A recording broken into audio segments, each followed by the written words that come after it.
own point was first. Own point. Easy first. Nice.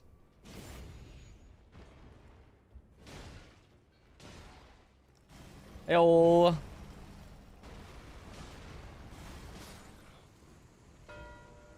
Oh, we are right into it. Bang. Let's go. Free content. Here. Will I ever see Old Palace Ruins? I don't know what place is Old Palace Ruins. Old, not old. Ooh, Blanks just needs one more hit on the Archery Avatar. Okay, there it is. 25. Got a little stomped on, but not too bad. Oh, I forgot to drink the physic for the 10 strength. Oh well. Yo, how am I doing? I'm doing good. Amazing commentary today. Thank you, thank you. It was fun as always. I worked in two well,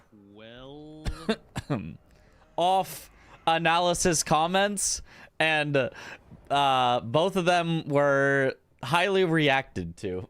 30, 14. Where Blanks is now that area. Oh, okay. I mean, if you're doing Erd Tree avatars, that's a good spot to be.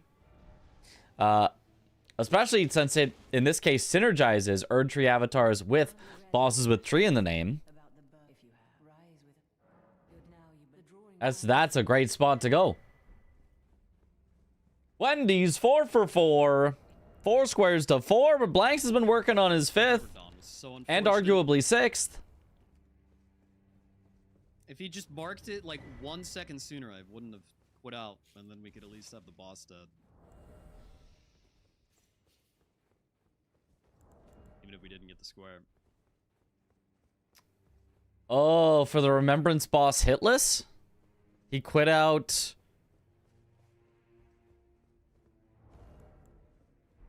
I don't know what happened earlier. I didn't see the start of the match. He was talking about something that happened. A drip was fired today? Thank you. It's the same drip I always use for Bingo Brawlers commentary, and that I will use for DRL commentary tomorrow morning. Well, afternoon. Okay, well, Kirk, You know, evening if you're even further east.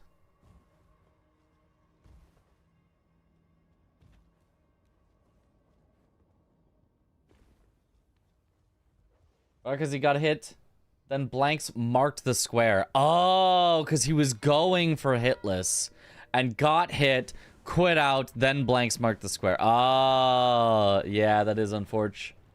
That is unfortunate. All right. There's the Erd Tree avatars for Blanks. go. But Aggie going for Godskin Noble ain't bad. This is also a boss in Altus Plateau and Mount Honestly, Gelmir. this is a board with Somber Bell Bearings and Godskin Noble on it, and I still did the fucking troll. Which, I mean, wouldn't have been so bad if I didn't fucking die so much. It's still a little silly. When both synergistic Somber 5s and 6s were available. Interesting, interesting. Yeah, Synergistic. 5s and 6s, yeah, because Godskin Noble does have the synergistic 5 and 6. Yeah, yeah. Let's get this just in case. That he could have gone for. And then... what was the other thing he mentioned that was on the board that he could have done synergistically? Somber Stone, Bellbearing 1 and 2. Oh, because you do the Falling Star Beast, which actually gives you a Somber 6, and Smithing 5s, I think. Maybe it also gives you a... I don't think it gives you a Somber 5, does it? Maybe it does.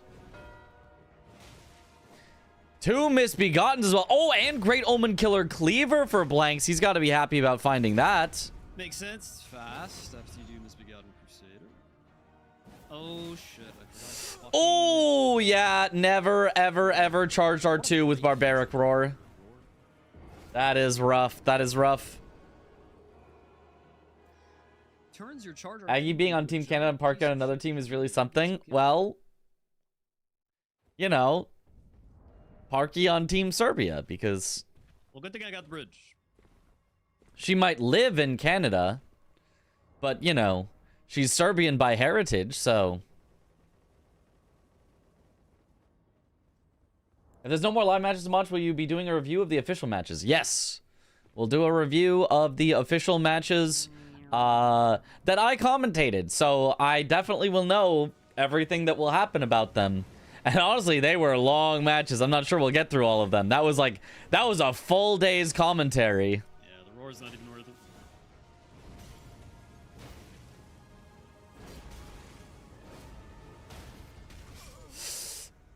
Yeah, that was a little greedy. That was a little... Okay.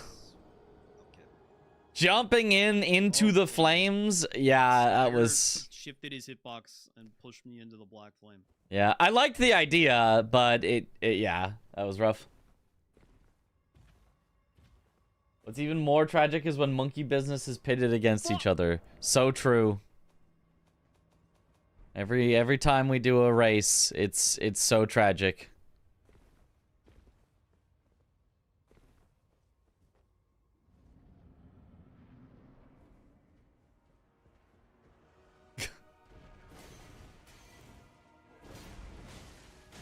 I'm starting to almost think the shortcut is not even that worth it for the Falling Star Beast. When, like, oftentimes you do the shortcut and then you have to dodge the pest threads like 7 times.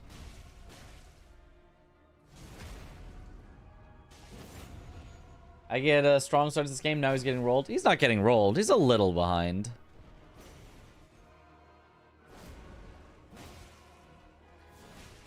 Yeah, I guess he started with a Gil with a +0 weapon. That makes sense. And then I guess he went unique seals.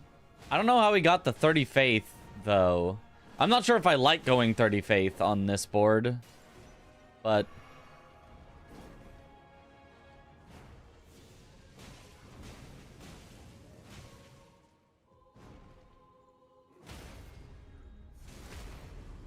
also, they're taking a lot of unnecessary deaths. Oh, yeah, I see what you mean. Yeah, that is unfortunate.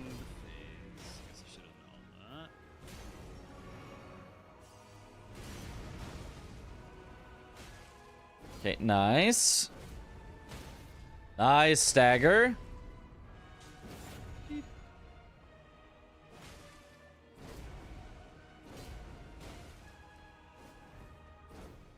Okay. Oh, here comes the roll. I don't think he's stuck on that pillar. I think he is temporarily... Yep, that's exactly what I thought. Yeah, that's rough. That shouldn't have even killed me, by the way. It killed me because I got a block, so it double hit me.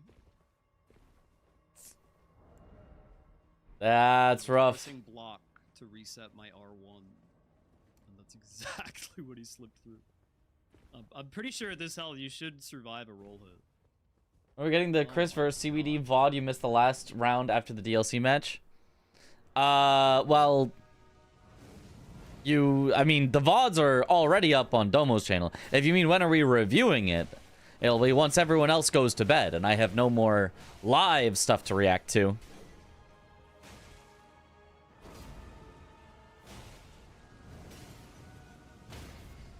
Okay. Another good start by Aggie, but, you know, he's had several good starts so far. I do think, aren't Godskins super strike resistant? Aren't they super slash weak and strike resistant? Isn't he using, like, not a good weapon for this whatsoever? Yes. Okay, well... that's unfortunate. Nice stagger. Yo, good cast today. Was a fun stream. It was a lot of fun. It was so much fun. Almost only check Domo's YouTube channel, not Twitch. The VOD's there. Yeah. The YouTube videos are posted, I don't know, within a few days or something. There's the immediate explosion. Go. Don't you need to sleep after waking for the casting? I will at some point. I mean, I've only been up for about 12 hours at this point. That's not that much. It's not like I need to sleep for 12 hours a day. Oh, just gets comboed! The first two hits, fair enough. Fair enough. Rare to get hit by. But the third one, I'm literally in the middle of my roll. I don't understand. That was incredible, and me and Dom were spot on with commentary. Bro. Yeah, it was a fun one. This is just next level tilt. We definitely didn't get every single one of our calls right, but even when we were not 100% correct, we were where players die to the most. I think doing a good job of making the stakes clear. Not even hard.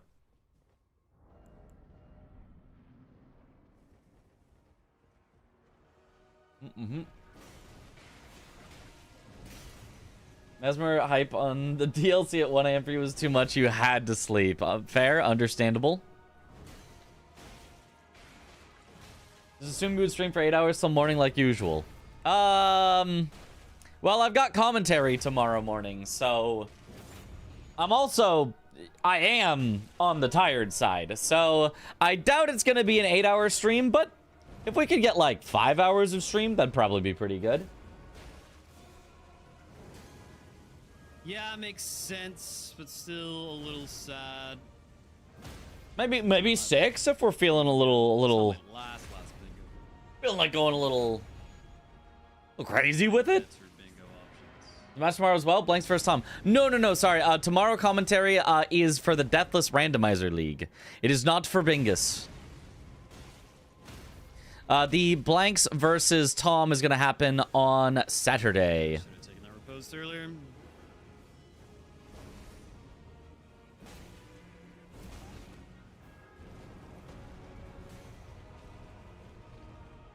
Okay, Aggie trying to get him stuck. He's not gonna get stuck.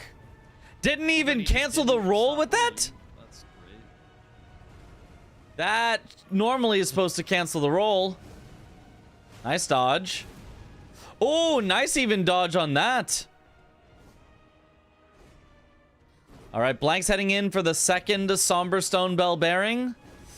I mean, this is getting further and further out of Aggie's control with every time that he has died so far on Noble, but...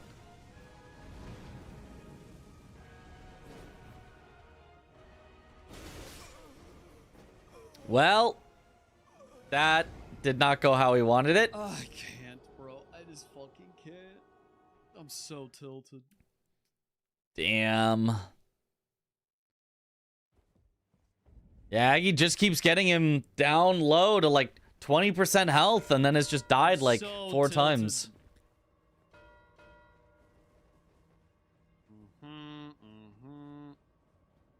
Yep, and then that also gives the 5 bosses in Altus Plateau. So Blanks also can get 1 more boss with tree in the name. And then that would give him another square. It's rough. It's rough. But this Rando League is also dope. It's a lot of fun to watch. Reminds you of the official preseason match where Jack also had a Noble incident. I think I remember. Yeah, I do remember that. Yeah. Fucking stats. I think everyone's good enough at Bingus now that an incident is just an immediate loss. No, I wouldn't say so. I have seen people win after a bit of an incident. I mean, a big incident? Yeah. I mean, yeah, probably. But, like... a single death? Nah, not at all. Alright, there's the 5th boss with 3 in the name. Just takes out the early Tree Sentinel. Blank's now at 10 squares. Gets to go do whatever he wants. Since we started watching, there was 1 Aggie mark, and then Blank's marked 1, 2, 3, 4, 5, 6 in a row.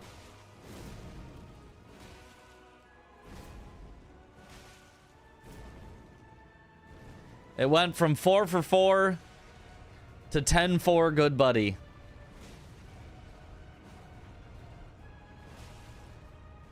If that Godskin Noble is literally the worst.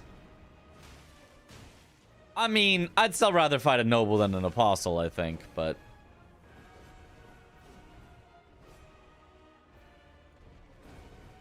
Yesterday, Chris recovered from 3 to 8, so anything is possible. That's right, anything is possible.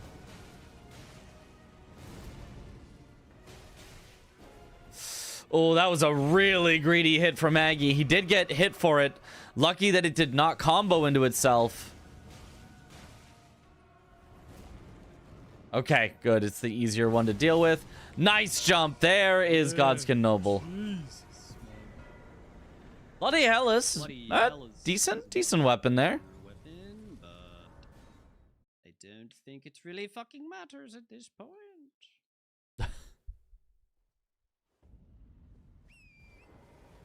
At this point, I wonder what his blank's thinking. He's either thinking there was an incident or a lot of snipes. Or he's thinking, oh, Aggie must have set up 17 squares right now. He's about to unleash them all. But nah. I believe you took off your waistcoat to steal content. You were brilliant today. Yay, thank you. Thank you, Sarah. It was a lot of fun. I feel like the more I have done commentary, the more I can relax in it now. I only got sniped once, so just got fucked.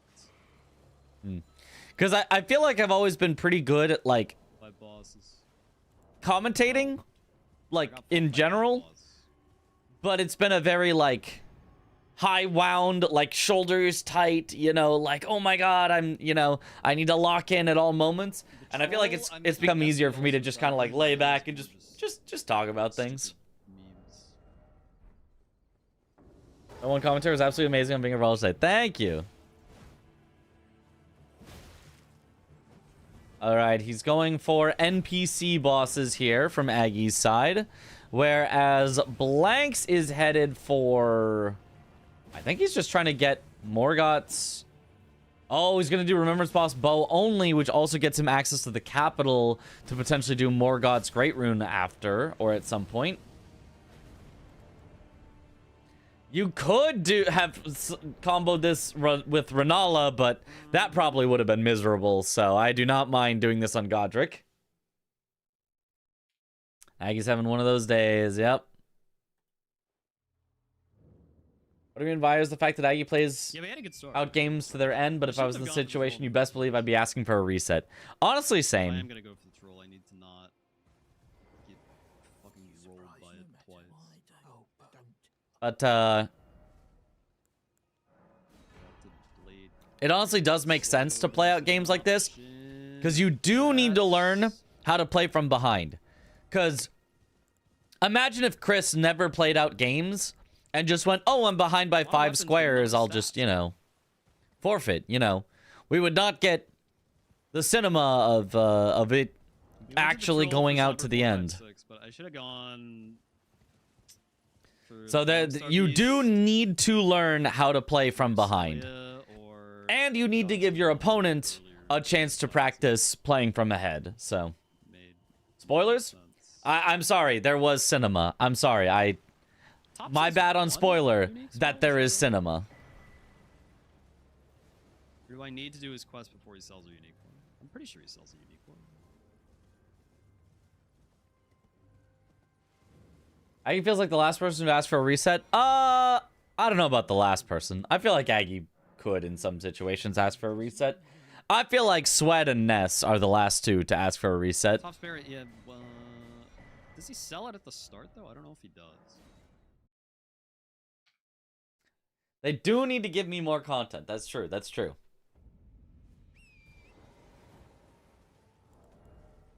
Sometimes you need practice on winning from behind or losing from ahead. I don't think you need practice on losing from ahead, but you do need to figure out how not to lose from ahead. That's another thing. I don't know if I want to spend all my money right now.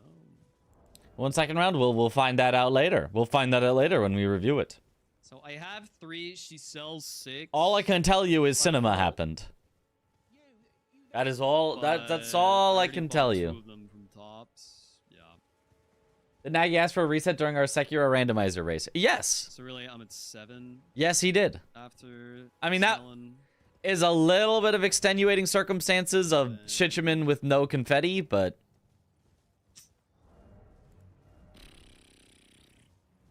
every Chris race is cinema. It somehow always is. I don't know that there's ever been a game with Chris involved that's not cinema, at least in this preseason. Going to Academy.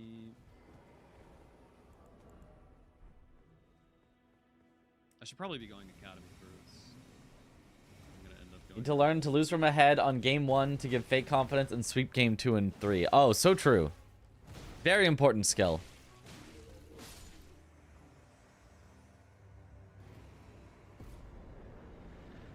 All right, Blanks is heading for restoring Morgoth's Great Rune. Yeah.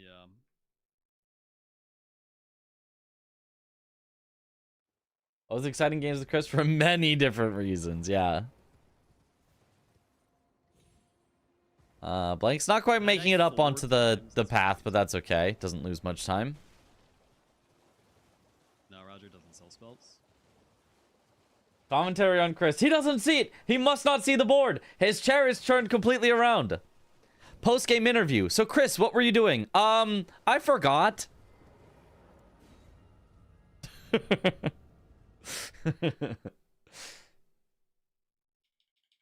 Yo, what up, Krishar?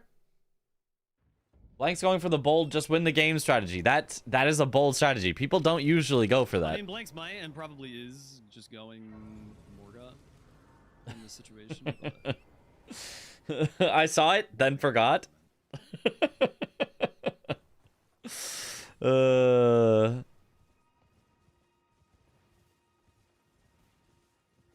Manifest in your dreams by falling asleep, listening to your stream again. Oh, that seems slightly weird, but good luck on that, I guess.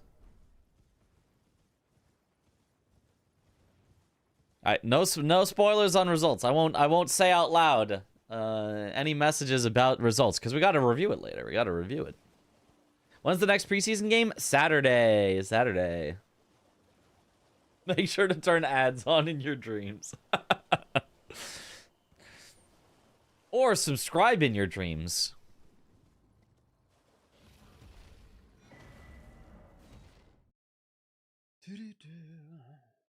My bad, didn't mean for it to sound weird. I don't know that there's a way for that not to sound weird. I think that's...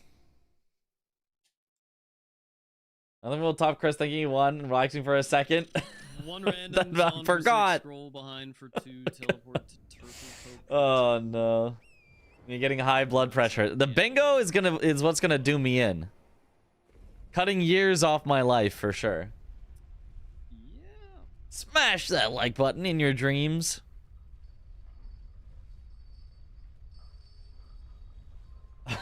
Often fall asleep to random bots as well. Been using JK Leeds' Dark Souls 1 bingo as of late. Okay, I don't think I know JK Leeds.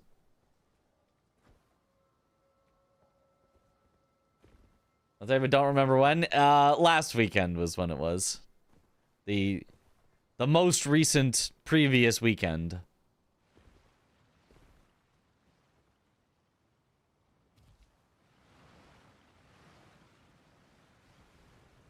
Yeah. Power move. I'm considering.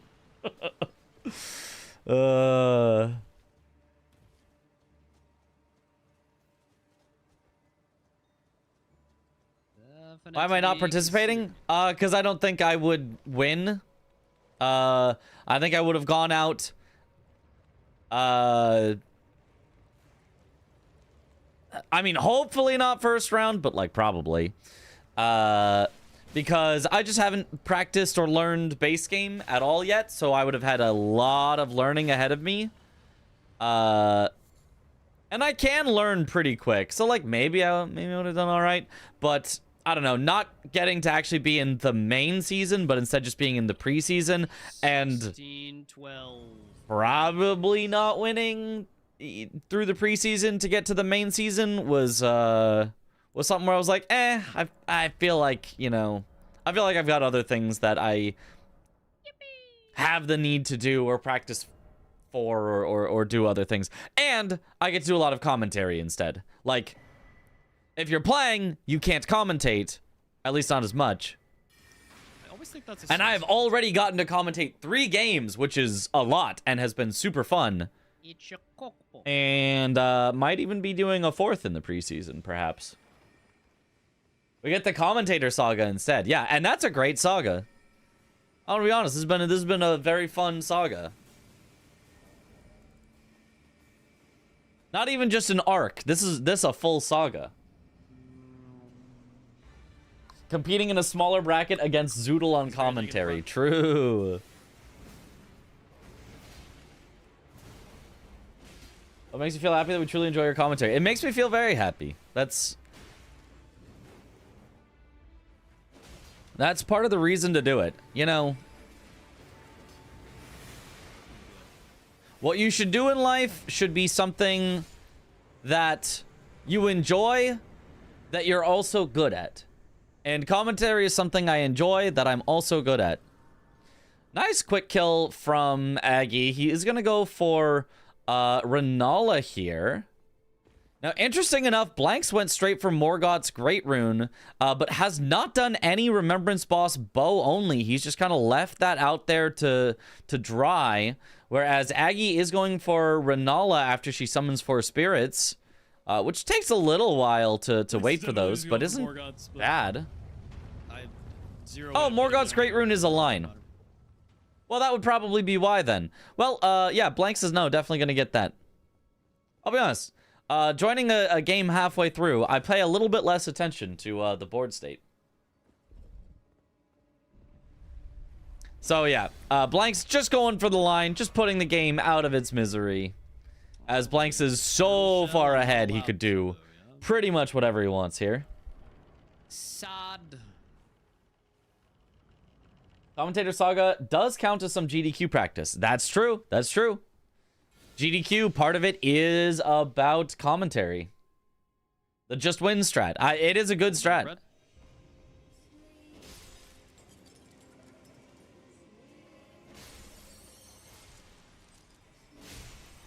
We had an alright day. It was laundry and lawn day, chat. Laundry and lawn day. We laundered and we laundered.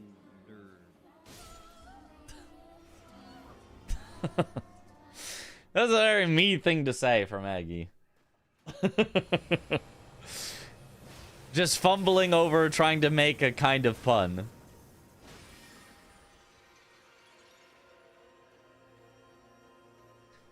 Blank's going for a line finish this time. He does that on occasion. He will do that here. Ooh, gets mooned.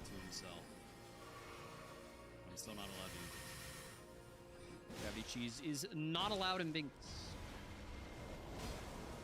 All right, here's summon number 1. We can count along.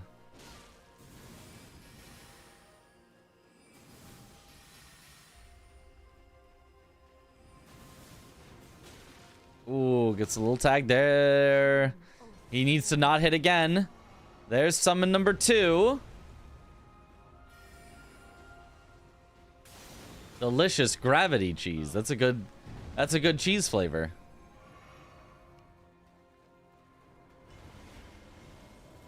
There's summon number 3. He has gotten 3 unique so far. Imagine he just gets the 4th one.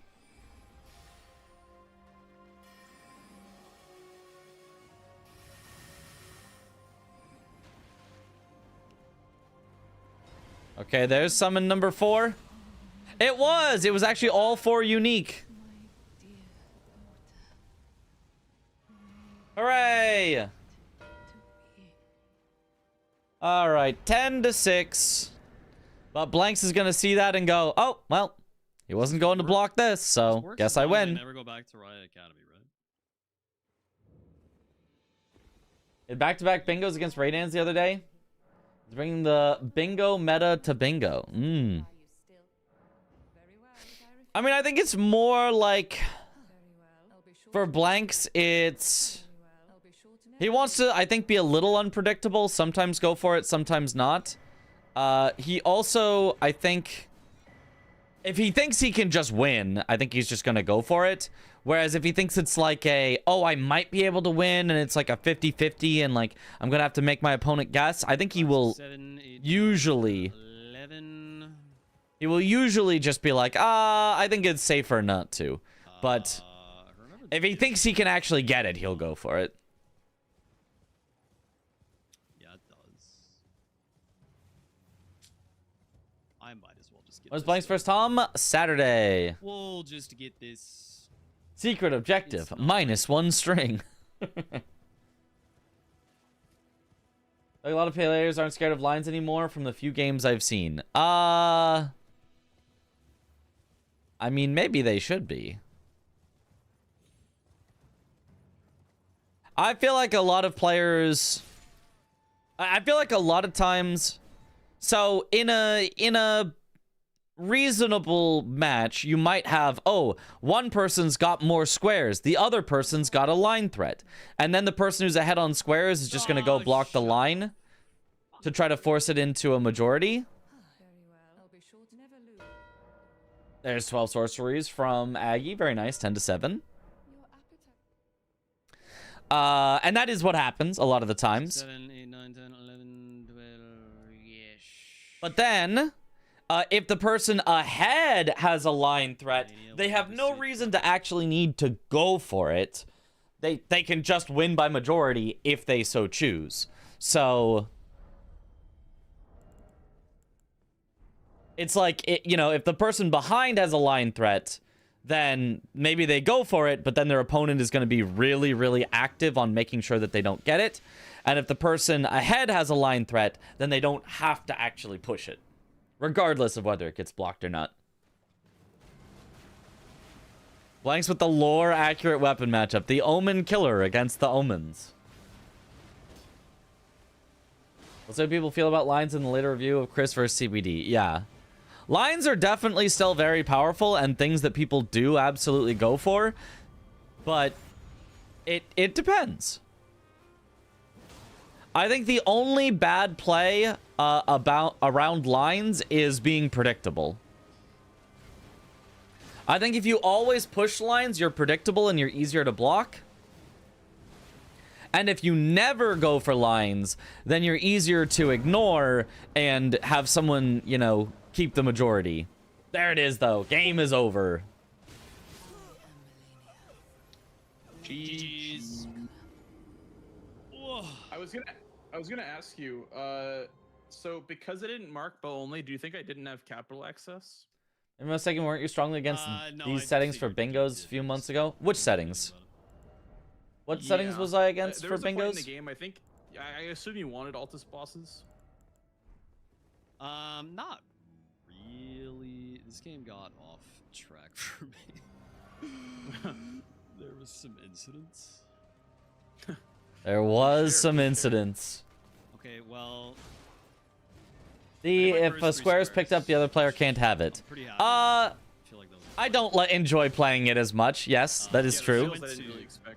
That's I went to Altus. honestly partially another reason why I didn't necessarily play.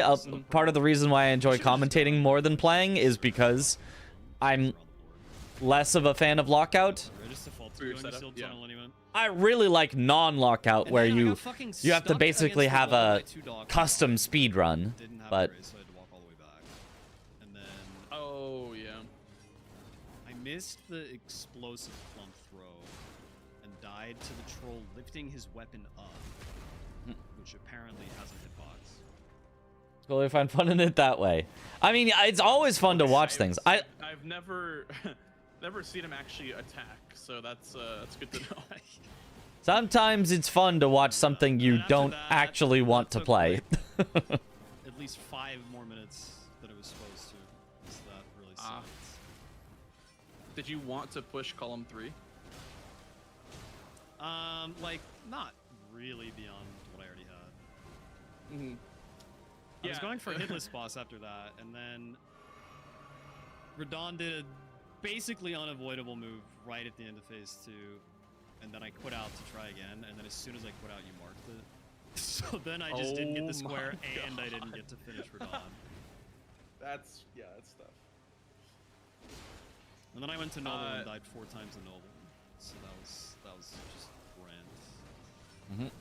So IDK non-lockout isn't as fun to watch. It's not competitive and ends too quickly. Because I spiked case this. What do you mean it's not competitive? It's absolutely competitive. So I It can went to Dina to grab some frost grease, and then I was like, okay, let me just go and do. Technically, non-lockout is actually always longer. I killed him, and because then the bell popped up. I pressed the button. I heard. There are more things for you to do because you are not locked out from doing the things your opponent did. So there are more total things that you have to do.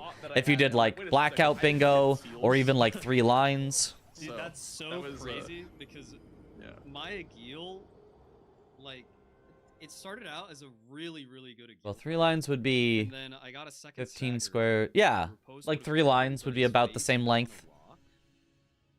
So I couldn't repose. And then he did like 3 flyaway attacks in a row, voided out, respawned. Some non-lockout versions like triple line bingo is pretty fun. I think they are a lot of fun. I'm gonna be so pissed. So blackout isn't really bingo to you. That's fair. Crazy. Yeah. Wait, did you do it like right away, like after you did your seals? How does non-lockout work? Can someone just fast push bingo in it? It's just whoever. I got seals and then I went. You come up with an objective such as get 3 lines on the board. And then it's whoever can do that first. And you don't lock each other out. So you could do the exact same 3 lines. You could have slightly different strategies to go for slightly different 3 lines. I was using just the single line sword. ends quickly, I yeah. didn't really use the spike cases outside of the Ikeel. I think you almost always go for double, from the chest. triple, or blackout bingo if you're doing non-lockout. Ritual sword talisman. Just because I just like that talisman. It's a lot of killing on the board because it's just 10% more efficient boss fights for the whole run, essentially. Yeah, makes so I got Gillica super early on. So I was just using the bastard sword with that, and then when I killed the scaly misbegotten, he dropped the Omen Killer Cleaver. So I was like, okay, guess I'm using that. And I didn't have a good weapon the whole run, mostly just because I couldn't get the stats. Cool, but we prefer the players interacting with each other. What was your upgrade level? That's like, max, all the way to 25. In theory, I prefer the interactions. Sounds cool, like, but with the frost grease from Misbegotten Cave, you get 9. Or I feel like so many games are like determined by like a 1-second snipe, and then the game is kind of just over. That I don't know. It just feels very annoying in that way. I also had Ritual Sword and Alexander to play. Watching it, of course, the 1-second snipes are like the most hype moments to watch, where you get to be like, oh! But when you're playing and you lose it by 1 second, and then the match is over, and if you had won by 1 second, then the match was over in your victory, it's like, cool. We play for an hour and it comes down to 1 second. And so I went to DTS for one of them. I thought that was like super greedy, but because I got, you know, bad luck on one boss one time, the whole game is over, or whatever it is, you know. Watching it though is cinema. Yep. Playing this game essentially. Would you think you would have gone for like row 5 maybe, like with Altus bosses? At least for like. Is it too much to allow diagonal lines that wrap around? Yeah, no, that would be silly. That would be a little silly. Right, because of worm face. Yeah. Yeah, then you didn't do that for a long time. But yeah. Well, my original plan wasn't even column 1 until I got hitless and the horse / tree bosses, or Altus / tree bosses. My plan was kind of row 1 with, you know, worm face. It was gonna be like Ikeel, worm face, then maybe like Somberstone, then trees. But I didn't get Ikeel, so I pivoted over to. All right, Aggie, show us the Melania skills. And honestly, like, I didn't mind doing early. First one to make an X wins. Well, then you're just ignoring all the other squares. Damage, so didn't really mind that personally because I didn't have to stat dump till way later, so it was pretty okay. Tom vs Blanks, who's the fan favorite? I don't know. Great weapon. I think they are both or a great hammer, great sword, well liked, otherwise it's and both winners of previous seasons. Yeah, as long as you can interrupt them, it's pretty chill. Yeah, it's that damn, like, it's also like the double sword swipe and like the double like hand attack that get me the most. Versatile war code because it makes you push to try squares without as much setup as you normally like, or making you go for objectives when you normally wouldn't. Yeah. Makes it a bit more exciting in your opinion. Wondering if you'd go for that and push me into Melania like early. I yeah. I can agree with that like, as positives for pushing your sure. opponent into Melania is kind of dangerous for you even because I mean if you want to do it, well, you're gonna be stuck there for a while potentially. So for sure, yeah. I don't know. Would have been interesting to see how this game went if I didn't fuck it up so bad. It happens. It happens. Blah. Blah, indeed. Are you looking to play again or? Yeah, I'll probably do another one. Let me go to the bathroom. Another one. Yeah. Another one. Yippee! More stealing. Right, more content. Yippee! What does stars on squares mean? They mean look at this. Look at this. Looky here. Look at this. That's what they mean. So yeah, I can put the stars wherever I want. Look at this. Look at this one. Look at this one. Don't look at these ones though. They mean whatever you want them to mean. Squares are so good at their job, they get a star. Yeah. Oh, Blank's getting slammed too. They both wanted a little Melania practice, but not really going so hot for either of them. Aren't interested in playing bingo anymore? No, I'm interested in playing bingo. I just didn't think I was gonna make it to the main season this time. And honestly, I mean, the preseason has also been pretty cool. Maybe I could have just played for the preseason and just gone, well, I'll lose in the preseason, but that's fine. I'll commentate the main season. But instead, I wanted to commentate the preseason, which has gone great. It's been great commentary. I have had a lot of fun with that. And I basically just said, I'll try for actual bingo in a future season, maybe.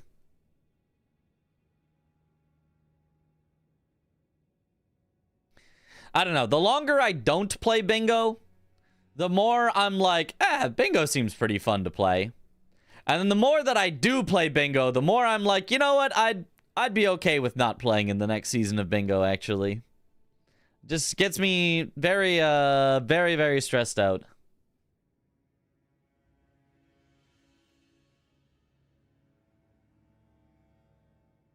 Which can be a little rough. We see more Bengus, true. What about commentating preseason and play the main season? Oh, true. I'll just ask Dom to just, he can put me on team. What country could I reasonably represent? You know, my grandpa is Lithuanian. I could represent Team Lithuania if there's another Lithuanian player. Brazil. Team Washington. Yeah. Team the state of Washington.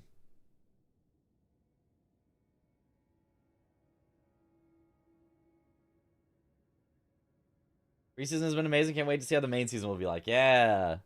Team Pacific Northwest. Team Comcast. Oh, God. I don't want to represent Comcast. Can I be Team Anti-Comcast? Your great grandpa was born in Italy. Put me in.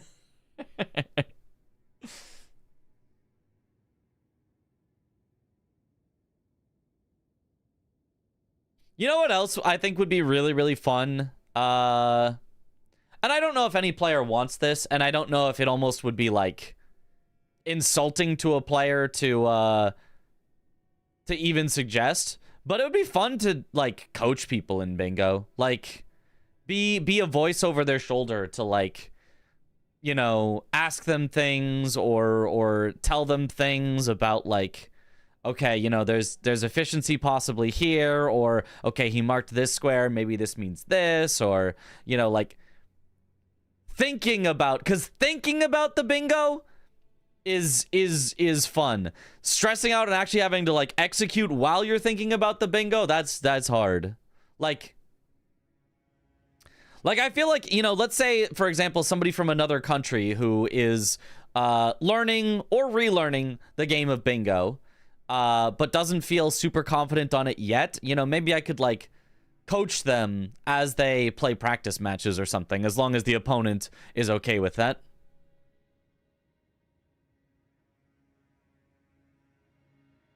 Like, I think it could be fun to have a full, like, season that's like a hand and brain. Like, you know, one person is actually pushing the buttons and playing, but you can have a second person in your ear strategizing with you.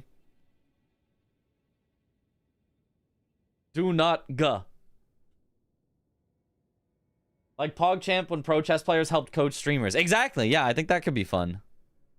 Well, I mean, imagine that, but like, it's us Bingus pros, but we're coaching like noobs that are playing for the first time. Especially if it was like, I don't know, you know, like content creator, like big content creator noobs. Like you know, you've got like a Ludwig in there, or a Squeaks in there, or, you know, people like that would be, you know, down to just do something. Basically the exact same thing as PogChamps. Moon. Coaching Magnus Carlsen about Bingus. Yeah, we could have like a 2v2 where you know, it's Magnus playing Elden Ring and then me playing chess against, you know, another team that's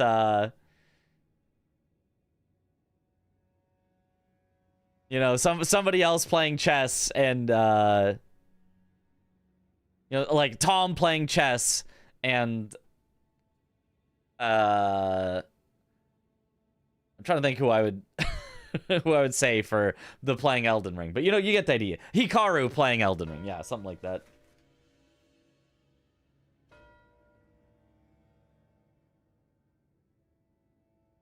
It'd probably end up turning into a 20-hour bingo match, but it'd be funny. Yep. We can watch Ludwig vs. Squeak stuck defeating a boss for 3 hours. Oh, yeah. If you get Northern Lion to be down for it, everybody else will be down. That's true. That's true. Hello. Northern Lion would be awesome to have. Hello.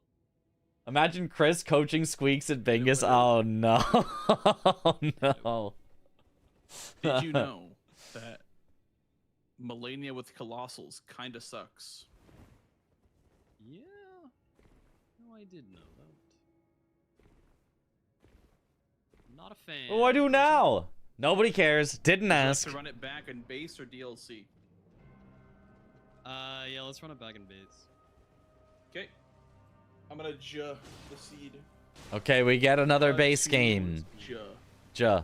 Kind of rhymes.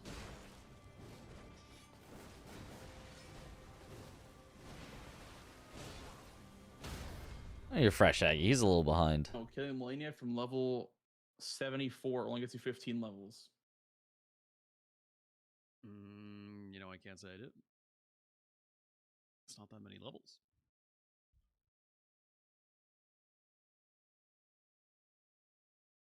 Oh, Hyperion was apparently working on Capital Skip to see if he could make it slightly Have you ever had a faster. match where stat dumping actually helped you? Like you found a weapon that was good for the stat dump? I don't think so, no. I've seen CBD rock like. Let's check this out real quick while they're while they're starting. Let's check out Hyperion's faster Lanedell Capital Skip. I assume not as fast as the punch one, but like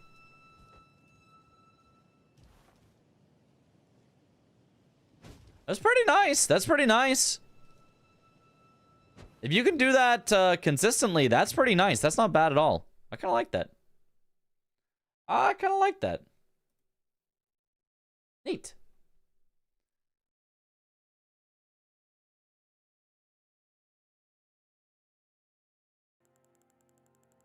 Alrighty. It's the angle at which you walk off. Okay, okay.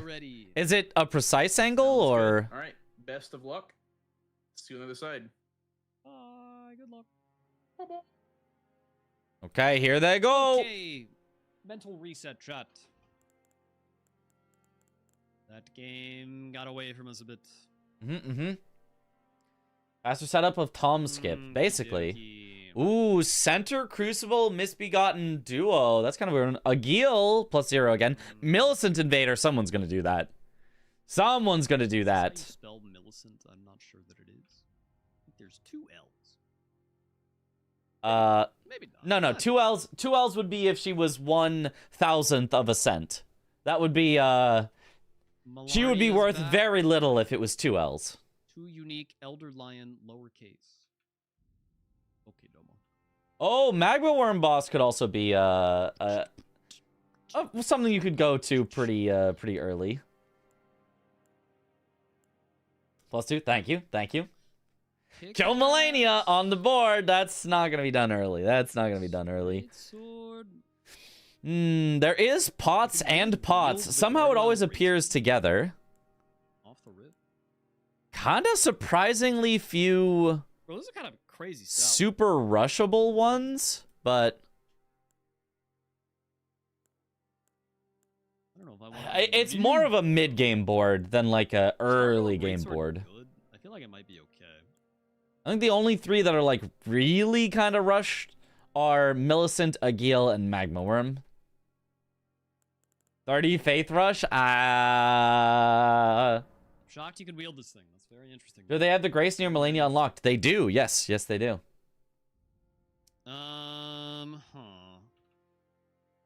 Are Brawlers also doing the no torrent rush with Millicent? No torrent rush? You have to get torrent to unlock the Graces to go to Millicent. So, Okay. no, I guess? Alright, yeah. Nudist gaming.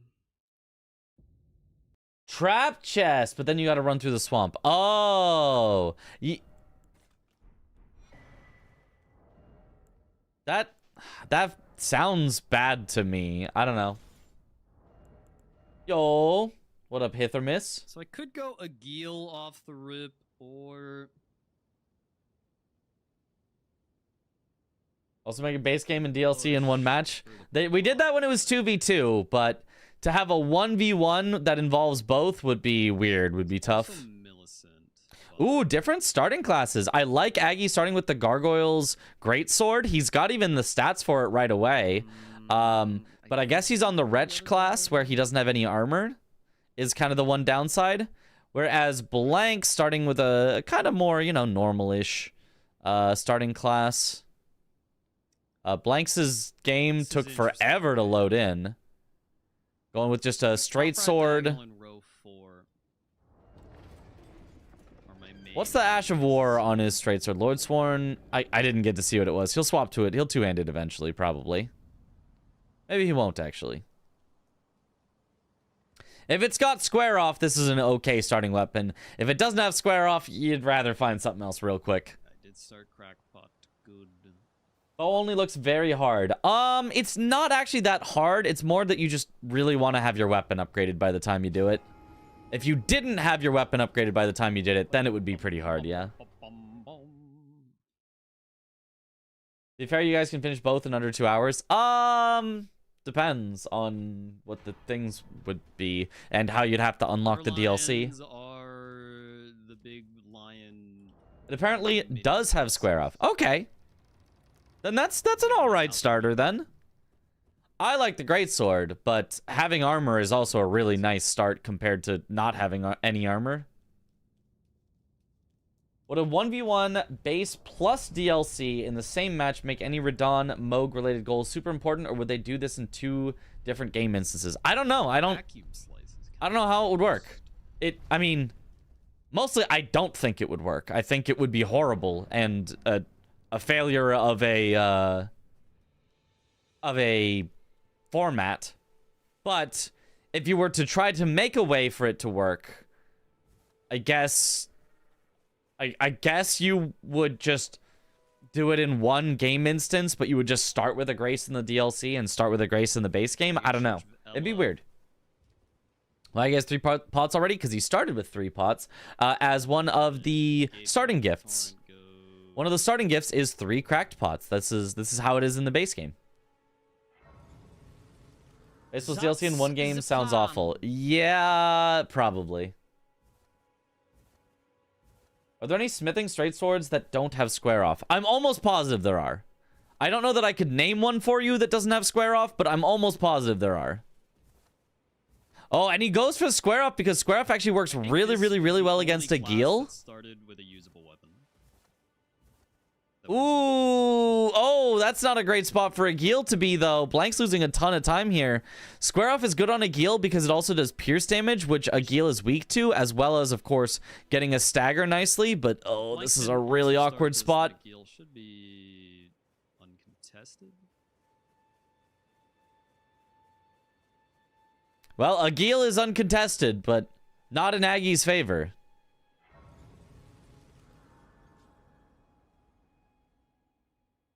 Ooh, nice hits. Take the riposte. Square off. Nice drink. Oh, missed that. Square off, though. Okay, one more hit should do it. Nice. I mean, like, I'm as excited. Oh, okay. He did the torrentless strat. Torrentless, yep. Okay. Interesting. Wow. Short sword doesn't. Oh, okay. What do you think of a 7x7 or maybe 9x9 board to make it an endurance bingo game? I mean, not for a full season. That would be annoying. But yeah, we've done 7x7 or 9x9s before. They're kind of funny. They're cool. They're fun as a one-off thing to do.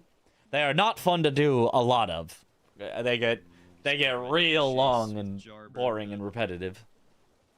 Looking handsome during Bingo Brawlers. Thank you.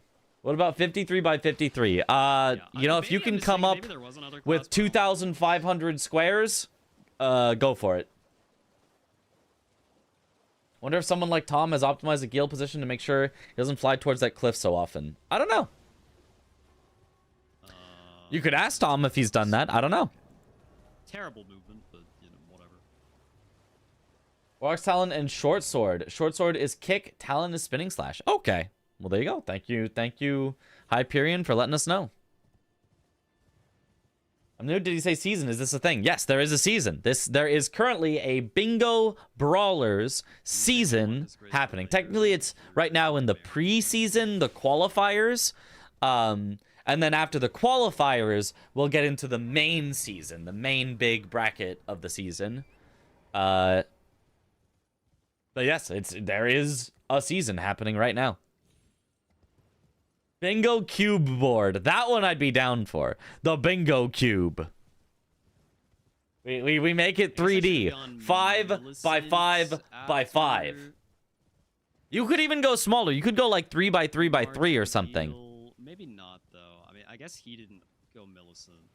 What if it's 3x3x3, but in order to get a bingo, you don't have to get a line, you have to get a plane. We're gonna snipe him on. You have to get a 3x3 plane in the bingo cube. It's a 3x3x3. So that way, it's only 27 squares, which is only 2 more than normal. And in order to get a bingo, you need 9 squares that make a 3x3 plane. Huh? Right, it could be the top plane, it could be the middle plane, it could be the bottom plane, it could be the left plane, the middle plane, or the right plane, or it could be the close plane, the middle plane, or the far plane. But then it could also be... Could you have diagonal planes? What?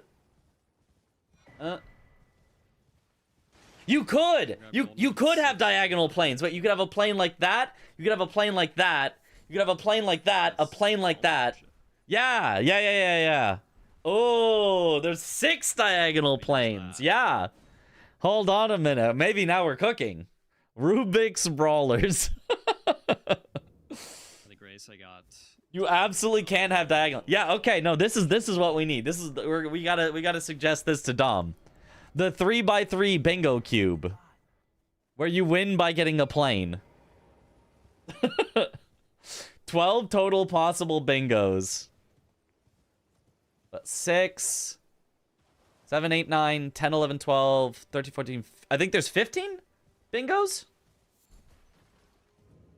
Already brought it up? You're all late to the party. Ah, well.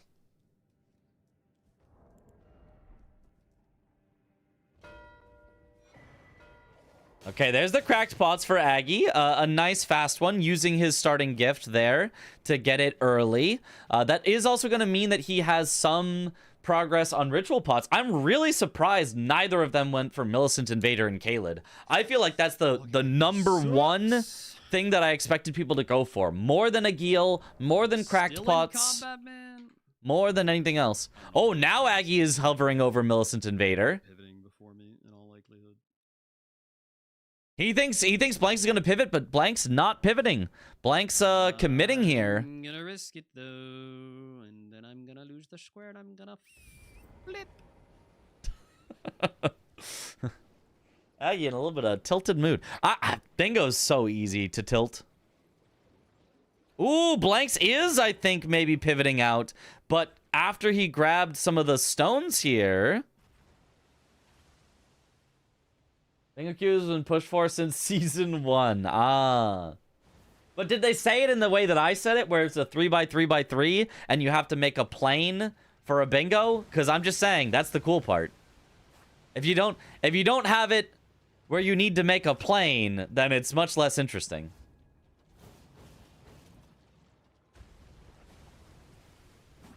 Baboosh! No, it misses her. Ooh, a little bit of damage on her, but not quite enough.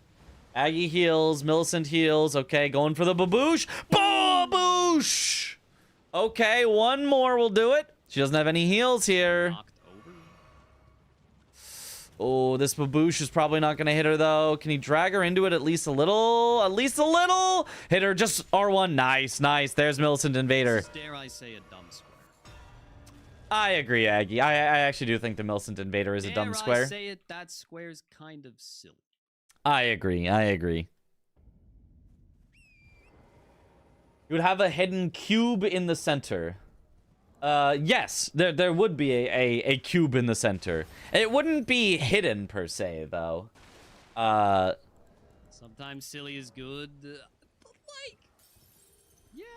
Because you would make like an interface where you can look, so you know. Though, and it's just like You've got a 2D projection of the cube, so you could project the middle set of squares from the cube, and then you would see the center square. You wouldn't only be looking from the outside of the cube.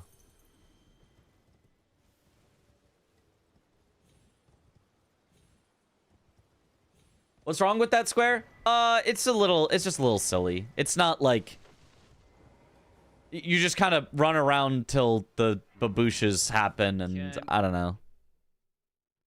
It's way too rushable without having literally any setup. If you get lucky, it's like way too fast where like you don't have to do anything. If you get unlucky, it's like weird and annoying.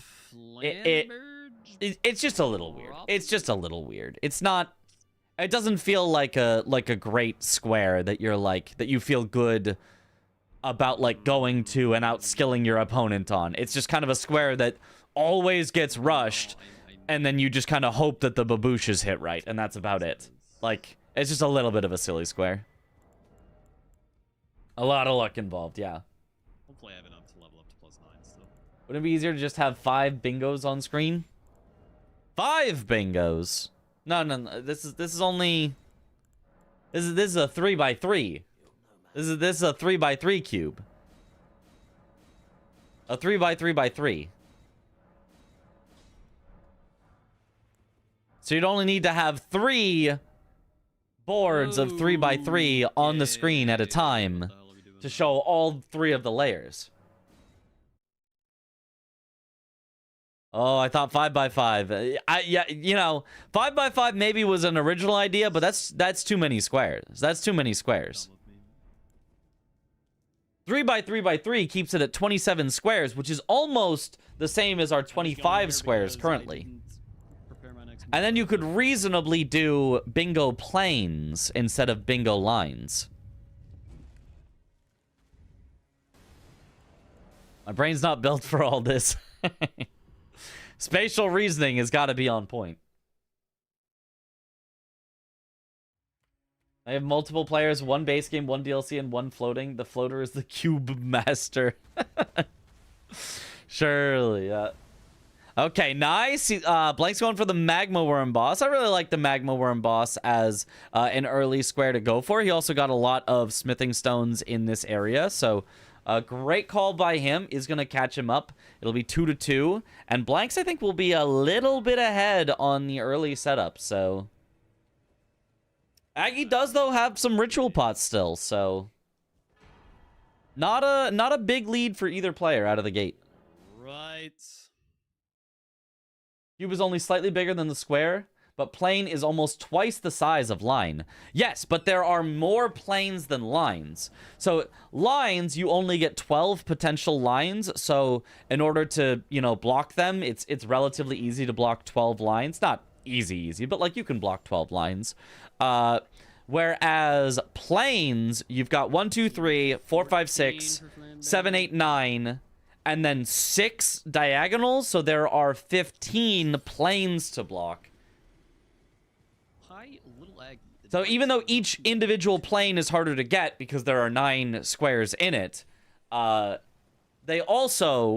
are more of them, so therefore, I'd say I do have much advice. it's maybe more possible to get one that your opponent has a weird time blocking.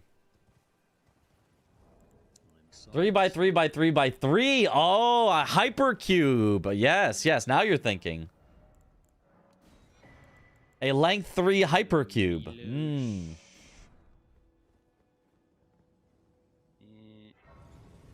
Alternatively, the third player is the only one that can see the board. Like, keep talking, no explode. So true. Yeah. Only need 5 spaces to fully block all lines. You only need 3 spaces to block all planes. 3? Hold on. Center. Diagonal out one way, diagonal out the other way. Yeah. And all diagonal planes go through the center. Actually, you're right. You're right. We'd have to find some way to make planes more powerful.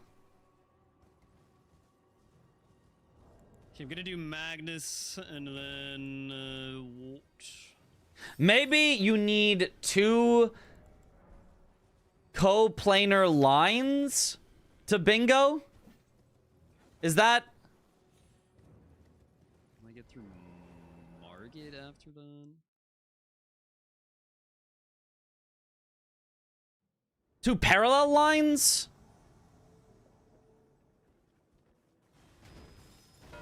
Two perpendicular lines? Well, actually, almost all lines would be perpendicular. There's some way that you could balance it. Oh boy. Maybe the center should be hidden after all. Maybe the center is a free square that counts for both teams. So that way it's impossible to block planes that go through the center by just grabbing the center. You'd have to block the individual planes that each goes through the center. Wait a minute. Perpendicular is when they connect at 90 degrees. I mean, maybe not necessarily connect, but...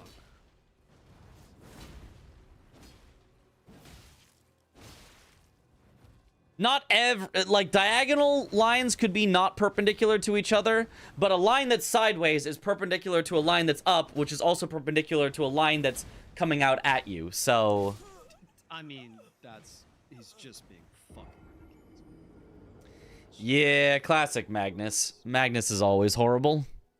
I've never seen him put up so much of a fight in my life. Unhittable man. Can you imagine Downright Domo trying to unhittable. display this board? That's the fun part. That's the fun part. He could have a display made that's just a 3D model that he can rotate, right? And the 3D model says the square names on the sides as he rotates it to look at them. It'd be so cool. That's weird.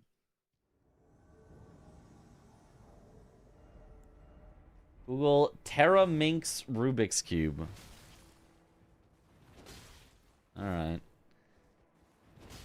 Google Terra Minx I don't understand why this Cube. is- No, we're not doing that. No, we're not doing no, we're not doing that.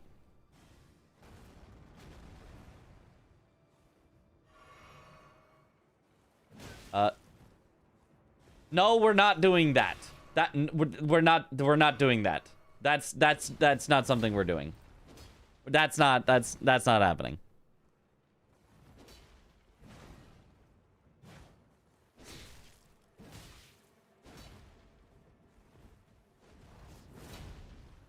What if every square is another cube inside of it with another bingo cube inside of it? Oh, yeah. There we go.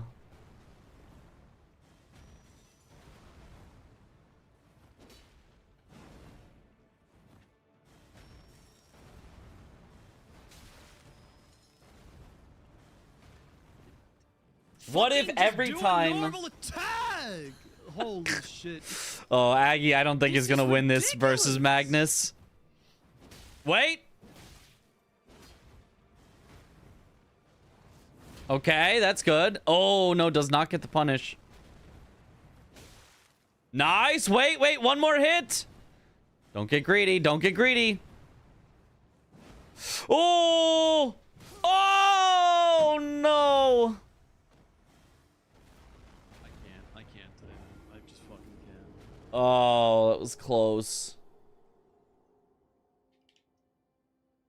Bro, what the fuck are they feeding these NPCs? The center being a free shared space definitely makes the most sense, but I also see some potential in the hidden center idea. Only Why the does host it can see spawn it, me a mile and when one away? team gets it by accident, perhaps by guess, for What the is host the reveals point? what it was. I mean, that wouldn't be a good for a competition, but it could be funny for like a one-off video. This is my last chance. I forced my friends to compete in the Hypercube Bingo. That could be fun.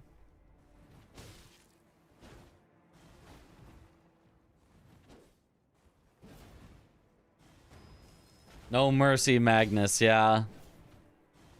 What if you also had it where... This is a separate idea. This is a separate idea.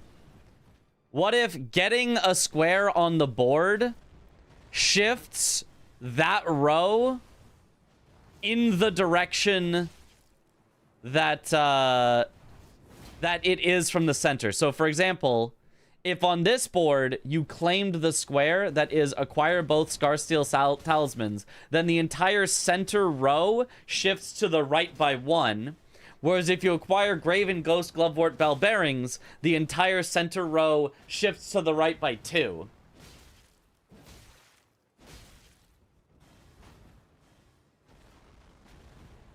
So you could, like, Fuck get this. squares that aren't in the line, but then they shift into your line and form a bingo for you. Yeah? Okay. Golly. Okay, nice Magnus kill by Aggie. Unfortunately, took longer. Ooh, Devourer Scepter. Well, Devourer Scepter isn't, like, that great, but it's fine. Loving the cursed bingo ideas. Yes, yes, we need to come up with more cursed ideas. Yeah, Blanks is probably way ahead on the weapon setup at this point.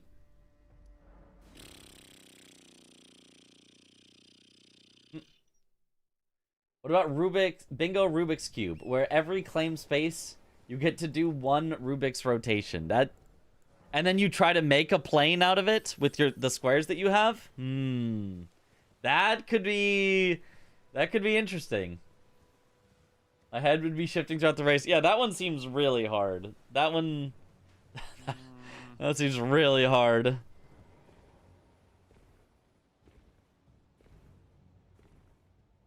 First idea, bingo squares that are boss names from other games, but really close to Elden Ring boss names.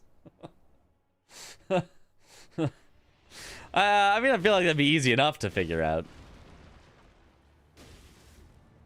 But the only top side is active of the cube and changes every 10 minutes, but you cannot see what side comes next and what's on it.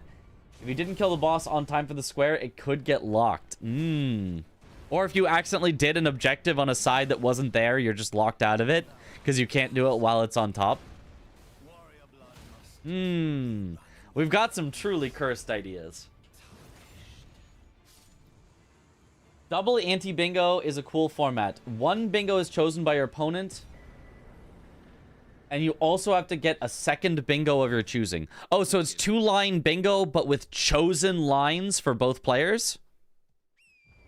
So you're racing for a specific set of 2 lines, but you look at the board, you each decide on a line that you want to force both of you to do, and then see who does those 2 lines first. That could be cool.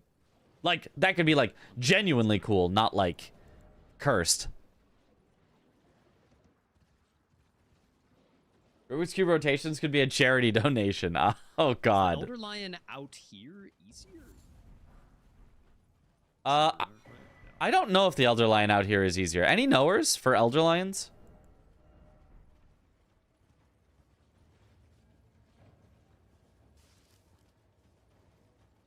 Second line is player's choice, could be different. The first line is forced. Oh, could be different. I see, I see.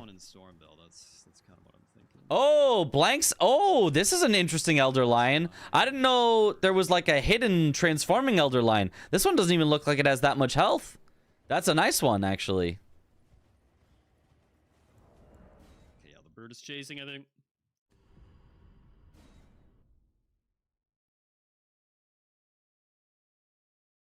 Okay, nice so far. Nice job by blanks. I'm kind of surprised that didn't stagger the lion. I guess its posture reset at some point. Ooh, misses though.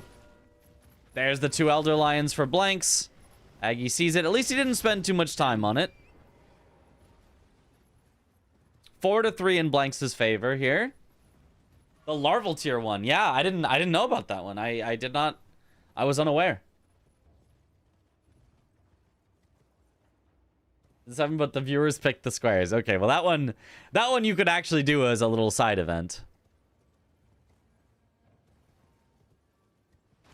Discovered this lion on probably your 20th playthrough. Yeah, I haven't had 20 playthroughs if you don't count speedruns, so... Unfortunately.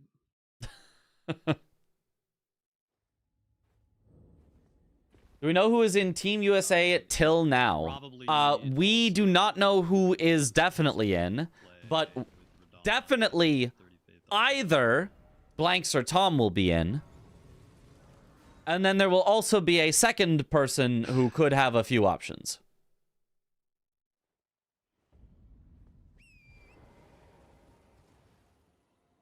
Those options I don't want to say out loud right now because we're going to review the games from earlier just after this, just in case you missed them. But they're Blanks or Tom definitely in, and then Blanks could still be the second spot if he loses. Tom could still be the second spot if he loses, and one more person who won today could be the second spot as well. Oh, I forgot to get the fucking ritual pot before I went in the teleporter. Whoops. Whoopsies.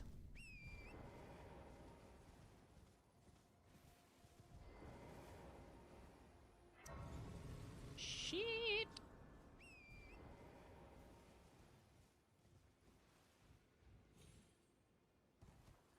All right. I guess that means... Well, that doesn't necessarily mean Aggie's going for ritual pots, but he could. 4D bingo. Players can send complicated squares or completed squares to different boards representing the past or future, creating new boards. And the first player to get a bingo on one of the alternate timeline boards wins. There we go. Yeah.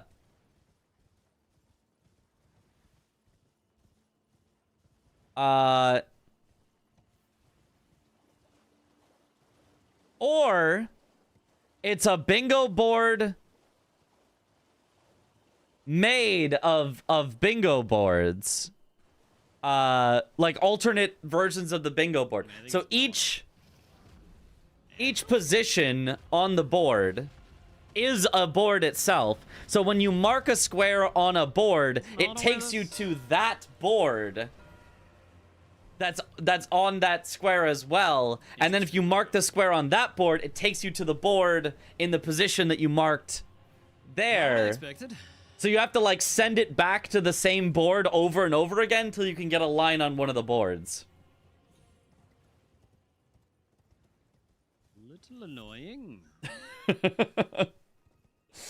You lost me. That one was a complicated one, but I think he must have done Altus Larval Tier Lion, yeah. I've seen it done with tic-tac-toe.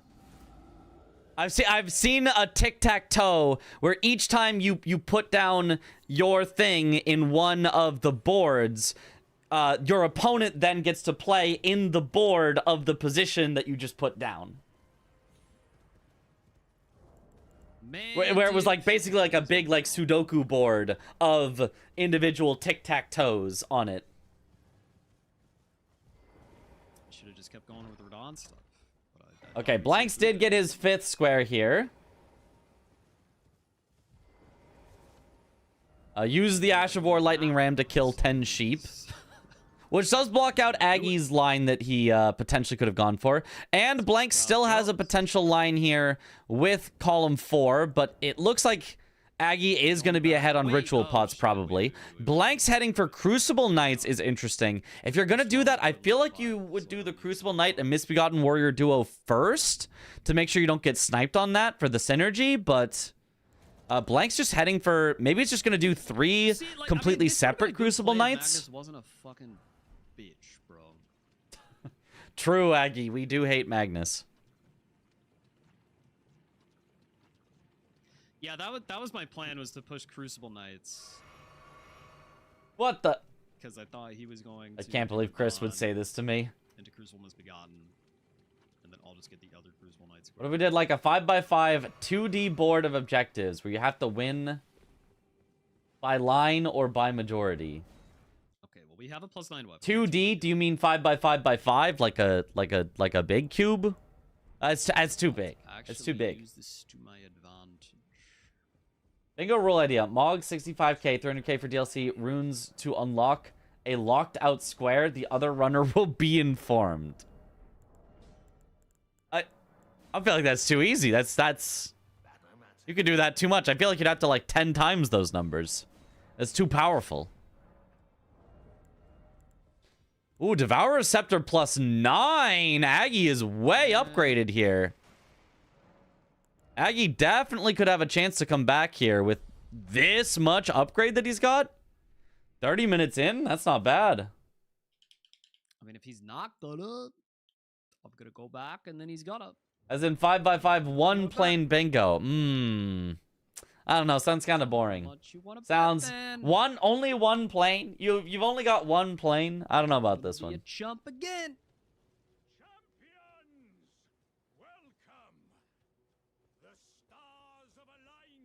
I have commentators mini turning after the season's done. Mitch v Parky v Zoodle v Dom. But yeah, Parky is a player. You could add Josh in there. Josh is a commentator and not a player. I mean, I feel like Dom does...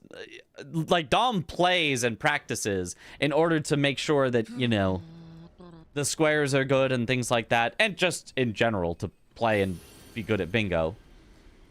So Dom probably mops the floor with us. I think. Ark is playing the season. Yes, she is Team Serbia.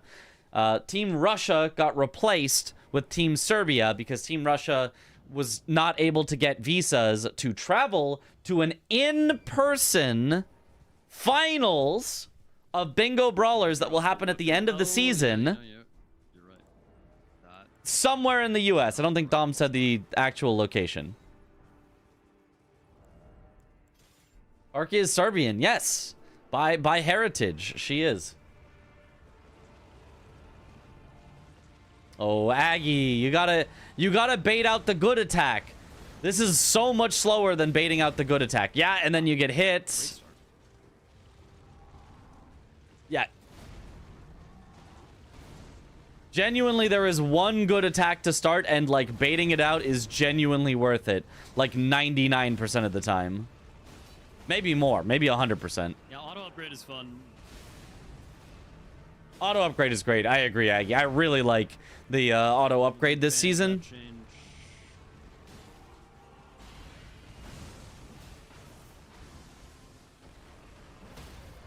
Oh, nice stagger. Nice riposte.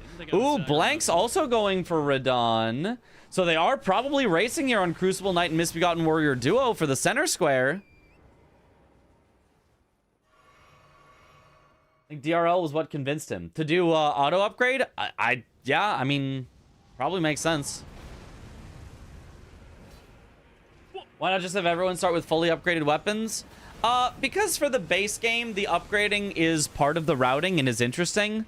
For DLC, I actually do think it would be a little nice if everyone just started with an upgraded weapon in the DLC. Nice kill by Aggie. Blanks almost got a one cycle, but because he doesn't, he's losing a bit of time. He definitely has had a faster fight than Aggie, but Aggie entered much sooner. The man for his talisman. Sorry, Mr. Man. All right, nice kill from Blanks. Honestly, he's not far behind. This is going to be a tight race for Crucible and Misbegotten Warrior duo. If Aggie loses this, he is not going to be happy about it. You don't do charge attacks on Alexander to start because the first 3 hits do not damage Alexander.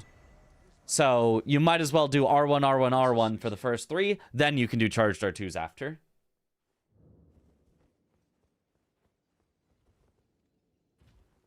It was so nice to have options. Yeah. Is there anything I'd want to change in order to improve bingo matches, like in the format? I keep saying in every bingo game, he who kills Radon first wins. I don't think that's really the case for this. Yeah, there's a few. For this one, but I mean, Crucible Knight Misbegotten Warrior duo is going to be nice here. I think the square list. But yes, Radon is not just powerful. Oh, there's 30 faith for Blanks. Not just powerful in this format, Radon is a little bit of, like, very centralizing powerful in this format, so... Okay, well... Like, it is always good to go for Radon in this particular bingo season. Like that's probably Radon. Auto upgrades also let us see a wide variety of weapons. Yeah, because they don't have to commit to the first weapon they find. I think it's been way, way, way better in basically all ways. I don't think we will ever go back to not auto upgrade. It's just so good. Ooh, Aggie almost got through the frame trap by just ducking under the first hit, but okay, nice. Can he finish off the warrior first? I think he can. Just tap R2, tap R2. Nice. Heals up as well. Okay, keeping the flamberge is fine here. It's doing decent damage. He should get this way before Blanks has a chance at it, as long as he just keeps a nice clean fight here. Does getting that square lock Blanks out of rebirth going forward? You actually can't rebirth regardless of whether you have that square or not. It's just in the rules, no rebirths ever. It doesn't even need to say it on the square, although it does.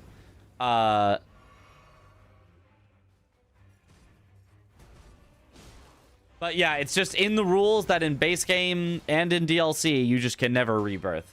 I kind of think that's a little lame. I kind of think rebirths are cool, are hype. You should be rewarded for going for a larval tier if you want to. But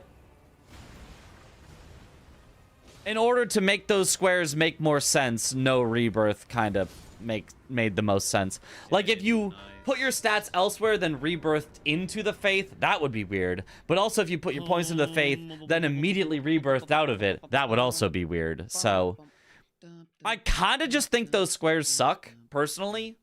I'm just not a fan of the stat squares. I feel like they just interact very weirdly. I feel that like they're very restrictive to the design space of the board. I'm not a big fan, but I also like rebirths. I think rebirths would be fun, and they completely messed that up. Rebirths are hype and put value on Renala Square. Exactly, I agree. I think rebirths would be cool, but you can't have rebirths and have those stat squares. I'm considering. Makes no sense though. You have auto upgrade, but can't rebirth to use them proper. They go hand in hand, I think. I mean, I kind of agree. Yeah. Tibia first. Do I have a stone sword key? I do. I think there should at least be a rule where there can only be one stat dump square. People have talked about that as well. Not a rule, but a you can do that on the board. On the board, you can make it so certain squares never appear with each other. Ooh, Blank's got hit a little by the tail. He's got plenty of heals here, though, as long as he doesn't get greedy with it. Ooh, he's not taking the time to heal. You can put impaling thrust on. Okay, he should have time to heal now. He should be fine.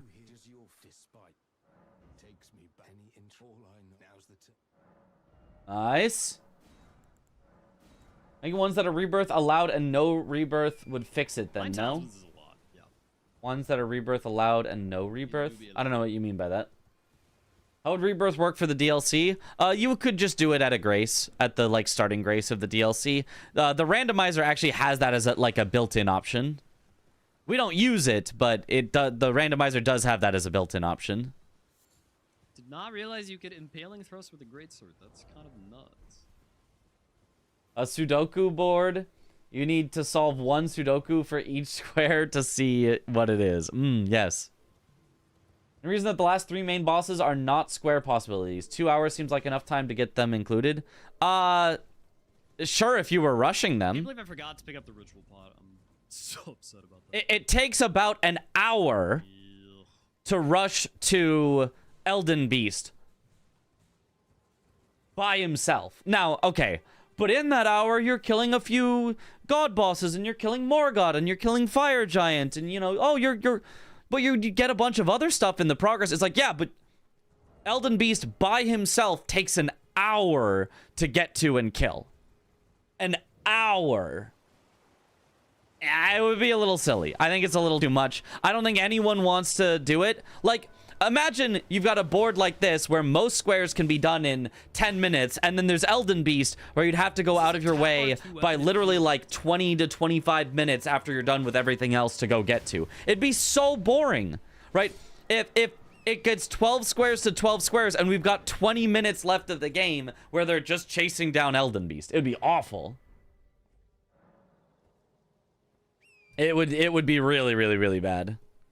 And, you know, same thing, but to a slightly lesser extent with something like Godskin Duo or Malakath or things like that. If it gets too late, it just doesn't balance with the game.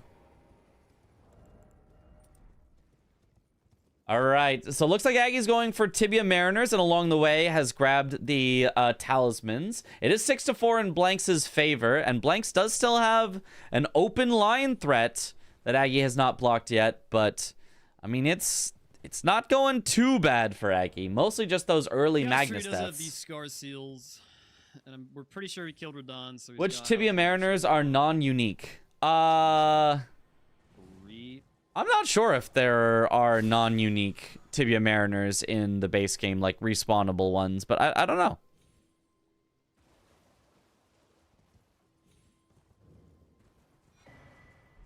Doesn't Aggie have the open line? Actually, both of them do. That's actually a good point. Both of them have an open line. Aggie has open row 3 or column 3, and Blanks has open column 4. Those are the only ones that are open and have 2 squares marked in them. So actually, both of them have open ones. And then obviously, row 1 is open to both of them, but that's a little silly because nobody has anything in it. And row 5 is open, and Blanks does have a square in it, but only 1 so far. And column 5 is open to both of them. But as far as actual, like, open line threats, Aggie has column 3, Blanks has column 4. Will we doing dynamic stars on commentary? I will try to, yeah.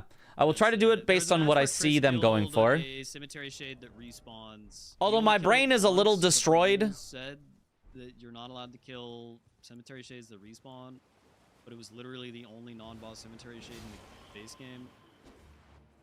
That's where it didn't specify bosses, so it was just confusing.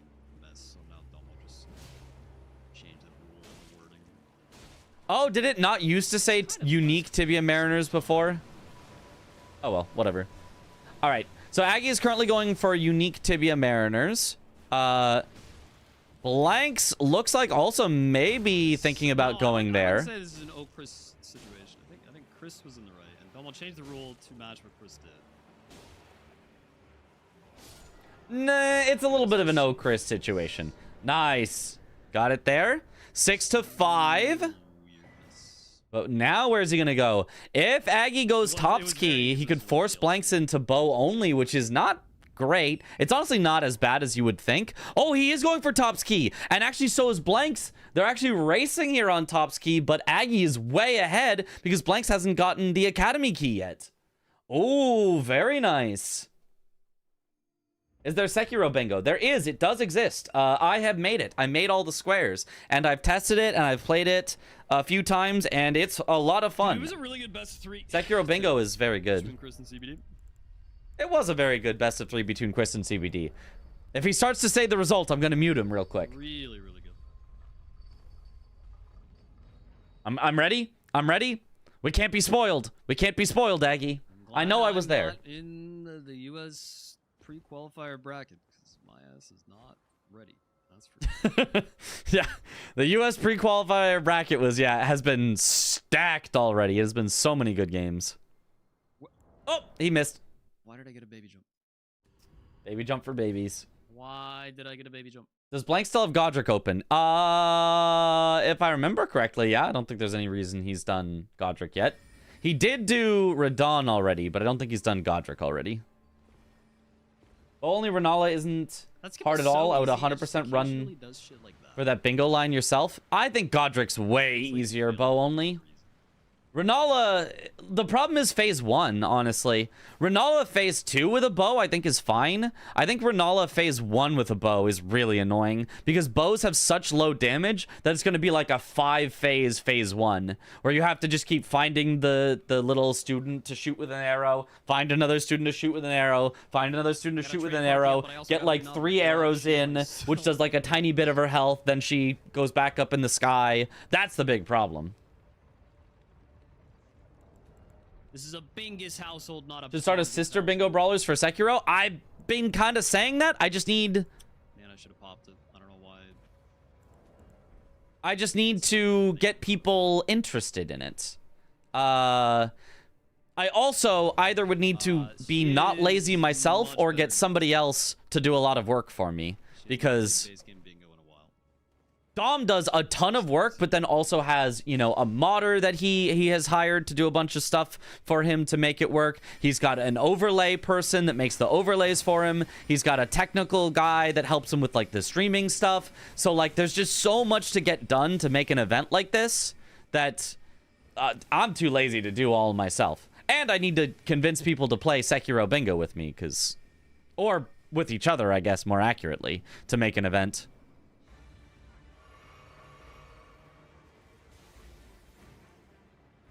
Maxed out Mighty Shot, though, it still doesn't do, like, that much damage. It would still take a while.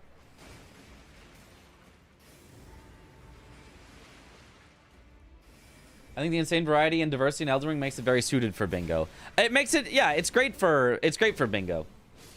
Elden Ring bingo is a, like, very, like, exploratory bingo, if that makes sense. Dude, I kind of miss it. Quite frankly. Whereas Sekiro bingo is more of like a race bingo. I feel like the current base game format like, is a little... There's a little bit less like synergy on synergy on synergy and more of a like, okay, these squares kind of push me in these separate directions, and so I need to go some this way and some this way, and I'm gonna like race there, and then if I get this one, then I can continue racing to the next one. Kind of a thing. So it's just a little like faster paced than an Elden Ring bingo. I think I've sniped him. Maybe not a little bit faster, maybe a lot faster paced. TBH.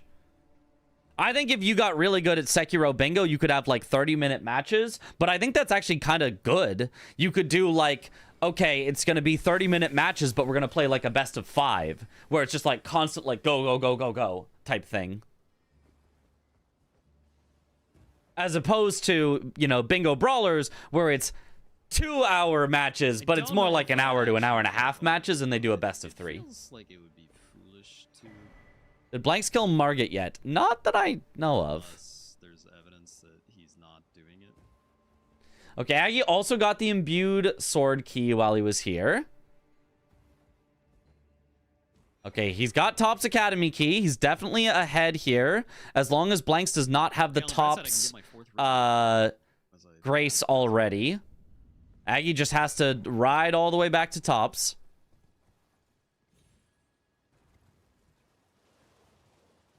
Sekiro needs some unlocked statues and line bingos instead of lockout. Only is not as bad as he used to. Unlocked idols, yes, it does. We have done that, and we've played lockout. It works. It honestly works fun with lockout. You can do non-lockout as well. I think Sekiro non-lockout could be like a super banger, but like nobody plays non-lockout. It's just me. It's just me that likes non-lockout. So I don't think I'll get anybody to play with me if I don't do lockout, because I don't want to do lockout. So I'll do lockout so that other people will play with me. Faster for me to get to Godric. I'm already through Margaret. Want to see more Ashes of War in DLC bingo? I'm sick of Savage Lion's Claw. True. We need some reason to go Poison Flower Blooms twice or something. I don't have time for these little tallies. Okay. I'm stressed. Okay, where does he have? Oh, he has to go Lascar. Yeah, no, Aggie is ahead. This is a lot of time sunk in from Blanks, where it's going to work out really well for Aggie. It's going to be 6-6 in just a moment with that line threat that Aggie has that Blanks is going to have to respect at some point. Bought in some Kanagi Usagi bosses to make it more interesting. So true. Way better bosses in that game. Non-lockout is great for leaderboards. Leaderboards? I don't think you'd do a leaderboard. I can just get in there, can't I? I'm pretty sure I can. I'm afraid. Oh, right. I can tell you. You've seen that. That's the only it's after they did the academy, as you might have making entry and so on. When they come, why without one? And you'll never. And if you once you would you? I know it, but still, you're willing to. Thank you. Now I can resume. There it is. Give Top's Academy key. Woo! All right, and Blank sees it, does have to pivot, and he was like, dang, I was so close. I don't. Aggie not pursuing the bow. Will Blanks pursue the bow? You get a weekly bingo and let people compete for fastest times. Oh, okay. But you could. It's kind of just like a fast, like a little like weekly, basically custom speedrun challenge. Okay, that's kind of neat. Yeah, I could see that. Remember, we had base game Ashes of War in the DLC, but everyone started using Stormblade. I see. Yeah, makes sense. Easy bow only Melania is the logical next step. Of course. Wait, well, Aggie is... Wait. Maybe Aggie is pursuing bow, actually. Now that... Wait, is there a bow up here?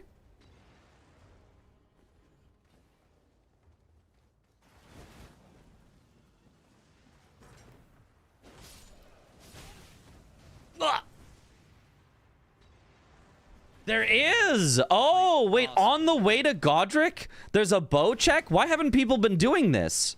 Why have been people doing like the one in Round Table that takes longer and takes a stone sword key? Why have been people been doing the one in Shifra River, which, I mean, maybe also is fast if you're already in Shifra River, but like, there's just one on the way? It's not like... Is a crossbow check? I mean, crossbow checks maybe are better for this. So we used it earlier and it worked out. Because the lightning bolts that you can buy from the Altus merchant. Crossbow equals bow. Does it have the word bow in it? I think we may as well try. Uh-oh, he's gonna try. Cinema. If blanks went for bow only immediately, would have done it by now. And I had a bit of sneaky bow progress. Aggie doesn't know, though. He's going to Kale, who only sells the regular bolts. No lightning bolts here.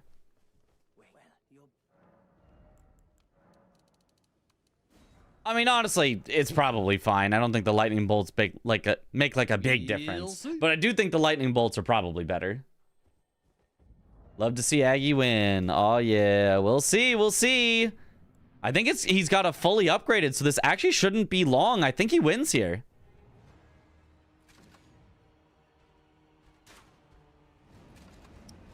Great start.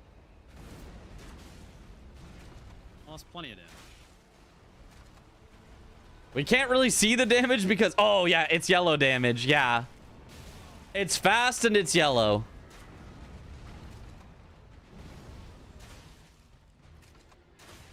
Oh, it's so fast at reloading, too. Yeah, Aggie easily gets this. Is this all you do? He's looping him.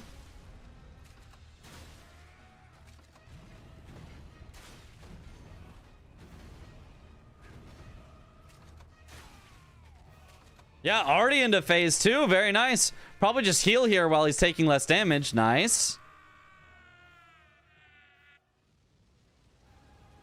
What if Loretta's great bow counted for bow only? You know, it does have the word bow in it.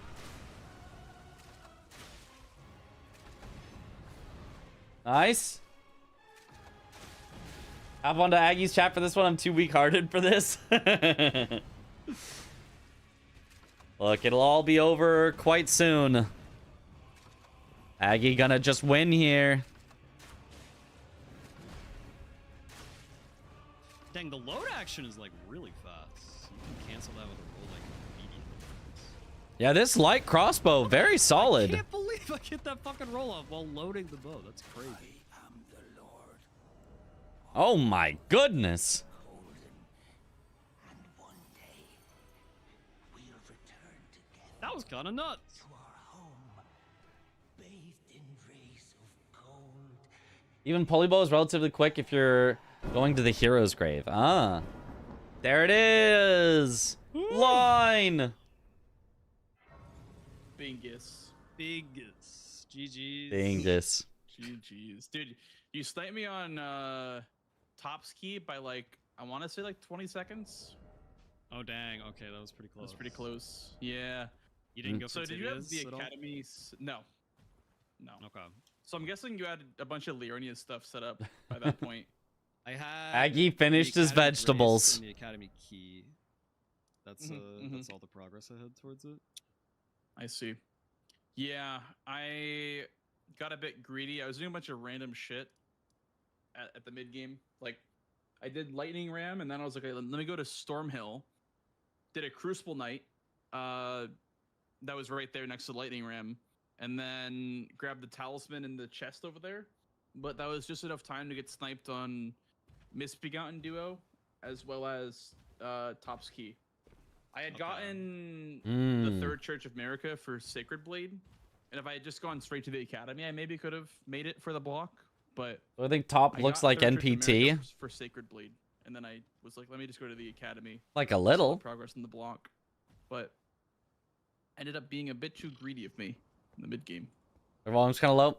Yeah. How's that? I don't know. This worked out well for me. So when you got you sniped on. I've got new headphones, so the volume is a little weird for me. I wanted to do, which was just go to Castle Roadman, get Elder Lions, kill Radon, get 30 Faith, and then kill Duo after that. So then I started progressing Stormveil and Raya Lucaria, and then you marked Lightning Ram. Makes and sense. Good luck, Sheep. Mitch. So I was like, okay, he didn't do it immediately, so I'm just gonna warp back to There we go. Radon. And My headphone cable was a little do that. twisted. And then like right after I killed Radon, you got 30 Faiths, which I assume. I had a was new Radon. chair Is like that right? months and months ago. Yeah. I did Radon, then I did 30 Faith. and I Crossbow went check for is the crazy fight though on the and way to then Godric. Misbegotten Yeah, Crusader Duo. I Okay. did not know about that. That's a really nice I one. had like warped back and like had just like ended festival when you marked that, so I was like, okay, he's probably going for this. That was probably Radon. So I Yeah, thought that's I a had good advantage read. there, and then Honestly, took yeah, that is kind of obvious to mark 30 faith, and then like, oh, I'm gonna do that right after. It's Yeah, pretty that was just obvious. fortunate that I had that grace there, and I was like set up to just perfectly snipe that. Yeah, And then, Blanks' I damage just not went for nearly as good tibias, with and I this just was like, bow. okay, well I got tibias. I have top speed. It's buff, not so horrible, everybody's but top speed. I think the And then by light that crossbow point, was it's way okay. better. You didn't immediately go for bow only, so maybe I just have advantage because I had Margit dead already. Oh, you had Margit dead. I see. Yeah. Yeah, I was in the lift side chamber when you marked that. Okay. Were you just gonna use the light crossbow? Heart bow was sold by the husks, so I just used. I was gonna use that. Oh, okay, okay. It's got barrage on it, so I figured it's not too bad. Yeah, no, that's probably a better option for sure. The crossbow like wasn't bad though. It was way better than I thought it'd be. Crossbows are pretty good, especially with the rot. I did not have the rot, but yeah. Where's the rot I learned bolts that people loading- get? The loading action of the from? crossbow. I just got it in like the ballista pathway. up above Oh, I on see. the way to Godric. Okay. I learned the loading action of the I guess crossbow. one of the players is, who like, will go for line rather than immediately majority when he cancelled can. That's by a true. bolt, and you still get the load. Oh, So you can actually like get pretty cheeky. Black with key it. bolts, round table, and lake of rot. you can Do you just buy them in round table, or is it the bow check spot? you can also load the crossbow with like a. Let's say you loaded with R2 and normal bolts, but you press R1 and rot bolt. will Bow come check. out. Oh, that's why people go for the bow check for Really the rot interesting. bolts. It doesn't matter Okay. Yeah. what you did the load action with. Yep. Whatever one you shoot is whatever button you press is whatever you shoot. Weird. Even if you loaded the wrong one. Yeah. Bow moment. Bow moment. Yeah. I mean that was Moment. oh nice. This bow plays music when you shoot it. Oh yeah. Oh. Yeah, Yeah, I think for me, I was doing a bunch of random shit like towards the mid game. I definitely should have been doing Stormveil and Lyrinia stuff sooner. I was just kind of like eyeballing the diagonal, and I was like, if I can just get this is kind of free. Because you know, Radon leads into Morgott pretty, like it's pretty linear the path after getting both those Crucible Knights and then the duo. yeah. But I was a bit too blind to the column 3. Once I saw that you marked Magnus, I didn't think too much of it. But I guess if I went for tibias, I would have had row 5 open as well, which could have been nice. But Magnus was so I was a gonna go for bitch. imbueds. That took me 3 tries to kill Magnus. He was unbelievably like Yeah. slow. Wait, what'd you have for him? +9 Flame Bridge. Oh, yeah. Which I feel like greatswords are usually good versus NPCs. It just I don't think he had flame bears. Didn't he have banished knight's greatsword? He also, when he two-hands, either has, way, like, the whatever. same effect as the Solitary Jail Knight, where you just can poise. Yeah. It's fucked up. David had a really insightful comment during season 4 about And how so the you new use all thing 3 becomes the fingers old then? thing, Yeah. and the old thing becomes new again. There's a constant cycle between people going for bingos, and then that becomes predictable, so people block Sorry, what were you gonna bingos, say? and that becomes predictable, my so people bluff their idea was bingos. that, That like, becomes predictable, so Magnus people into don't block Dawn bingos. That becomes was, like, a predictable, so cheeky people go for somber 5 bingos and again. 6, Basically, And then Definitely. just get the whole setup off that. the cycle of Yeah, metas, Which worked out pretty well, but yeah, Magnus just. which took is way nice. longer. I mean, it's good that there's nothing My that thought process is for setup was to uncounterable. do- and it kind of worked out. Was I did Akio plus 0 was square off because that's just kind of scripted, basically. And then I did Magworm right away because there's 4s in that tunnel, and I grabbed the 5s in Falling Star Beast tunnel. So I went from 0 to +15 after Magworm. So, because You just did I went- Magma Worm at 0. yeah, with Rot Grease it was fine. With square off, okay, it's yeah. not that bad. Lion King. 'Cause, I mean, I had to get a rock boost anyway, so I went to grab the smithing 5s from Falling Star Beast tunnel. And then I grabbed earlier in the match. I grabbed the Shifra 2s and 3s because I wanted the Scar Seals, and I was like, this Scar Seal isn't even like I'm not even that incentivized for Scar Seals. I just want the stones, and it's kind of just a bonus to have the Scar Seal, like the 1 out of 2 stars Scar Seals. Someone tried just getting a Yeah. bingo instantly, so there's no counter. That would so I make it did so that, easy. and Oh, then- true. I went towards Magma Worm, and then I wasn't. I didn't want to do Millicent at the start because it's such an RNG like rush square. I kind of Yeah, I don't like that square either. I think it's a little Yeah. silly. I was surprised I Yeah. got that though. I thought it was greedy going for it, but Did you want I IQ guess. plus 0? I was planning on it. Yeah, I was surprised you did no torrent. Yeah, I mean I had square off, so it just kind of was a lot easier than a lot of other weapons options. What did you Put it start? under the commentary. Thank you. It was like, oh, what is this class? I don't even know what it was, but it was like Lord Sworn with a parry shield. Oh, know Lord if you saw that one. Right. Okay. Yeah. Yeah. I started Wretch with the Gargoyle Greatsword. Yeah. Wretch always has good weapons. I CBD and swear. Josh went from having 1 square in the diagonal really to good stat 4 line, too. in 13 seconds in season 5. I don't remember that. 13 Dang. in strength, endurance, Damn. dex, vigor, or something like that. Crazy. Big. Oh yeah. I was gonna ask, what was gonna be your row 1 block if you didn't get Top's key? Because that looked kind of nasty, like to not be on row 1. That looked Row kinda... 1, I after Limgrave Tibia Mariner, I grabbed Third Church America Grace and was just gonna go Grail. Makes sense. Makes sense. Is it not faster from Inner Ionia to go do Celia skip up towards Grail? I guess maybe it is, yeah. Yeah, I was looking at Grail too because of the column 4, but I was like, there's no way that you don't have like 4 ritual pots. Yeah. I sat on that for a while. I do have 4 right now. Yeah, because there's the 3 from Jarburg / Laskjar, and then you had 1 from the Academy, I assume. Yeah. And then the last one could be the Merchant by the Radon's Great Rune as well. Yeah, that was my plan if Bow only got blocked at the end, was I would just go to Grail and then ride straight to Dragon Barrow Merchant and get the 5th pot after that. Yeah, that makes sense. Yeah, for sure. Because we had Sacred Blade as well for going third church, which is generally good outside of just Tibias. Sacred Blade is really good. Not just like generally more good. damage It's is so super bad. good. Yeah, just extra I feel damage. like I had a lot of implied. Hope future play with seasons go Brawler back to progress, 2v2s. I think we will but I get didn't more actually 2v2s for sure. there much It's basically until been near the end. 1v1 2v2, 1v1 2v2, Grab 1v1 Laskjar Ruin when you were 2v2. going for pots. No, I didn't. I probably should have. With the exception that season 1 I was figured that, yeah, I figured that you had at least solo, that and then much season progress 2 was because of also the solo. pots. Yeah, it definitely was implied though when you marked that, and then Monkey vibes, I got kinda monkey worried when you marked vibes. Sinister. It could I'm like, be, I might could be cooked here. cinema. Like, this might be If pretty hard Dom for me lets to us get a pick block in. teams, monkey But vibes. I guess if I went for just 1 block instead of going for both, maybe. Yeah.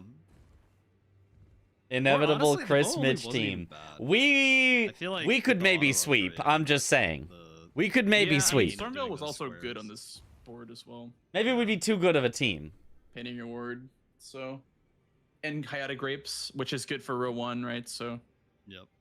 Waiting for seamless Do you co-op do bingo. you know if you need to That- kill Godric I mean, to that get could her be to spawn tried. there? It just dealing with the you don't. mod would be horrible, probably. You just gotta talk to her at Morn or Weeping or whatever. Yeah. And then you can Okay. just get the grape walking in reverse from tops. I see. Bush and Swed started laughing. Yeah. Oh man, Well, that's I mean, that's that was a pretty that's sneaky tough. bingo line. GG's Yeah, on I'm that. surprised it worked out. when the monkeys have Were you business. ever considering mhm, like not mhm. finishing the bingo just because you thought I might have gone for like a block at some point? 2P1C bingo. I didn't think. it Hold would on, you really might be work out, cooking. But I was like, okay, well, I may as well go for Top's Key because it's kind of just good to get into Academy anyway.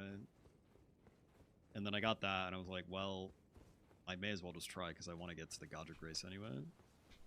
Yeah, I mean there was enough synergy. With How many players Stormville per that it region wasn't are there? very punishing to There are lose. 2 players per region, and there are 6 race to regions, only or so whatever. 12 total players. Yeah, I think that was the main thing. Like, I could keep going for the line. Singles co-op without is it, so like, jank. being a You have to huge tell race players of not time to fight a waste. The boss worst together. case is that you have capital. Open. Yeah, It's like the worst yeah, case it would be scenario. rough. So. And also Crucible Knight inside, I guess, as well. Yeah, I was considering that too. I get mind controlled to go for talismans every game. I don't know what it is. That square makes me go for it. I hate the Gotta talisman go for square. talismans. There's too many fucking talismans, man. Yeah. I don't even know. I was like, oh, what do. you know, this is good. The Stormhill one is good because the Crucible Knight's right there, so I may as well go for the Crucible Knight. But that ended up losing me the center square, and then I was like, you know, oh, I'll just go for Alexander. You know, I'll go for the. Is Arrows talismans Reach even a Talisman as variable well. one, It's or like is there it was, like, just so many always 9, bad which is just decisions so made many? because of that square. Yeah, I Yeah, guess it it's can Aggie be and V ways Sweat are a the lot two of Canadians. I wasn't even in a good spot. I just kind of was trying to prep row 1 a little bit. Yeah. Wait, when does Whetstone Knife appear in Roundtable? Second Grey Rune, maybe? Does Is I my didn't know that Roundtable happened Wisconsin? actually. I didn't know you got Whetstone Knife at Roundtable ever. Didn't Domo say you're not allowed to buy Physic from Roundtable? What? So I don't know if that applies. Why would you not be allowed to buy Physic from Roundtable? That's what I heard. I don't know if that's actually. Is that a the rule? case. Can you not buy Physic Yeah, from Whetstone Roundtable? Knife. Probably second Great Rune. That's why he is in the preseason But, like, tourney. Yeah, it's because he's Team Physic Canada. isn't even available at the start. You have to get I think always certain 9. amount of Dang, that's progress. so I many. feel like that should just be part of the strategy. It's just that if Yeah, one player I dies as could long be as their ally is still misremembering, alive, they can but- run back in and continue the fight. This might be a Oh. long-forgotten rule or something. Yeah, weird. I don't know. Yeah, I remember there being a discussion about it, and I remember him saying something along the lines of like, he wants people to have to go to third church for it. That's a little silly. I think that's a little I feel silly. like Third Church or 2 Great Runes is like a good. either Yeah, way. I agree. I agree with Aggie. I think you have earned moving it Plus to it's Third round Church table if you move or it. 2 Great Runes and going back to Roundtable, which isn't nothing.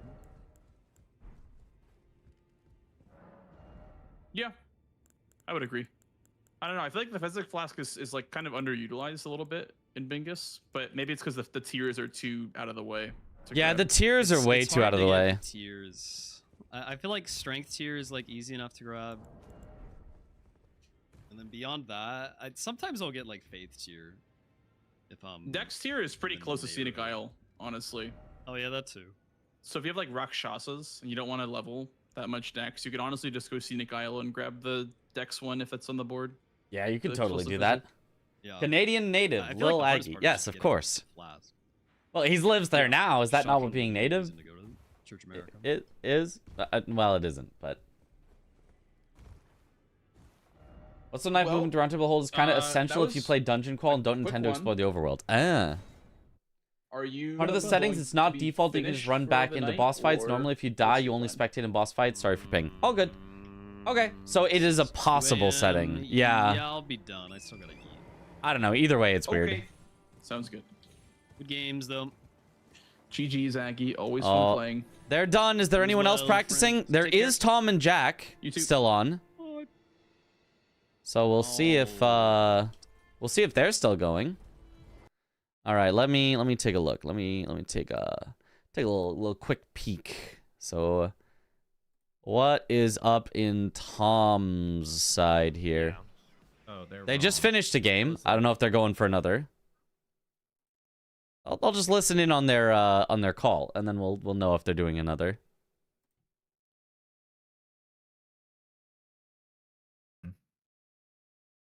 Okay. Did you have the talisman? No. Oh. Hmm. But yeah, I had like 200 over 200k in pocket, and bail would have been 490. So like, I'm pretty sure I actually had it. Oh well, that would have made the game a lot easier. Well, you gotta remember you did Memory of Grace 300k. I know, but like, I did like all the dragons and shit, and I mean, Lamenter gives some money. Yeah. But it I doesn't had- sound I had like you Jail had Knight at that talisman or point. anything for this. No, no. Okay, there we go. Swapped over. Like, I don't know. Sensei Axe Guns Drake, Jagged Peak Drake, ADM. I mean, Tom versus Jack match is crazy. Jack almost sniped Tom on bail when it was 11-11, but died. Dang! Wow, that's I that's don't know. close. That is really close. I mean, we can calculate this out. I was level 55 when we were checking with over 200k in pocket. You're level 55. Addition for tier shop and base game like in 55 DLC. to That could be cool. 80 is 677,000. Okay, so their We get math some was right. players Maybe my adopted math if they was want to not. play for India. But you Uh, said 55, but you had 200K in I your mean, you could pocket. Yeah, yeah. you So I could definitely had ask enough. Dom, but I think So you did have I enough. think we want No. exactly 6 teams. 7 teams would be an awkward number of teams. 8 teams could work. If we have India and another country, could work. It's but it's like just over a mil to get to 80. 7 teams would be Just not over a a mil. good number. Yeah. Okay. So yeah, that was hell enough. Yeah, whatever. That was that Because 5% yeah. carpet bomb attack, and he got Yeah. hit by the landing. Yeah, I was thinking. Wait, that, the 80 like wasn't too full bad, phase and transition people attack. were like, Oh, I killed you're Gaius. gonna need like That's way what it was. way more. Yeah, I killed Gaius and then Romina, and that's basically all I needed. I mean India and Japan. Yeah. I think Dom But I tried mean, to get either way, I wouldn't China. have, like, known and if it Japan, were, like, but- an official match or something. So it's not like I think there was issues with Also trying certain I to would've get. beat you to it anyway. I think there was something. I don't remember. My I think fight was Dom fast. tried to get China and Japan, and it didn't work out. Like I had the Grace by Devonia when you marked Senesax. I think he at least said, or somebody said, he tried to get China, but they're it would've not been that tight. 5 interested. minutes to get from Senesax's in Grace and kill Bale. with challenge Egon, I feel like runs. that's pretty doable. They're interested in something else. I forget That's what he not a said. 3-minute fight. It would have been like razor tight. It probably depend on how far Japan away I should be was from easy the- considering from, like, Souls the is so Grace or Japan something. influenced. You would think. I don't know. Mm. Are you just casting for this bingo season? I'm only Maybe. casting for this bingo season. Yes, I'm not playing in it currently. All right. Well, it was like 4.5. There are 6 it was teams like for season 6. Is 4 there a minutes group this and, time, or are we doing a yeah, really big 45 bracket? seconds, and then I had to. The format is pop a rune. I undecided. didn't have to pop a rune, but I decided to before But sending out the Grace. We talked about I wasn't sure. We talked How about much money I possibly had. doing basically yeah, 2 anyway. different groups of 6 players, 1 person from each country, Alright, 1 person from I'll, each country. Yeah, GG's. I'm They all still play frustrated each about the other. Bale death, but it is what it is. It was indeed a good game. It was a funny game. Oh, it sounds like they're And it over. was fun. They're done. Yeah, that was a weird game. a Just shitty way us to end. chilling, not just not challenging anything south or north. Like what the hell, dude? Yeah. Are we playing season 7? That's the question. Who knows? Depends on the format, I guess. I'm gonna sign off. I'll catch you later. Have a good one. Same here. Same Also, here. Have a good You one. too, working, man. Mitch. Yep. Oh, hi, Mitch. Hi.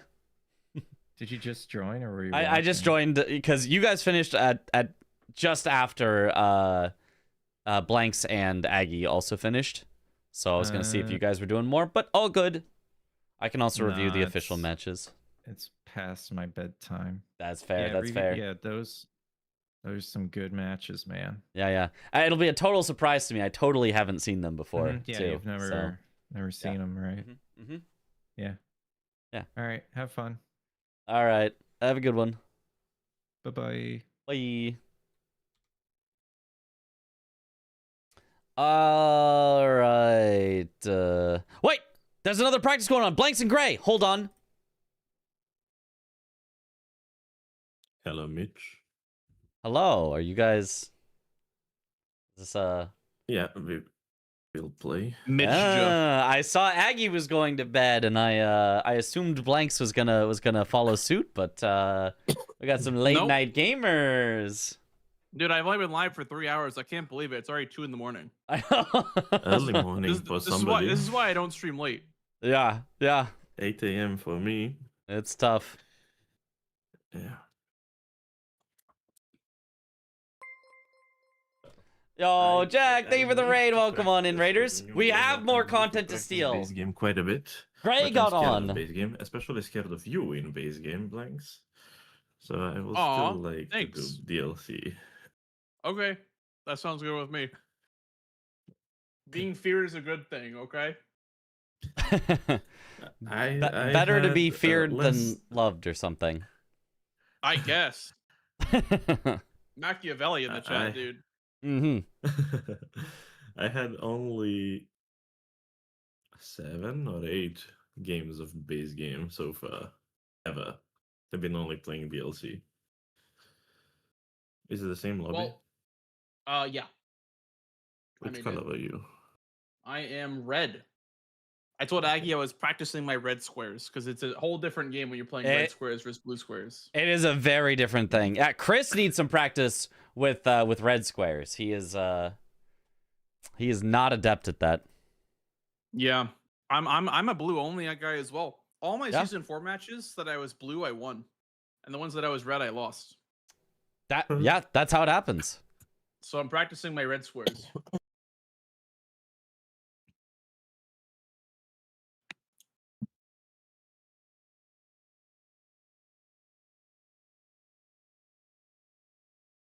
Notorious I was content using thief green Mitras is color for back the on the longest streets. time. That's right.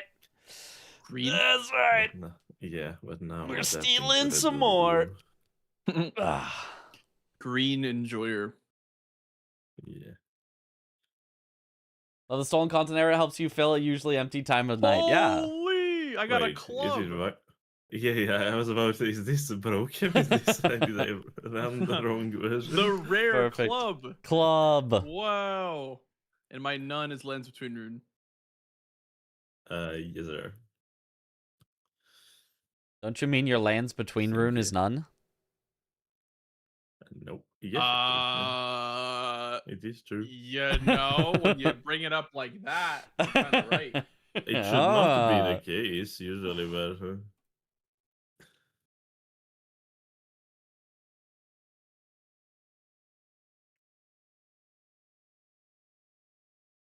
And Okay. congrats, Gray, on making it into the bingo. Yeah, Officially. yeah, welcome to Thank the big you. leagues. Yeah. thank you. It's going to be I'm- hard. Yeah, I'm you're gonna going have to be practice a afraid lot of of base playing game. against Gray. Yeah. Mhm. Yeah, base game is the issue. I mean, it's adapting to DLC as a format here because I've been doing something completely different. But base Yeah. game is the issue. I will be able to adapt to DLC. Well, but base okay. game is the issue. I was DLC only Andy until this season, and I learned base game in like 2 weeks. So I feel like you might have a bit easier of a time adjusting than you think that you do. It's not that different, in my opinion. In base game, I have played so far Main and Raidens, and all games that I have with them are pretty much going to 13-12 or 13-11 something. I'm able to keep up, but I don't know base game fights at low vigor. I need to put Yeah, a lot of that's- points into yeah. my Very true. DLC vigor, you know? Yeah. I don't mind putting a lot of points into base game vigor either. I just, you can't do that off the bat. Especially with stat dumps and whatnot. Yeah. I lost last game because of that, because I had 40 vigor and couldn't get to the arcane in time. Yeah. Well, I am ready if you are. You have a club as well, right? Yes.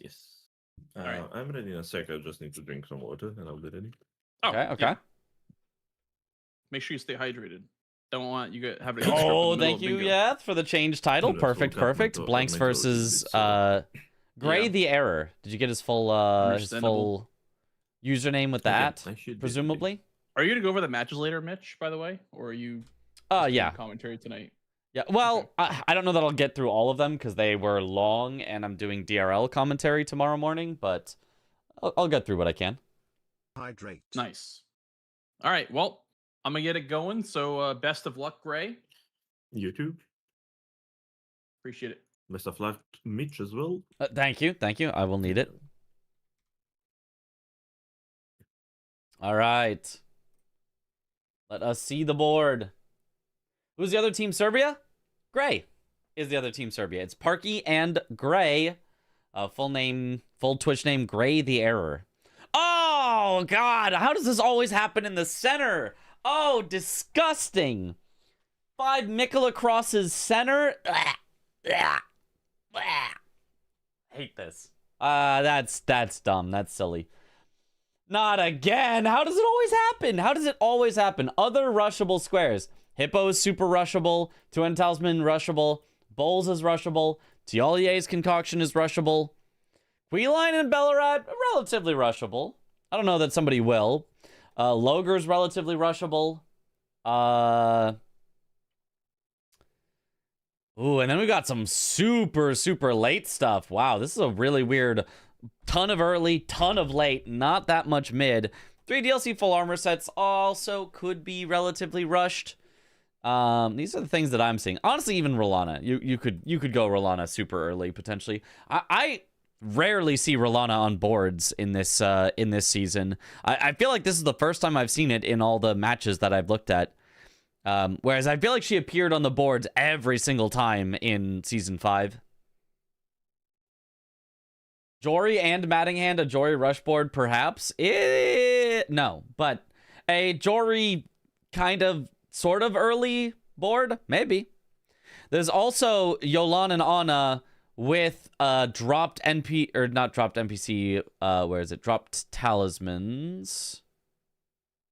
There it is.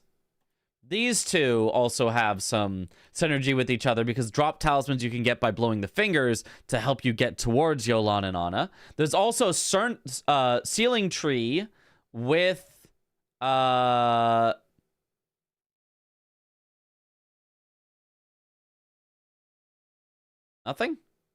Why did I think I saw Consort? Maybe I didn't. Never mind. There's Burning Ceiling Tree with nothing. Yeah, I don't know. This is a weird board. A lot of late, a lot of early. We're not going to see Rolana for 10 games straight now. I know. This is the one Rolana that we get. Like, look at all the things I have starred that they could go for theoretically as a very first square. Like, there's so many. Also, what up, Parky? You excited for some DRL commentary tomorrow? Arky has been killing it on the DRL commentary. In fact, she's gotten to do so many matches, and it's awesome. Dragon Hearts with Bale and Transformation. Yeah. At least kinda. At least in the same area. I mean, Bale, while summoning Egon, you know, to summon Egon, you do need a Dragon Heart from the Dueling Drakes, so certainly could be. Likes going bowls, he bought Eternal Sleep. Doesn't mean he's rushing it, but it's just a good idea to buy it and be ready for Eternal Sleep at some point. So excited are you? I am very excited. I'm always excited for more commentary. It's just what I'm enjoying doing the most right now these days. It's like I stream, I do commentary because it's fun. I wake up early, I'm waking up for commentary because it's fun. Like this is my commentary arc, and it's going great. Don't you need to get to Castle first before you go to Bale to get transformation? Yes. I mean, the transformation isn't exactly at Bale, but yes, you need to get the painting from Shadow Keep, and then go to the dragon area to get the painting reward, which is a transformation. Yeah. For Perfume, can you go with transformation too? No, you could if you went to Lamenter Jail. Yeah, you could go to Lamenter Jail. Alternatively, you could go Jory, and then you could get the one in Midra's Manse, I suppose. There are options for sure, but I mean, I would hate to do Lamenter. I would hate to actually do Lamenter. Going into Lamenter's Jail to grab the perfume bottle, sure, fair enough. Actually killing Lamenter, ugh. Honestly, going from bingo to DRL commentary is like a break just because it's so much simpler. Yeah, it really is just kind of a basic, like, okay, they're gonna follow a route. You know, here they are at a boss. Okay, let's see if they got the boss. They got it. Nice. You know, good thing. You know, but can also... Oh, Greg gets the bug! Greg gets the Tiolier skip bug! Hashtag ban Tiolier skip, but don't actually because I still kind of like Tiolier skip. But hashtag ban Tiolier skip. He didn't even grab the Grace right next to Tiolier because usually you don't need it. If you get the one by Egon, that's usually better. But now he has to run back even further after that missed skip because the game just doesn't count him as landing sometimes. That just happens. We'll see if he continues on with whatever he was going for. He was trying to rush for something. Blanks instead set up. Oh, and great stars he found in the shop. Great Star is a really, really great one. Great Katana, on the other hand, for Gray. So both of them with great weapons. They literally both have great in the name. He gets the bug a second time! Oh, what a disaster! Twice? This is rigged. This is so rigged. Concoction, Bale, and Transpiration have some synergy with each other, albeit a bit slow. Concoction? Concoction is nowhere near the other two. I don't... Okay, this time it finally lets him land. Oh, but... In fact, Blanks is going for Bowl's first square. You were right. So the Eternal Sleep Grease was not just for an eventual Bowl's. It was for a Bowl's right now. Bang, bang, bang, bang. Eternal Sleep? Yes, it is. Just keep hitting him. Hit him in the face. Well, he is not going to be getting up. He will not be waking up anytime soon. Oh, well, maybe a little soon. Okay, gets a good number of hits out of it still. That's not bad. And then you get another stagger pretty much right as he stands up. Oh, and even gets another Eternal Sleep. I didn't even realize you could get 2 Eternal Sleeps off of 1 Drawstring Grease. That's quite nice. Nice avoiding. Nice dodge, and there should be the first kill. There's Bowls. As soon as you kill him, you can mark it because the runes happen immediately. Very nice. Bowls like negative sleep resistance. Mans is tired. Bowls is like me after a day of bingo commentary.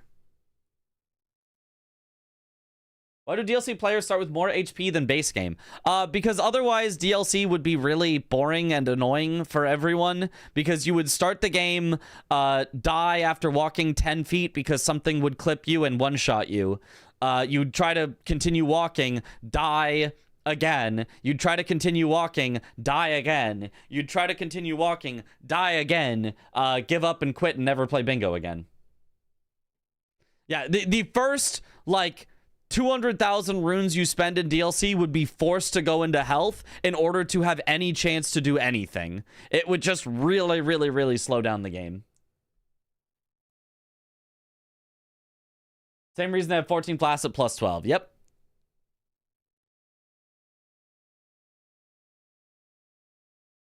At first on was going to give them the 4 flasks at plus 0. Oh, God. Just never able to heal. That would have been really rough. Okay, but Blanks has a square out of this early game, which is quite nice. I'm honestly surprised Blanks did not go for Mikula crosses. I think maybe he thought Gray would go for Mikula crosses. And Gray, I think, is going for Mikula crosses. Just had those unfortunate Tiolier skip incidents.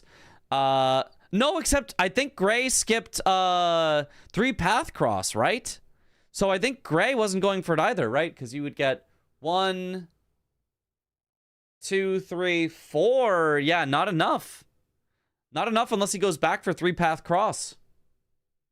Is Gray live? He is. Yes, I'm watching him on Twitch right now. Gray the Error is the full name. I think it's linked in the title. Gray the Error. If not, I'll make sure it has the full @ in my title right now. @Blanks versus @Gray the Error. There you go. It is linked. Perfect. Yeah, I think Yathlon fully fixed it already then. Okay, Gray is going for the Mikula crosses, but now has to go back for 3-path cross that he initially skipped. This should be faster than Blanks gets it. I don't think Blanks gets it, even though Blanks went 3-path cross first because he stopped by Bowls on the way.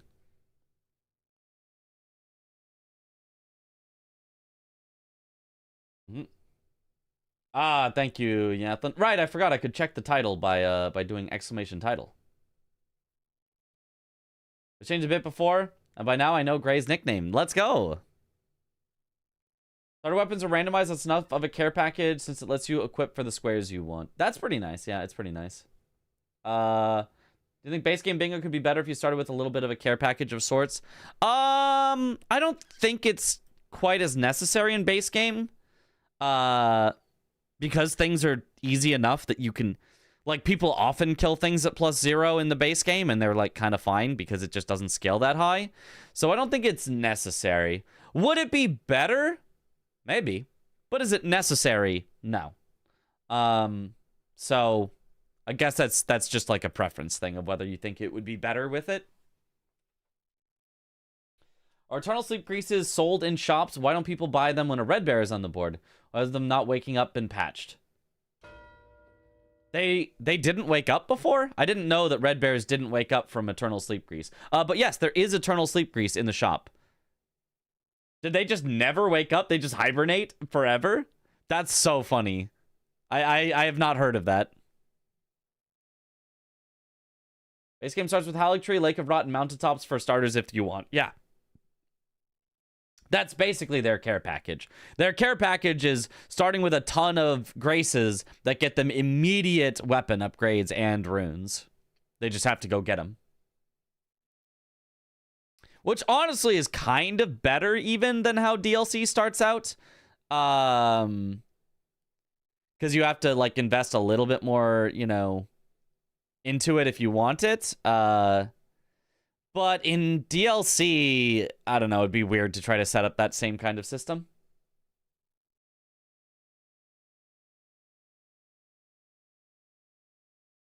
Like DLC, you really can't go at all until you have an upgraded weapon. So if you force them to like, no, you have to go find stones in the DLC before you can fight stuff, it would just be weird. It would just be really weird.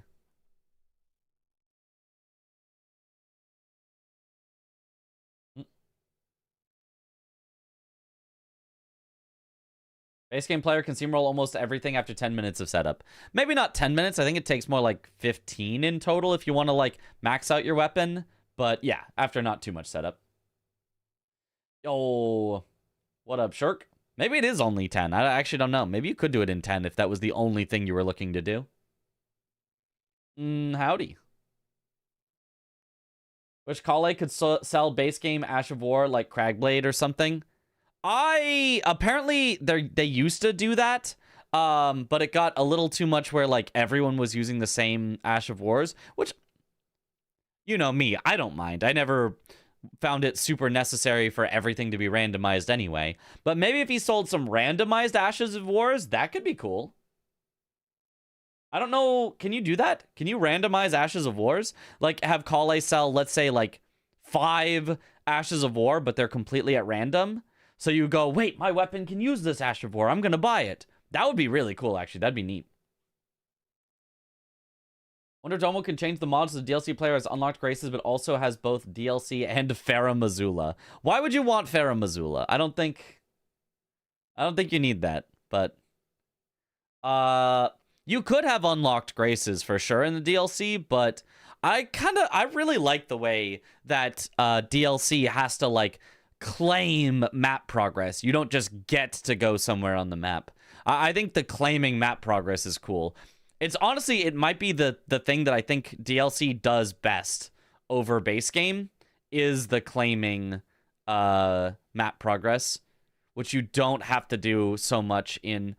Where did Gray go? How did Gray come from the other side? He went like around. Is this faster?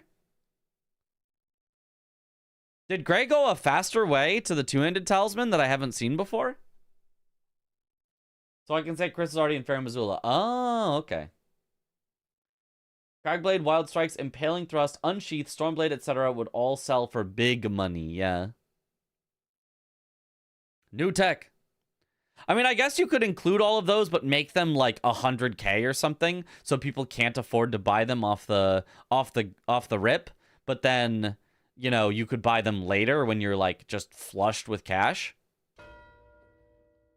There's a two-handed talisman for Gray. I really like this start from Gray. I mean, aside from getting kind of screwed over by the Tiolier skip not working twice, he's got Mikola crosses, which is the center most important square on the board, and now he's got two-handed talisman, which is the most power gaining square on the board. So he's ahead by a square with a super powerful talisman. He does have to go back and set up his weapon now, which is going to give Blanks probably time to get a second square as well. I think he has to go back and set up his weapon. I don't think he's done that yet. But, oh, he's not actually heading. Oh, he's going Tiolier's concoction next. Yeah, okay, this makes sense too. He's going to get 3 squares before he has to set up a weapon whatsoever. Really nice play by Gray, whereas Blanks is going for his second square here, Queeline and Bellerot. And then he's gonna, you know, have to go for a third square. Oh, Blank's also got a DLC Ashes of War, though. Oh, I didn't realize he was going for that. I should have been paying more attention. Wait, that's actually quite nice. And now gets Quilon, so he is actually going to have 3 first, and then Gray is going to have to set up his weapon. Woo, okay. I mean, I still like Gray's position because he's got the two-handed talisman, but Blanks is going to be a little bit ahead in time because he's already got his weapon set up. Very nice. Refresh Gray stream a bit. I started Fort and maybe 5 seconds behind. Okay. I'll just refresh Blanks as well. We were a little behind on both of them. At least set up for a lion, if not kill it. I mean, you don't have to right now, but you're at least very close on it. So there's 3 for Gray. About to be 3 for Blanks, and a great start for both of them. Honestly, this has been just bang, bang, bang, bang. Taking out all those. I guess I should have started DLC Ashes of War. I didn't realize it could be that quick. Yeah, the one... Yeah, Savage Lion's Claw, of course, always. Wing Stance, of course, always. Those 2 are like the easy ones. And then I forgot there's that 3rd easy one if you're going for Quilon and Bellerat. That is just right there.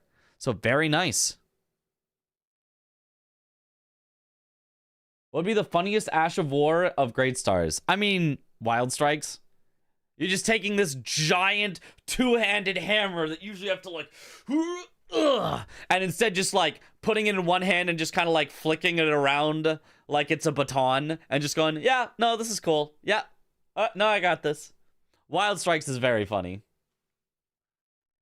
Is Blanks the player on the left? Blanks is on the left and Gray, the error, is on the right. Wonder if you can do Cold Shriek. You cannot. You can only do Occult and maybe Bleed. It's not a great Ash of War for that reason. If you could put any affinity on with Shriek, it would actually be really, really good. Like really, really good. But you can't, so is what it is. Red Blanks. The rare red Blanks. Wild Strikes is peak, yes.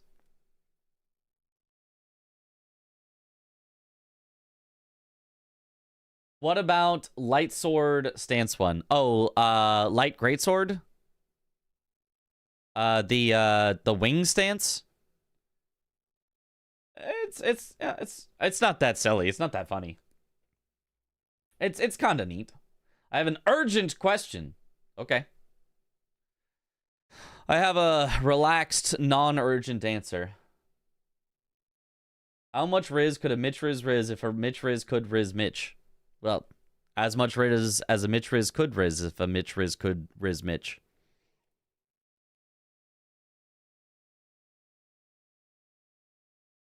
I'm trying to get used to how red plays. Yeah, red is a totally different mindset than blue. You just gotta you gotta play the game entirely different. Like Greatsword is such a cool weapon. I don't like it at all. I think it's really lame, personally. I think the way that it swings looks dumb. I think the damage of it sucks. I think the stance of it sucks. I think its Ash of Wars are lame. I don't like posing before you do a move. I like Unsheath because like it's like the pulling it out of the sheath thing. I like overhead stance where like you bring it up to bring it down. I don't like the like, oh, I'm holding my arm out to the side. Like, okay, cool. I don't like light greatswords at all. I'm a hater.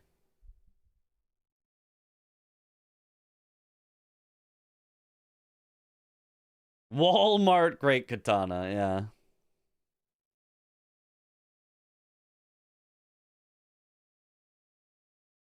Gray the Error is terrified of the far error and the lesser known Gray the Warning. Yeah. Wing Stance is neat because you can elevate over some attacks and get big counter damage, but you have to know the punishes. Yeah, I mean it's powerful as a thing, but like I don't like it. All right, there is Golden Hippo for Gray. So for Blanks actually, sorry. So they are scooping up all these early squares that I said, hey, they're going to go here, then they're going to go here, then they're going to go here, then they're going to go here. So it has just been kind of all of those. Is Gray even going for DLC full armor sets? Are we going to clear out every single square that I have starred, start to finish? We just might. Blank's actually heading all the way into Shadowkeep now. Doesn't just do Hippo for the eventual progress, but is actually heading inside. Is there anything in here that I could see him getting right away? Non-merchant sorceries he could go for at this point, because you just kind of go up to Mesmer, and then from Mesmer you get a free one. Let's see here. Hefty Pots. There's a Hefty Pot he can get very early into Shadowkeep. I actually think that one might be a good one to go for, because then you just get the 2 in Bonnie, which are free, and the 1 at the very start that's free.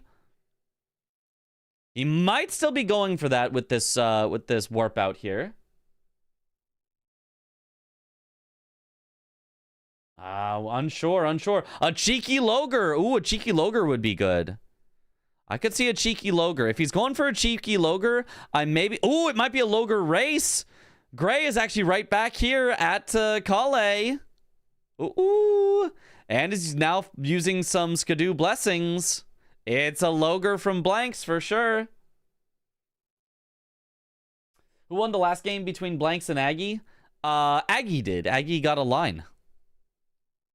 Glintstone Wetblade is very, very nice for him. Oh, Gray not applying it, probably because he doesn't have Savage Lion's Claw yet. Going straight for Logre. It is a Logre race. Ooh, Blank's missing that first hit, though, getting absolutely punished by Logre.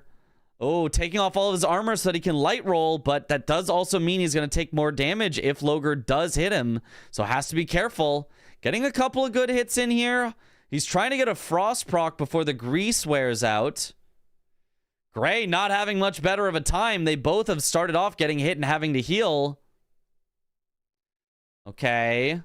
Soon gonna be in heal range for Blanks. Okay, there is the heal. Doesn't do too much, though. Gets another bleed proc, but a bleed proc for Gray. If Gray can avoid him healing, Gray could win this. No, but he has to back off and heal. This is gonna put Blanks solidly ahead. Oh, a little bit of a lag spike there. After this fight, I'm gonna refresh the streams, but it looks like Blanks should still win this. One more hit. There it is for Blanks. There's the mark. Goes in Blanks' favor. A definitive race there. Now, this is also an NPC dropped weapon that Blanks has gotten, so Gray is going to want to finish off Logre here as well. Lagging a little bit more, hiding the progress. He's splicing. Getting some good hits in. Ooh, but gets tagged a little bit more.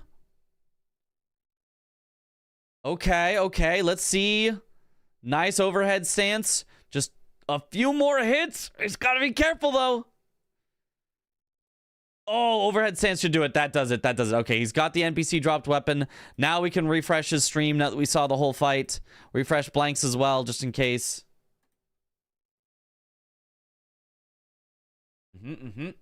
Splicing.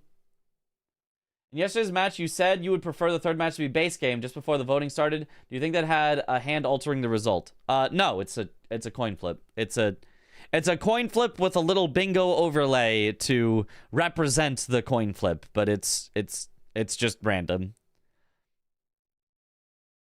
There is no rhyme or reason to it. It is just a coin flip that happens with a visual display of squares filling up on a screen. On a spleen. Okay, Blank's going for another NPC dropped weapon here. He might... I assume the last one he would do would be ADM. He would go Logre, and then this guy, and then ADM. Although, I don't know that this guy's better than Moonwrath. Oh, it's also a full armor set, though. So he could be going for both the NPC dropped weapon and the full armor set as a combo here. That is actually pretty good. But Gray will have the armor sets first if he commits to it. Which he is going to, it looks like. Also going for this Knight of the Solitary Jail. That's another NPC dropped weapon. That is another DLC full armor set. And Gray already has one full armor set here. Okay, second NPC dropped weapon for Blanks. First full armor set for Blanks. Ogre the Beast Claw? He's the ancestor of Bloodborne's Beast Claw. Surely, yeah. I think coin flip is quite sad because it does favor one of the players in the end. Yes, but I mean, do you have an alternate solution? Like, I mean, I agree. A lot of bingo is gonna come down to coin flips potentially. This is a true statement. There will be coin flips. Someone, you know, whatever is chosen, base game or DLC, will favor one player. In theory, both players need to be so good at both base game and DLC that it doesn't matter what the coin flip is, but that will absolutely happen. There will absolutely be some people that are better. One form or the other, Gray gets comboed. He gets hit by the vacuum slice and then immediately gets hit by the follow-up slash and a full to death. That is not good for Gray. That's going to put him way behind on these armor sets. And on NPC dropped weapons, Blanks might be able to snipe both of them away, or at least one of them. Oh no. Coin flip happens in sports too with millions on the line. It's fine for Bingus. Yeah. Like, I mean, the sport I've watched the most is American football, where in overtime, one team just gets to go first to try to score and win the game, and it's just decided by a coin flip. It's just, oh, you won the coin flip? Would you like to go first? And if you score, you win? Great. Like, oh, okay.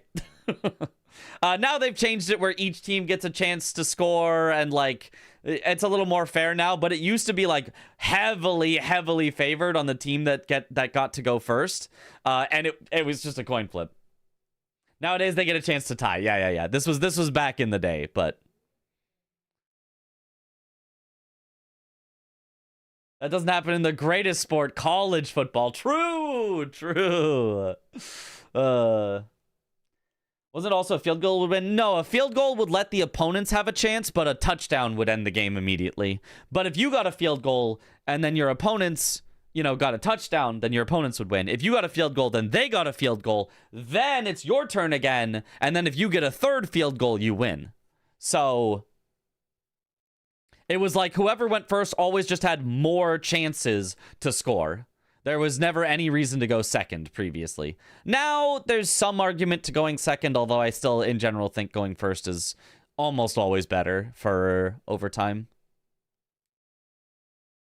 So still favored. Still a little favored, but Blanks. back in the day a field goal Hello? would win? Like way You back in left the day? lobby. I left the lobby. Yes. You both left the lobby. I'm still here. Really? Uh, For me, it says. I will quit out just to reconnect in lobby right now. Okay. Because for I'm me, it paused says using the Blanks equipment left menu. lobby. okay. Here, let me try marking something. Yeah, I Oh yeah, cannot it's see not if working you for are. me. Nope. Yeah. Yeah. I I will try see something. Blanks left and I see Gray left. What the fuck? Maybe servers are down. It could be.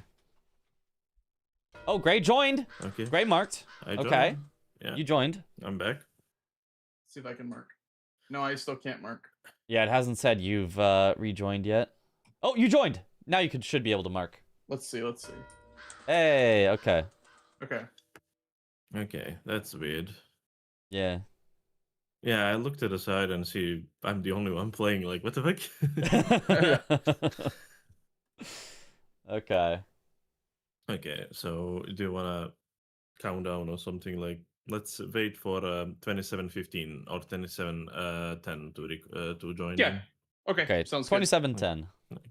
Okay. All right. Glad we sorted that out.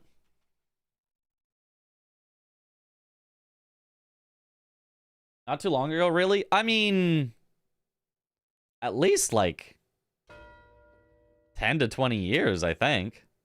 I feel like it has been quite a while that you did not just win on go first, get a field goal. I feel like in the time that I can remember watching, that has not been the case.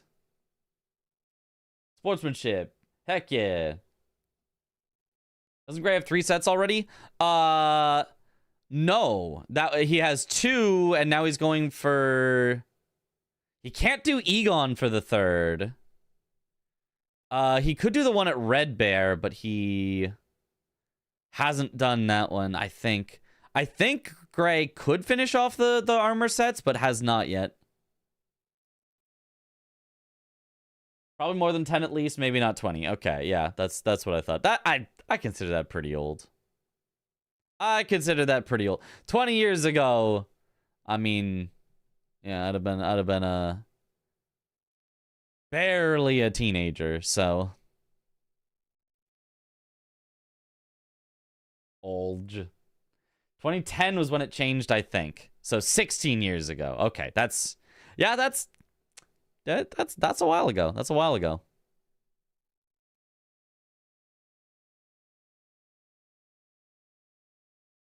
So funny that Blanks had a square lined up 2 seconds after the pause. Yeah, he was heading right into that NPC dropped weapons there because he got that I think it was the ADM kill that he got. And now Gray just has to kind of chase on that without getting credit for it. So very nice job by Blanks to snipe that away right away. Blanks could go for a line here with 2 non-merchant sorceries and Dancing Lion. Both of which would be actually completely unstoppable. Blanks could win this in about 5 minutes from now if he just went for those 2. Because Blanks has access to frontside Shadowkeep, so he could go immediately for the sorcery at Mesmer and then get the one at Ensis, unstoppable. And Blanks has already been in Bellarat to do Dancing Lion. Blanks legitimately could win this in about 5 minutes if he just went for the line. Does not look like that's what he's going for. Is Gray aiming for the sorcery near Deathrite Bird? He could be. He could be. Any news on Halo Night with the boys? There has been no setup of Halo Night with the boys, but we are all going to be in the same area at some point, like in the same location. So maybe an in-person Halo Night with the boys? Could be. Could happen. If not, I don't know, just at some point online.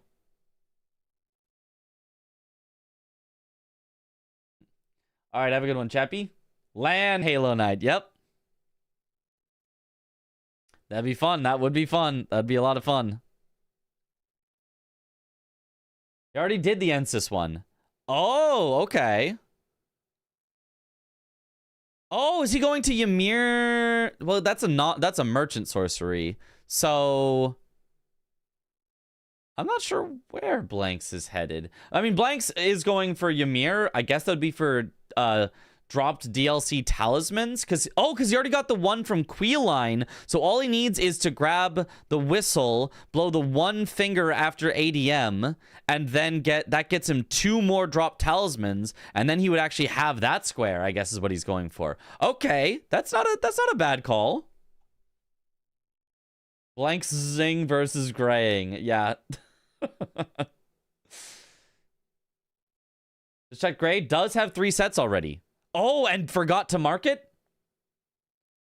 Oh, which 3 did he get? Did he get the one by Red Bear and I didn't notice?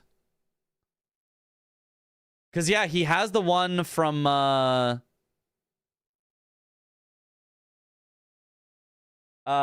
guess I should be the ref. That should let them know then. So should I be the ref here? I am aware Go of for it. the thing, yeah. Gray, can you check your number of Yes, I have 3. yeah. Of armor sets. He's locked out of armor sets, and I'll be the ref to inform Blanks that Gray has been locked out of DLC full armor sets. Yes. Okay. Blanks shouldn't be informed, right? The rule has been changed. Is informed now. The rule has been changed. You are informed of this. It was not the previous. The rule was very clear that you used to not inform, but I will double check that it's actually been changed in writing on the website, but we have been told as players that the rule changes Opponent is also notified. It has changed on the website as well. Opponent is now notified if somebody gets locked out of a square.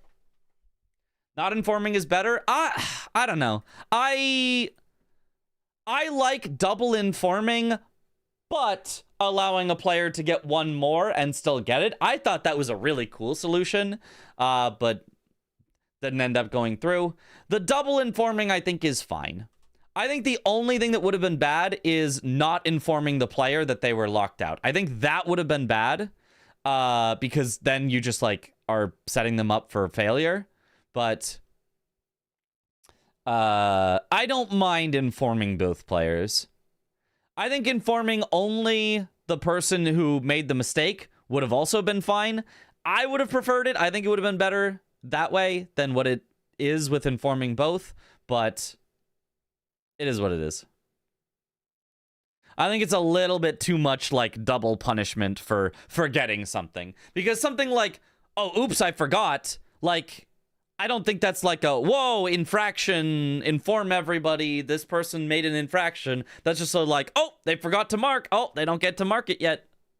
Like, that's how I think of bingo, is like, you're trying to get squares, and the punishment for doing something wrong is you don't get the square, you know? But he did make a good point, though, with hiding progress. But the, my solution would have prevented hiding progress as well. Everyone is informed, but you can still get a fourth DLC armor set if you wanted to grab the square still. That one would have also prevented hiding info. So I think that one would have been a little cooler, a little bit more lenient on somebody who just forgets. Because I think we all just forget at times. And I don't think that the punishment for getting should be as harsh as it is, but... What if they couldn't mark it for like 30 seconds to a minute? Would that punishment work?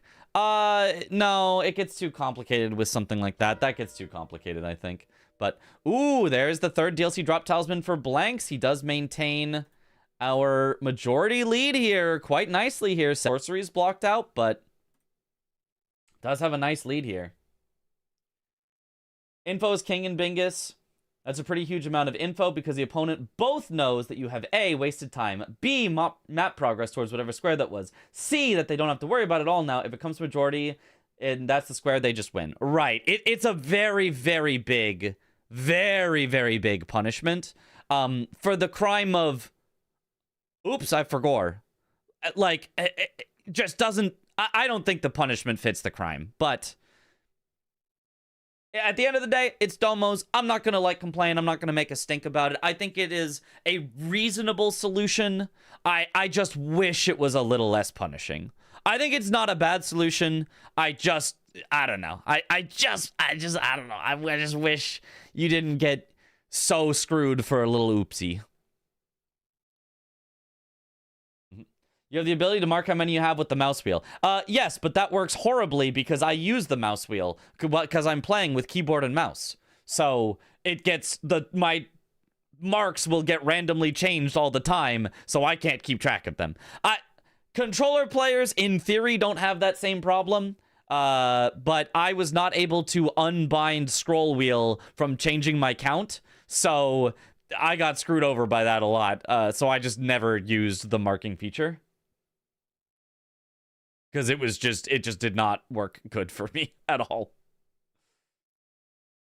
Seems like it's easy to lose track of the multiple of X types with so much going on. It really, really, really is, yeah. And I totally get the idea of just don't lose track, forehead. And it's like, yeah, obviously that's what you want. It's just like, I just don't think a little oopsie should be a, like, big punishment. There are also some boards loaded with counting things. Yep. Most boards are loaded with counting things, yeah. Think intention hiding must get bigger punish. Yeah, if it, like, directly is like, oh, this was your progress towards ADM, but it's like, Gray was just doing things to get the square. Like, it wasn't like Gray was making intentional progress towards a block or something. Like, he was just doing things to get the square. It was not... He didn't, like, get non-merchant sorceries because he didn't get DLC armor sets or something. So, I don't know. I think you could make that call of like, we think this one was hiding, but then, you know, then it also gets into intention. Like, we've had a lot of times where people have messed up in certain ways and everyone has gone, that was intentional, and they're like, no, it was not intentional. Like, it was not intentional. And you go, well, we're punishing you like it was as well. Intention is hard to judge. Yeah. Letting your opponent know has no logic. Very emotional response to the situation. No, so it has a logic. It does have a logic. The logic is the board is like an early warning system. Like the board is like a bunch of mines placed, where as soon as your opponent trips a mine, you look at the board and you go, I know they went to the dragon area because they killed ADM, or I know they went to Belurat because they got Dancing Lion, which means I'm ahead on Jory now. You know, the board is both the goal but also a minefield that lets your opponent know things. And so if you're allowed on purpose to just not mark squares because you want to hide what you've been doing, then there are potential advantages to be gained. And so this removes all potential advantages from hiding progress. Because if you try to hide something, the refs will just tell your opponent anyway that you were hiding it.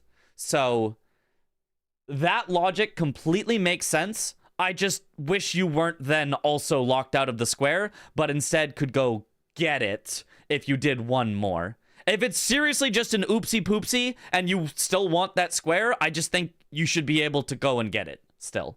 That's what I think.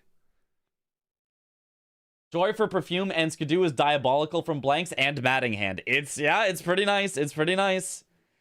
The Jory, surprisingly good in this game. It still takes a while to get down to Jory, but like, it's not bad. I'm a little surprised Rolana hasn't gone yet. I feel like Rolana would have been like a pretty decent one to do relatively early, but we're not going for it. Neither are we going for Hefty Pots, which also could have been fast. Did anyone beat Blanks yet? In the preseason? No. Blanks is undefeated in the preseason. Tom is undefeated in the preseason. Everyone else has been defeated at least once and gone to the loser's bracket. There's the Dancing Lion for Gray. Nice kill. Does get him, you know, another square, but doesn't block anything new. The row was already blocked, the column was already blocked, and the diagonal was already blocked. So it's not it's not necessarily a super important square, but at the same time, Gray has already blocked everything except for row 1 and column 5. So if Gray, for example, just went for user transformation, he would already have the full board blocked. So it's looking like this is going to turn into a majority game. Blanks has already blocked everything. Yeah. So it's looking like this is just a majority. I got a bingo against Blanks right before this match. Oh, yeah, in practice. I meant in, like, official matches. I don't know what the question. If the question was about practice, everyone has been defeated in practice. Everyone has about a 50-50 win rate in practice. It does not matter who you are, you've got about a 50-50 win rate in practice. But in official matches, Blanks is undefeated and Tom is undefeated. Tom was undefeated in preseason. He only played one game. And Blanks has only played 2, but, you know, it's the winning that matters. I have never been defeated in practice matches. Oh, so true. Here's Rolana. I said somebody would go for it eventually, and here we have it. All right, Blanks with the nice backstabs on Jory as he's trying to teleport away. Does not let Jory get away. Very, very nice so far. Gonna go for the regular stagger here as well. Very nice. Doesn't even take the riposte. I'm kind of surprised. Nice. Takes the backstab after as well. It's going to take probably 2 more backstabs unless he gets a bleed proc. Nice. Interrupts the teleport, so 1 more R1 will do it. Or charged R2. That works. Excellent. There's Jory. He can hold progress on Matting Hand if he wants, or he could go for it right away. Up to him.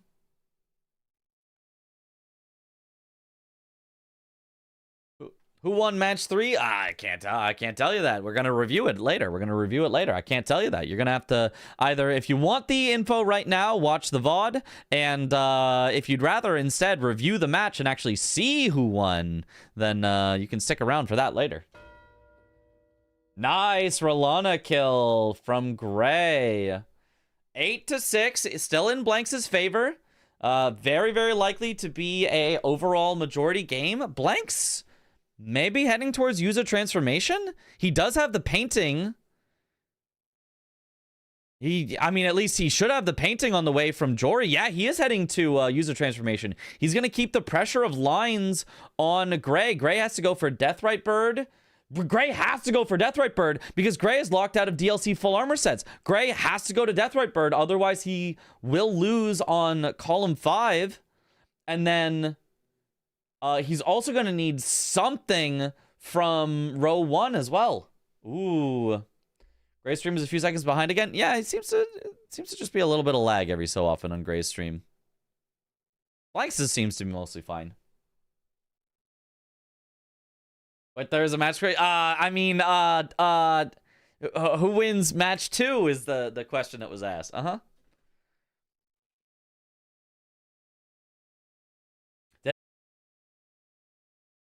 He believes marking is a player skill and they need to be accountable to. If a judge messes up, people would riot. It's not their responsibility. I agree with the like, don't put it on judges.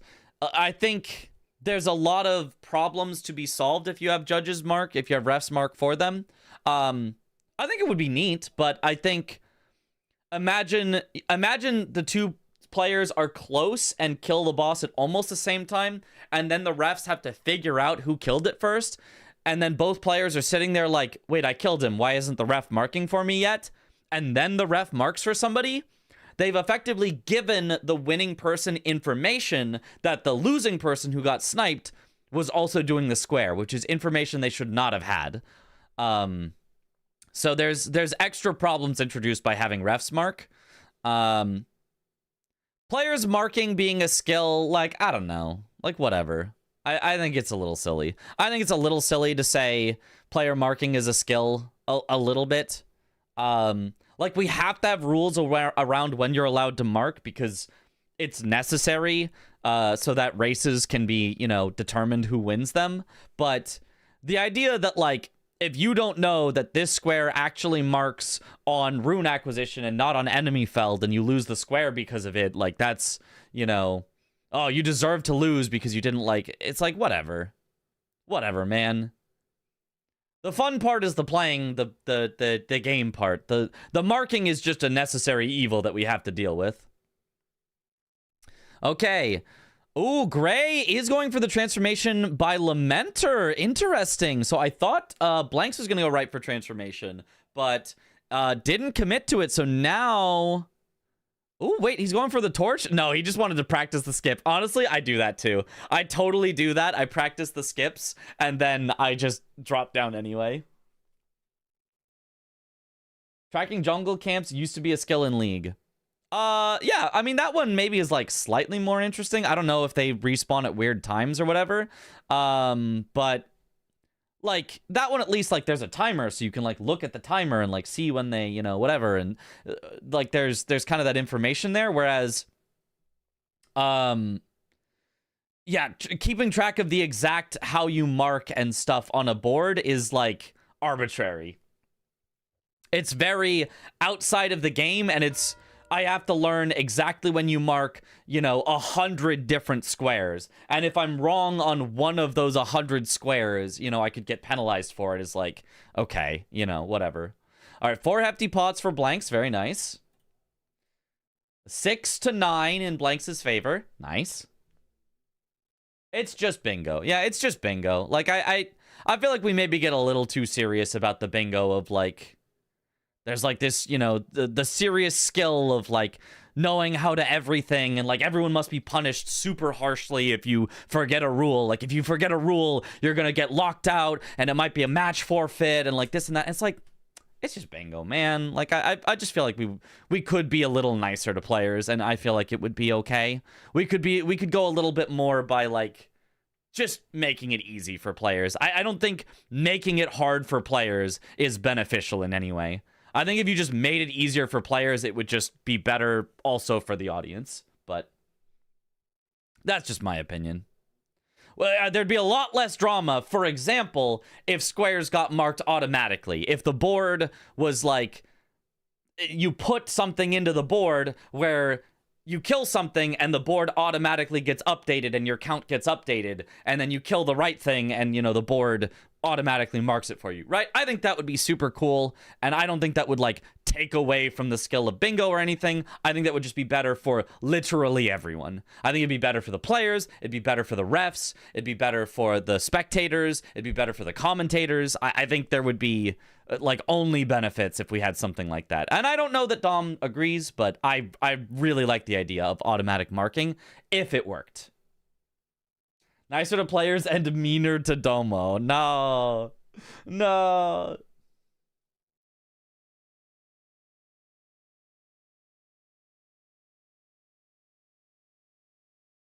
Automatic marking has to be the best case scenario. I think so. I think it'd be really cool. At least to try out. And maybe you try automatic marking and then you go, wait, there is a problem because something.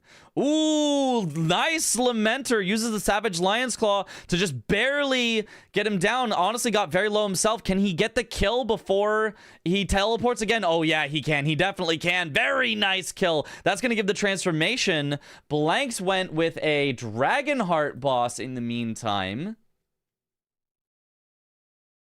Let's see if he now is going to use the transformation right away. Hasn't used it yet.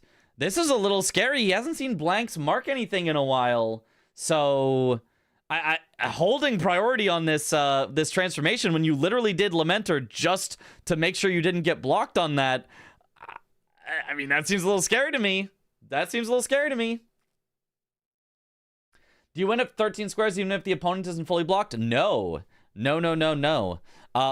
Line wins. That is the rule. A line wins, and then only if there are no lines at the end of the game does the person with more squares win.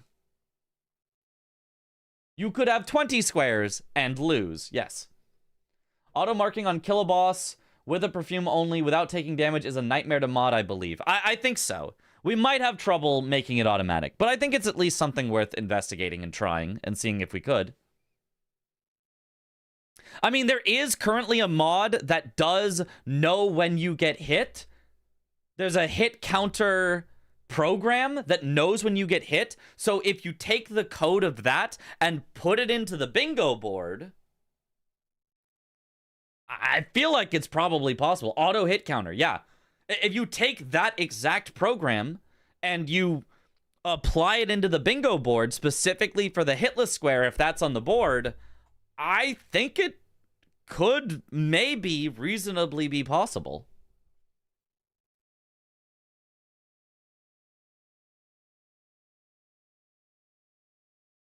Can you just indefinitely hold transformation? You can. You only have to mark the square when you actually transform, when you actually use it. So this is a legal way to hide progress by not actually cashing in on using it. You've acquired it, but you haven't used it yet. All right, Blanks is about to get his second Dragonheart. This is going to put him at 10 squares with one that he's guaranteed to get eventually because Gray is locked out of. But there's the last perfumer bottle for Gray. Very nice. Will let Blanks know that he either went to Lamenter jail or has gone to the Midra's Manse, which would be silly at this point, but... Another problem with refs marking for players is latency. Considering how sometimes squares come down to a second, I'd be really paranoid that my ref had too much of a delay, and I'd be bugging him to refresh the stream. Well, it wouldn't be... Refs wouldn't... That's not what would happen. If two players were close, the refs would confer to figure out who won the square. You wouldn't just have a ref going, oh, I'll just try to press it whenever. Oh, I'll just press it when I see it and see if my player wins. It would be the refs would determine who wins a square and mark it for that player. It's not a automatic, it's not a, you know, race process of two refs race to press the button. And again, that comes with its own problems, so. Is that Mitch is the new official bingo marker, and he's in charge of marking every square. I bet I could do it. I bet I could do it. There's user transformation for Gray. 10 to 8. 10 to 8. Gray not far behind, but he would have been a lot happier if he had DLC full armor sets. Thank you for patience in discussing all this with us three heads while you're also trying to cast. No, it's fun. It's fun to talk about. As long as people get, you know, stay civil and all that. Some people... Oh, and then he just dies because he wants to put armor back on. Nice, nice.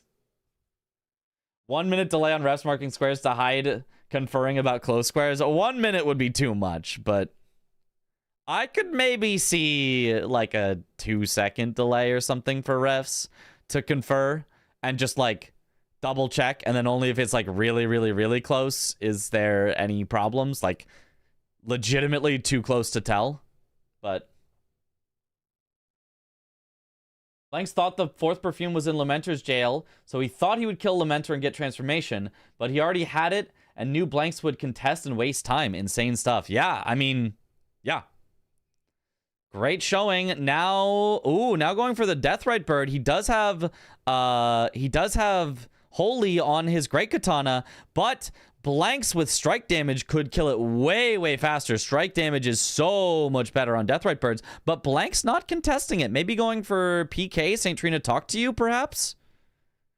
No, just grabbing this Grace for later, and then he'll come back at some point. Blanks also has the Siluria's tree. Okay. I don't know the split on Siluria's, if it's mostly Holy or if it's mostly Pierce, and I don't think Pierce is very good on Deathrite Bird. At the end of the day, players just have to mark for themselves and accept the responsibility for marking themselves. It's a skill that every bingo player will learn or should learn, and trying to work around it is just an insane waste of time and energy. Why? I mean, it is. It factually is a thing right now that players do currently have to do.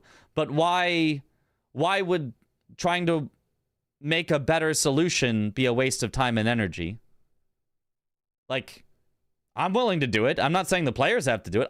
I'll make an auto marker. I'll go find every flag in the game for every single square, just because I think that would be fun.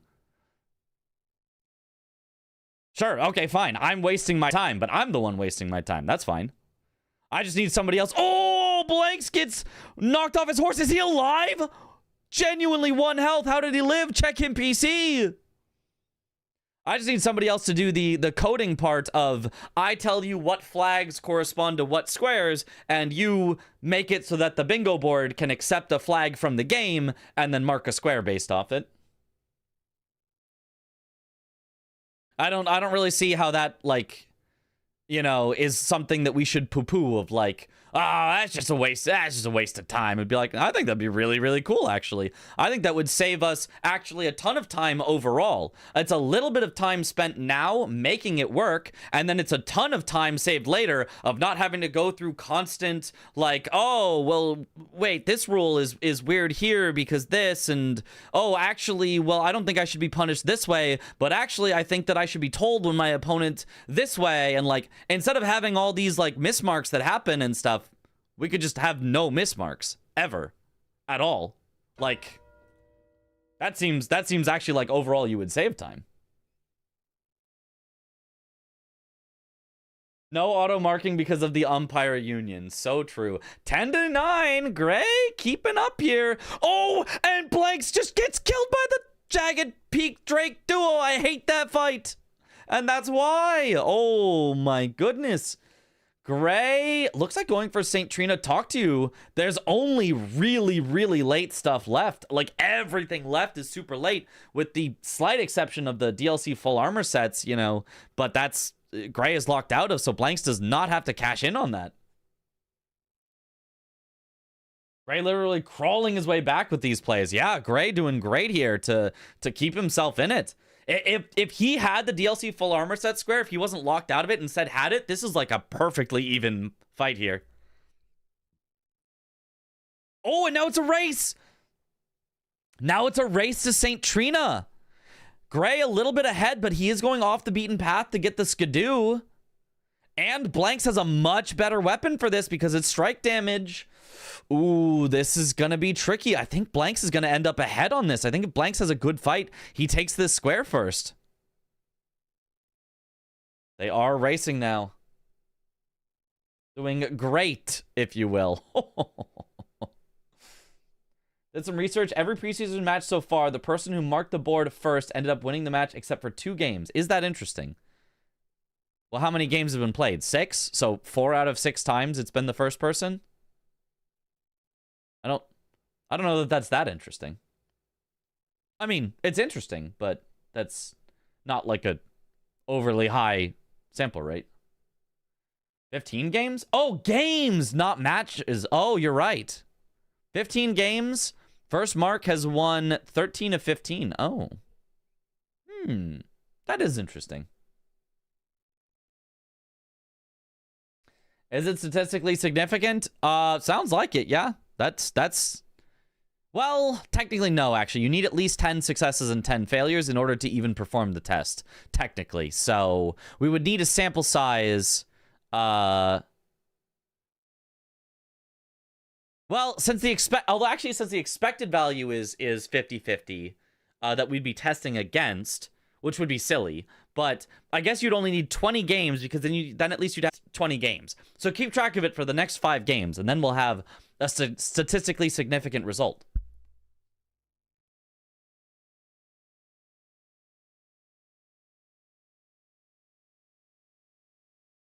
Did you know I was a statistics teacher? So a few main problems. 1, some squares may be very difficult, if not impossible, to properly set up the tracker for. Yep, that's the big problem. Probably solvable. I don't think there would be any that are impossible, but maybe. 2, difficulty accounting for edge cases triggering something that shouldn't. Again, that's a you solve it thing, but yeah, it's something to overcome for sure. You'd need to do a lot of testing. 3, more frustration arguments in the event of bugs mid-match. Make sure there are no bugs, but yep. 4, limiting / making it more difficult to add new squares. Again, it would just be you'd have to figure out how to make a new mark for a new square, but... those are all just things that you would solve before you adopt it. That's something that you would try in the trying phase. So what I'm suggesting is, if you can solve everything, then it would be the perfect solution. I agree it will be difficult, but I don't agree that it's not worth trying because it will be difficult. If all of those things are solvable, then I think you've got a perfect solution, which I think would be better than just saying, oh, well, it would be hard to do, so let's not even try. You know? If you can have a no bugs, perfect marks, it handles all the weird cases, such as hitless, such as while equipping a certain weapon, etc. If it can handle all of those things, not break, you can easily add new squares to it because it's in a format that's easily modular, that you can, you know, add and whatever pieces in the JSON file. If all of that works, then I don't see any reason we wouldn't use it if it works. It's a big if, but I'm just saying if.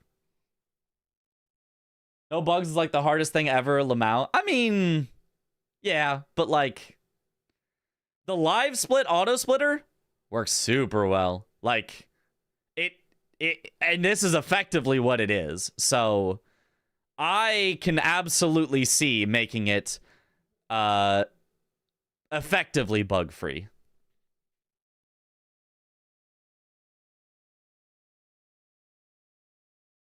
But we'll see. There are competitions that utilize software. It's not impossible. It's definitely not impossible. The idea that it's impossible is silly. The idea that it would be hard is correct.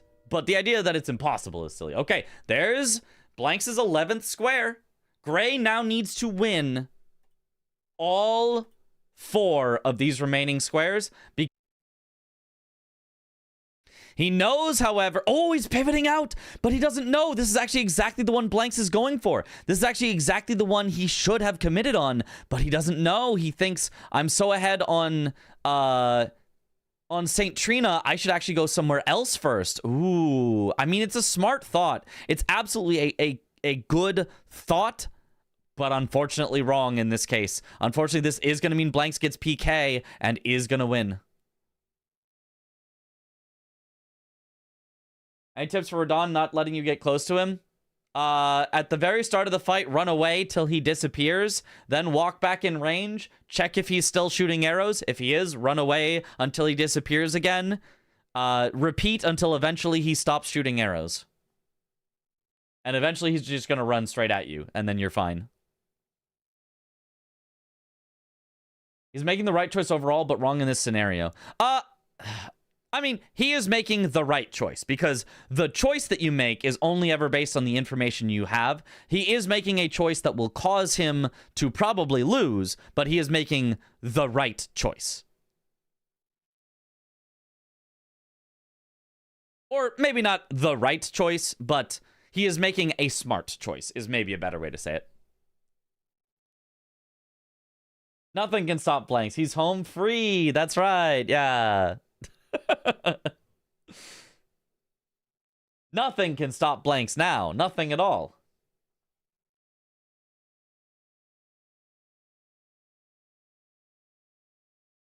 Will probably not take all that long for someone who knows how that works and who is focused specifically on doing it. Honestly, probably not. Yeah. Like, because 90% of it has already been done before.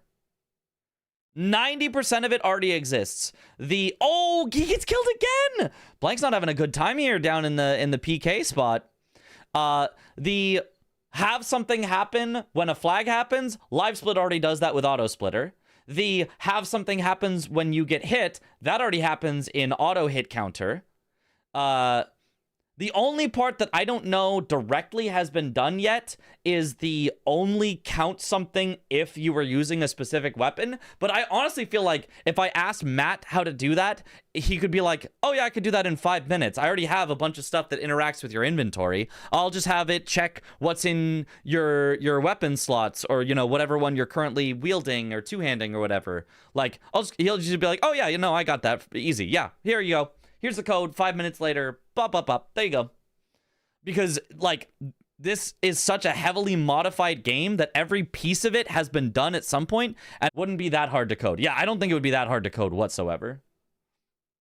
Biggest benefit to having a program do it automatically is that if a problem does occur, it's no longer a question of who do you like more, who do you side with on the ruling. It's a question of how do we fix this bug, which can minimize the impact of issues from it. Yes, if it's a bug and it's nobody's fault, you don't have to apply a punishment. You just have to say, uh-oh, the program had a problem.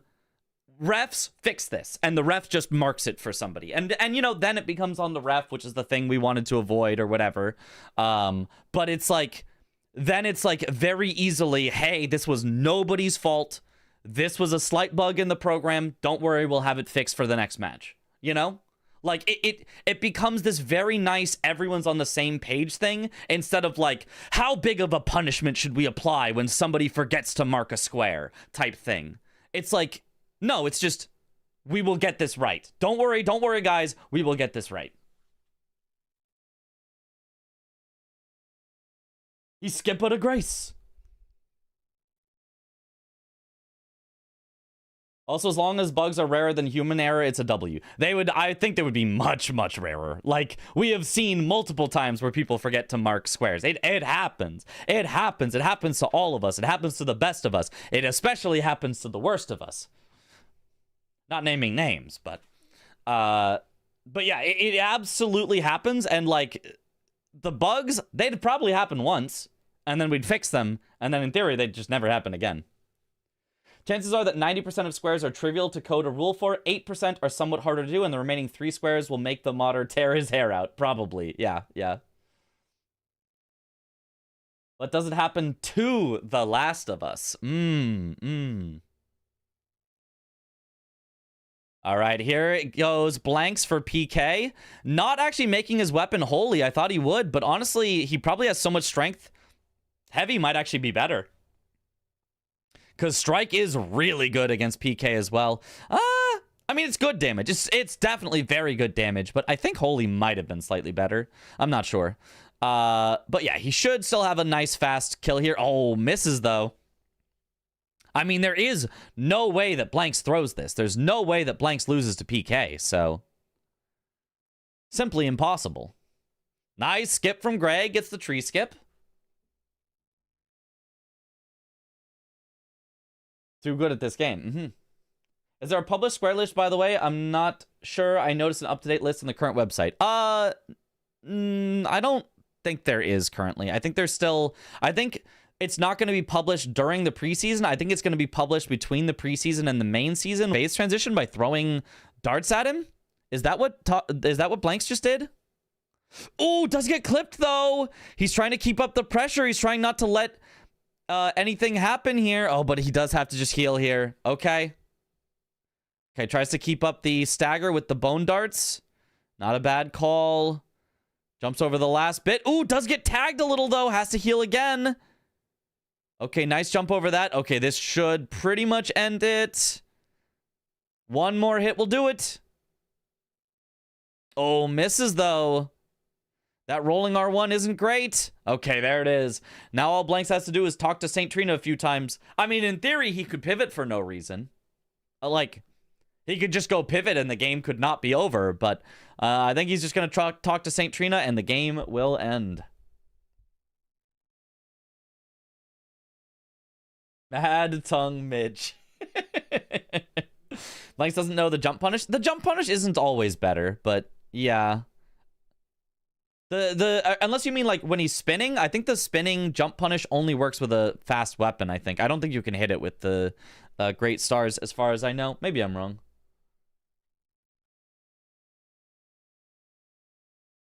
I was hoping Blanks would skip the Grace because he's too cool for Graces. Yeah, definitely. You got to do that. Could you explain why NPT got a bye to winners finals? Yes, because he was the winner of the last season of Bingo. And one player had to get a bye because there are 6 players. 6 is an even number. So you can start off with everyone facing people because it's an even number. And then as soon as everyone faces each other, there are 3 people left. That is an odd number. That means one of the 3 people will not be fighting. That was chosen to be Tom because he was the winner of the last season. He was chosen to be the person who gets the bye because he won the last season. So let's make it easier for the winner of the last season because that's how seeding works. The better, quote unquote, not, I shouldn't say better, the higher seeded player, the player who did the most well on the most recent tournament, gets seeded very highly so that it is likely that they will do well in the tournament and move on. That is kind of their reward.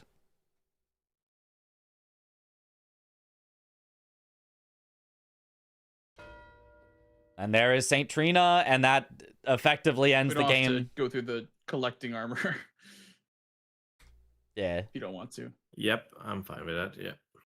Yeah. GG's. Well, yeah, GG's. I'm a bit surprised that you actually went for St. Trina there. Yeah, well, the thought process was that, I mean, 2 of the squares were, backside shadow keeps 2 up. Then it would be to just send Trina. That was my I was thought thinking process. that you were going to do Bale. I thought that you killed Dueling Drake for one of the Dragon Hearts. You want to explain it, Mitch? Dueling Drake sucks is all you need to know. That's hate that boss. I'm aware of that fact. I didn't. I'm aware of that fact. Yeah. I realized after that I could have done it for Dragonheart boss, but I was fighting them, and the one that you're supposed to kill got up on elevation that I could reach him just barely with like mounted attacks. But he eventually just did like a head snap and it just one-shotted me. So he was just like up on elevation and I just couldn't really hit him. But that was gonna be what I was gonna do. I was gonna do Bale, yeah. But that would have been my guess, yeah. Mm. And then that made me go towards Trina, Yeah, I had a Grace after Gauntlet, like right before Peace Begotten. Yeah, that makes sense. Mm-hmm. Yeah. I was thinking about doing Yolan Anna because that was just super long. There's no reason to go for it for you. Yeah. But that would have taken a long time because I only have the Church High Road Grace. Yeah, makes sense for drop talismans that you went for. Yep, I blew the horn in the south. Yeah, Queeline and Beloved Stardust. Mm-hmm. Yep. Mm-hmm. Yep, I wanted to do that. That's why I went Bellarat when I did, but that's exactly when I went to Bellarat. You got that. That was my idea. Like I needed to be greedy. I needed to steal both your prior that you showed, and I needed to go for synergy. But you did a really good job, like covering for all of those. Yeah, I wanted to just when I got ahead, I wanted to just kind of block more so than be Mhm. aggressive and push lines. Mm-hmm. So that was my thought Makes process sense. there. Bro, I had a horrible beginning of the game. Yeah. I died twice on TLE skip while I wanted to go just for two-handed sword into Hippo. Actually, Hippo into two-handed sword or something like that. I wanted to give you crosses. Then I see, oh, he's not doing crosses. You both Maybe I gave will each do other crosses. Yeah, at the start. that was wild. See, I wanted bowls and two-handed, or bowls, and it's like, so we had like the same kind of like crosses is not the Yeah. best play on the board. Exactly. There was definitely like more exactly. value elsewhere. Yeah. So And then I I saw tried to Queen Line and Dancing Lion's a good block for the other diagonal. Mm-hmm. Mhm. Yes, So definitely. It's a quick one as well. At least Q-Line, yeah. But it was Yeah, I weird. mean, like, and sorry. it was weird because I like fully gave up on crosses, or at least idea of them, because I died twice to Tiolia. Like, it was really shitty. So I was just like a walk of shame towards Caddo Altus to get something, when you're getting middle square. But then I see balls and I said, oh fuck, I know I'm behind minute on a tripad cross, but maybe I will get it. Yeah, I didn't even touch the crosses. I was like, he's definitely Okay, racing makes me on sense. this, and I just want bulls, so I didn't even touch the crosses. Makes sense. Mm-hmm. I was thinking maybe I would get bulls, then get there around when you marked crosses, and I'd be able to get the two-handed talisman first. Were you But my going for bulls two-handed when I was went? kind of slow. No, because Greg when couldn't you do armor mark sets crosses, because it was he like, got it was kind of a 3 late mark, and I was like, huh. and didn't realize he had 3. I- He thought he only had 'cause 2, I was and so going he didn't towards, mark the square right away. High road cross when you Which marked locks you it, out. So I didn't really have like the first move, I guess, on the two-handed talisman, because you probably were going towards North Ruins at that point. Which ones did he I get? made a slight I know he got mistake. Solitary I Knight. to wrong grace, so I went from Ledas immediately. I didn't want to have I know he got the one in the south, additional, right behind vault, so I Kale, went from Ledas and then I up assume he until got the now one by grace. Red Bear, but That I don't makes actually sense. know. Additional warp is almost always slower. Yes, definitely. So I decided to. Oh, after Seeker, that, Solitary, I and Red Bear. think Okay, I it made was a those 3. mistake Racing the drop weapons and Logar. I was in Logar fight when you marked it. Mhm. But that naked man is mean. Yeah, I mean, I also feel like I didn't do Logar soon enough. It was very important because dropped weapons was Drop also very weapons, important. yeah. Then I tried Yeah. racing drop weapons, and that's how I locked myself out of armor sets. I killed Knight of the Solitary Jail, although dying there once sucked really bad. Like, I got one-shotted by true combo. That he did. Yeah, I grabbed the Golden Vow from After Hippo to do Solitary Jail. I actually did Oh, you pretty grabbed good work. Golden Vow? Yeah. Well, I didn't grab the spell, but I grabbed like the Yeah, consumable. I know where the Yeah. one pickup is yeah. in the room where two Black Knight. Oh, that's why you went past Hippo right then. I was like, I wonder if he's going for like hefty pots, and then you just pivoted out, and I was like, okay, I don't know why he went past Hippo, but that makes sense. You have Shadow Rune 6 in that room and Golden Vow 1 pickup. Yep. And so I was like, yeah, so I was setting up hefty pots. I was setting up, Row stuff. And I wanted The to stars are just things that I spread want my to lead show. elsewhere. That way I don't So I can just tunnel put a vision on star one wherever thing I and get want. sniped. It's like a yeah. look here type thing. I was open to the idea of doing Rolana or early Dragonhearts if you had gotten drop weapons first. But I wanted Logar. I wanted at least the Logar square. And players often use it for so ones that's why that I they went want for to keep that. track of. And then there was a point that I did Jory, because Jory was kind of a triple up if you include the perfume bottles as well. Yes, I So- thought about them. Yeah.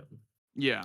So I did. Well, I did Swed, Jory you pretty couldn't early hide on. progress with my solution of both players are Yeah, I was thinking informed, about the but they playing are as well, 'cause, informed like, in that my position there, I Gray need to would still be able to get a getting as 4th many armor synergies set. as possible. So I think you did amazing job with just blocking them before. Because then you can't hide it because your opponent gets informed. Thread somewhere, so I think you did amazing job there with blocking all the possible threads that I can have.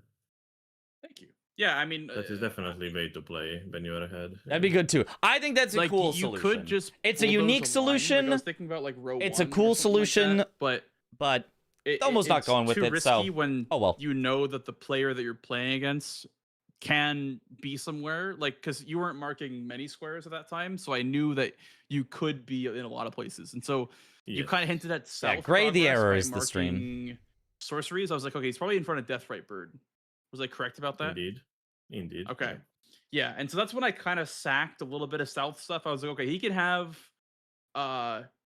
perfume bottles and Attention, Death it's Ray been Bird confusing. If you aren't paying attention, it looks like and they're generated with the board. potentially transformation. Yeah, but in you got official that from matches, me. Dom I don't know will if you did Lamenter or place like them what at you the did start for and leave I them. transformation. did Lamenta, but I was holding it for quite a while. I like to move them okay. around a lot. To waste a bit Yeah. of more time there. Yeah, I went towards the painting and you got it from me. Nice. That was good. That was good. Very, very sneaky. Nice. So when you saw Dragonhearts, you assumed it was Egon Drake, and that's why you did the transformation when you did? Yeah, NPC stuff that could be makes used to sense. hide Yeah, doing that Ancient makes Dragon sense. Man, my for initial example. idea was to go Egon Drake as one of the Dragon Hearts and continue Bale as the second Dragon Heart, actually, for the synergy. Oh, I see. Yeah, Catacombs that's could so be used sneaky. to hide Yeah. that you did Jory and you're going to block Interesting. Midra. In this situation, For example- I kind of need to be, because that is the only way back into the game. Yeah, it's unfortunate about the armor sets. Two hippos that could was be honestly, used to like, hide really that you did unfortunate. Golden That's Hippo really in order to get yeah, access to really, Shadowkeep. That really threw me off. There was also a Yeah. moment where I Etc. got the first Dragonheart, then I ran anyway to the communion altar, which I already had the grace for it, but I ran there anyway again. Personally, I I was like, what also- am I doing? Like I'm so. I don't know if I care that much about But, hiding info yeah. by not marking Oh my a God, I square. was pissed at myself when I 'Cause you're realized, like, not getting chat a was, square do that you do need to cash could in on get. that square now? I feel like that's like thinking of a it, and I big said, "Oh, risk, fuck, but I locked myself out of that whatever. one." Because I Yeah. picked up when I was breaking Great Rune, I picked up the like one in Red Bear, and after that I went pick up the one in the Church of Benediction. Player marks a 'cause square I with a didn't star want in to it, they kill get more bonus immediately. points. But I did tell Holy! him to Luger. Like I just dropped down upgrades to do and went straight for that. I feel like a lot of those Luger- cases are specific Luger to like being not the having meme specific as well. squares while also having other specific squares. Yeah, they are. They're very Interesting. specific. And after Yeah, that, I mean, did Night of the Solitude. 90% of cases, I feel like every time Not that I play marking you, a I feel square like is you do only bad for synergies you. that I either haven't seen fact, or ones that 99% make of sense, cases. like for the board. I'm like, wow, that's actually really, I never It's thought about that, 1% 'cause of cases I mean, where it would be good, Dragonhearts quote wasn't a unquote, to huge not priority mark a anyway, square so I in don't some think way. doubling up with Bale and the Egon Drake is that bad of an idea because it's two squares, obviously. I think it's much better idea if you are chasing, not the chaser. yes, I would agree. Definitely. Yeah. I mean, I am bad at Eldening as Eldening. I don't know many boss fights, especially base game and everything, but I have a lot of DLC games. So kinda comes with shit ton Yeah, of it is games as very well, rare to like tie in some crazy a board deal rate or that you in a saw bingo game. once work, so you have that in mind and everything. They might have lost, but at least it has is banger my music biggest playing. strength, just But that it's bingo copyrighted, so knowledge, I not can't being- listen not to it. Eldening knowledge, just bingo knowledge. I thought the Lamenter play was kind of genius. I'm not gonna lie. Like I thought that was like really, really good because Holding I the did not see transformation. that coming. Yeah, I did not see that coming at all. Yeah, Were you that was a thinking good like, one. oh, I'm gonna transform when he marks Dragonhearts? Is that what you were like your thought process? Slightly, By not marking, you slightly risk getting more. I sniped wanted on to something prep you've the death rate completed. better Yep. to ensure that I'm getting that It's one, a but big yeah. risk. It's a I big, wanted big, to big wait up risk. until he shows that he's actively souted and Dragon So, like yeah. towards Bale. I think even But, if it was yeah, I completely wanted to wait a allowed, bit it would probably to at least- 'cause almost never I be finished used. Lamenter Jail. Almost my first never. perfume bottle in that one, so I went pick up 3 of the rest of the perfume bottles. But it could happen that somebody uses it one time, and maybe that one time everyone is like, "This is outrageous." Actually, cashed in when I saw you mark the Dragon Hearts, basically. Mm-hmm. I see. I would have Yeah, still I mean, holding if you didn't mark. SNU had a 12-12 tie last week. All 5 I feel corners like of if the end the game map were squares on the weren't board, first ever all tie. So far apart, How'd you had a tie? Did you get good locked chance out or to come just back went to into 2 the- hours? I was telling that to Chad. Somebody said good comeback impossible because of the game of MPT and everything. 2 hours. I said, Dang, if that's this a long was match. Slightly more synergistical board where I can actually split and not lose 10 minutes. It could be of kind of splitting interesting as a between strategy. I squares. kind of agree. I could. It could but be. This one was impossible, especially with the lockout that I did to myself. I think this board is like impossible to win, like when you're behind like that. Yes, I think this board is because you need just, to go yeah. on 4 actually completely different sides of the map for the long squares. You have to Bale on just top of guess the Dragon correctly Peak 4 same times. Want to see a yeah. lockout 12-12 And that tie? is I almost mean, impossible, but yeah. apparently it's happened. Go check out tough V one. Sweat's VODs. What else was there? Oh yeah, Or Nessa Netta's I thought it was VODs. kind of cute what I did. I did the Yeah, that's thought that was how we really do it. cool. I mean, I was aware of that. I felt that one coming. That was really nice. I actually grabbed the Grace in Raw Base to be even more cute. yeah with the that one to for the actually go- forge. Yes. One in front of the I forge. was thinking Maybe about it could that also one. happen if both players I don't was do a thinking square, then they get locked out of. That's also what's the possible. name? It Poison is Flower possible for being both twice players as to well. lock out. With Temple Town in Oh James as well. yeah, the Temple Town. That's crazy. That's I crazy. wanted to be cute with that, but you got it before I had a chance. Yeah, I was thinking. I was like, The maybe tiles he's can be got, in like, any piercing possible throw, arrangement, The one by the yes. forge, like the one down by the like where you break the Great Rune from backside. That one's also a good one to get. Disappearing one, yeah. Yeah. He drew this skill. By the way, you were running Great Katana, I presume? I was running Great Stars. Oh, you were Great Stars. I was doing my beloved. Great Stars Uh, it's good it's for the more DLC. Yeah, it is definitely like it's one of those things where I think it depends on the board, like what weapon would have been better. Because Mhm. for NPCs, More this thing rushes was are the just biggest proponent of square clobbering lockouts. everything. Yeah, Like, mostly yeah. because people Things forget. just could not move. It was for me. It was Perfectly played, I don't think you'd ever lock yourself Yeah, out of something unless it was Great Star- I required mean, to Great block Katana, yeah. a line. I'm What did very you used notice, to Mitch? About like the weapon But- difference? Did you notice like which one was performing better? Uh-oh. We lost him. Muted. Okay. Yep. Oh, me? Yeah, we were Yeah. I was asking Oh, you sorry, about my bad. I was talking to about my the- chat. My bad. My bad. So, did you notice the weapon difference at all? Like, was there a weapon difference? Like, which one was performing better, do you think? I think Great Stars was performing a little better, although part of that was also because there was a lot of undead stuff that you guys did. The PK, Strike. the Strike is just good for the Deathrite Bird. Well, you didn't go for the Deathrite Bird, but you definitely would have gotten Would've it been faster. better. Yeah. So I think on this board, definitely Great Stars would have been better. Personally, I think it's a better weapon overall, but honestly, both did pretty great. NPCs, I feel like Great Katana maybe was a little better just for the range on the pokes. Yes, the range difference definitely helps. With I the skipped katana. heal on ADM when I was fighting him with Yeah. Great Katana. Mm-hmm. But I had a really good Night of the Soldier jail fights, but I just got one shot it in one. Like I looked to the side of the chat and everything, I just look in front of me and I'm 100 to 0 in one combo. Yeah. Also, Hyperion wants me to ask you if you ever considered using Siluria Tree for the holy damage on it. Yeah, if I had the stats for it, but I have 74 strength, so that's not really happening. Yeah. Oh, you got it from Jory, I guess. Yeah. Yep, got it from Jory. Yeah, makes sense. Makes sense. Mitch, at one point in the game, I don't know if you noticed, but I leveled strength to 6-7, and then the Savage Lion's Claw Heavy Infusion was plus 420. And the Oh score was my. 6 to 9. Nice. Insane. I did not actually notice insane. that. Did you do the hand movements? Is there a clip that you can I get wish of the whole? I wish I did. Aw, I was riding man. my horse, so I couldn't. That was great. Mhm. I was really, thinking about at one point. I was thinking about doing Matting Hand as a drop weapon, but I was like, it's not gonna last that long. Like, It's there's no too way it's gonna last that long. long. Yeah. Yeah. I was thinking, should I go ADM? ADM is too slow, so I TP to do Moonratil when you marked it. I was right before Moonratil. Yeah, Moonrathir would have been a good choice too. It's just quicker than ADM. Yeah. Yeah. I think I had a really quick solitary jail fight though. I don't know. I will have to look back at this, but I feel like if I actually didn't die on a first attempt on Night of the Solitary Jail, that I might have gotten the block there. But I'm not fully sure though.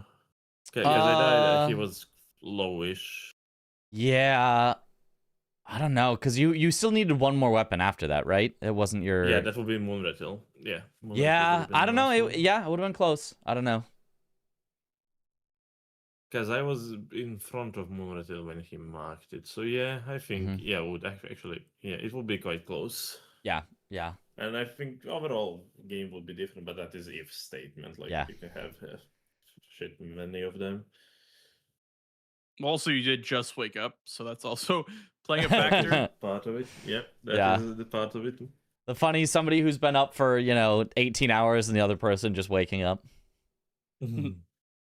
Funny is yesterday, because of the I woke up around 4 a.m. yesterday because I saw the message from Domo asking me if I want to partake in the Brawlers. So I couldn't sleep after that. I was Oh, excited. That's So really I cool. went. Yeah, I woke up at 4 a.m. that day, and I was refing yesterday match up until midnight.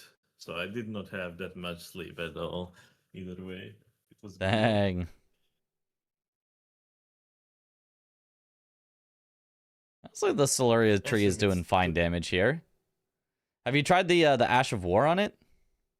No, I have not. Yeah, will give it I a think go. it's pure holy, so it actually might shred.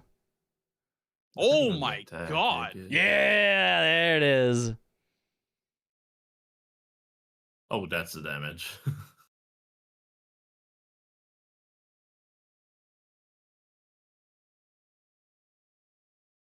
Gotta get Yeah, the you right just need setup to on have it a though. good opening. Yeah, I gotta have a Yeah, good opening yeah. for It is a little slow. But if you hit head, like with the Ash of War, that would be insane. Mhm. Also, if you get like a stagger, you can just do instead of a riposte, you can do like a headshot with the Ash of War. When I got staggered, I used Savage Lion's Claw on the head. It was Yep. more Yeah. damage than I think you probably than take riposte. riposte first, and then as it's standing up, throw into the head. I think instead. Could be. Oh, he's gonna die. Damn it. Yeah. I'm Well, trying to do that. But... I think you could have though. Yeah. Yeah, it would work. No, that's actually not bad at all. Solarius Tree is like underrated, I feel like. I don't like moveset of the It's Great all right. Spears, but like other ones are a bit goofy. It's got the good charger too, though. It's got like the Serpent Yes. Hunter charger too. Yeah. Yeah, It is Charger basically too. just holy Serpent Hunter. Holy Serpent Hunter! Holy Serpent Hunter. I assume that it's too late for you to do one more, right? Yeah, I gotta get to bed.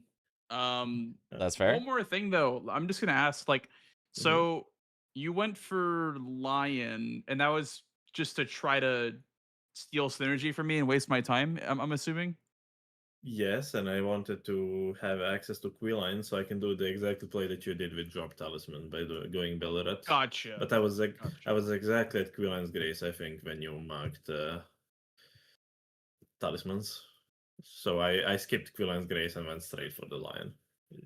Okay. Okay. Also another last thing. What do you think are the two best sorceries? To get Yeah. these ones that I got, Moonratil and the And one the bird. in Keras. Yeah, the one by the Yeah. bird. If Because there's also you the have tree, like tree neutral, spirit. I don't like the but tree spirit. if you are... Blanks, you should have gone to what's his name, Mesmer, and then there's a drop down right next to Mesmer that gives one. Yeah, it's Since you below. already had access to frontside Shadowkeep, you could have gotten the two first. And then one by Ensis. Yeah. Yeah, the one by Ensis, Yes. and then the the one by Mesmer, if you had wanted It's map dependent. If you have neutral map, these two are best because if you south is quite often good enough.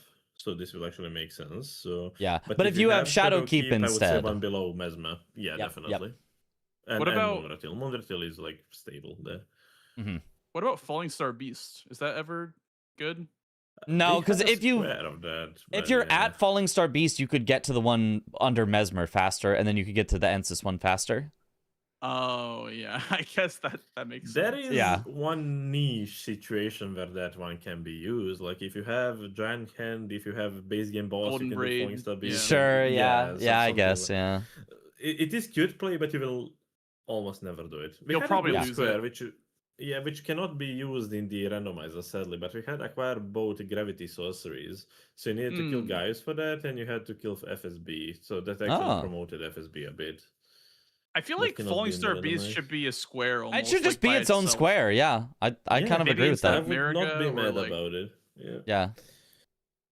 I mean, every other base game boss has a square on its Yeah, own, like yeah. Senasax, Meriga, Death Red Bird, Mhm. Trecent. A lot of times, base game boss, the meta is that do one Tree Sentinel or just do Elac River for America. So it's like if you add Falling Star Beast as a square itself, it becomes less of like a crazy meta rush to just do like Yeah. Meriga base game boss, you know, like Yeah. Elac River. Do you know Skip from Karos to Meriga? Yes, I do. That one is quite useful. That one Yeah. is very, Yeah, Very, yeah. very useful.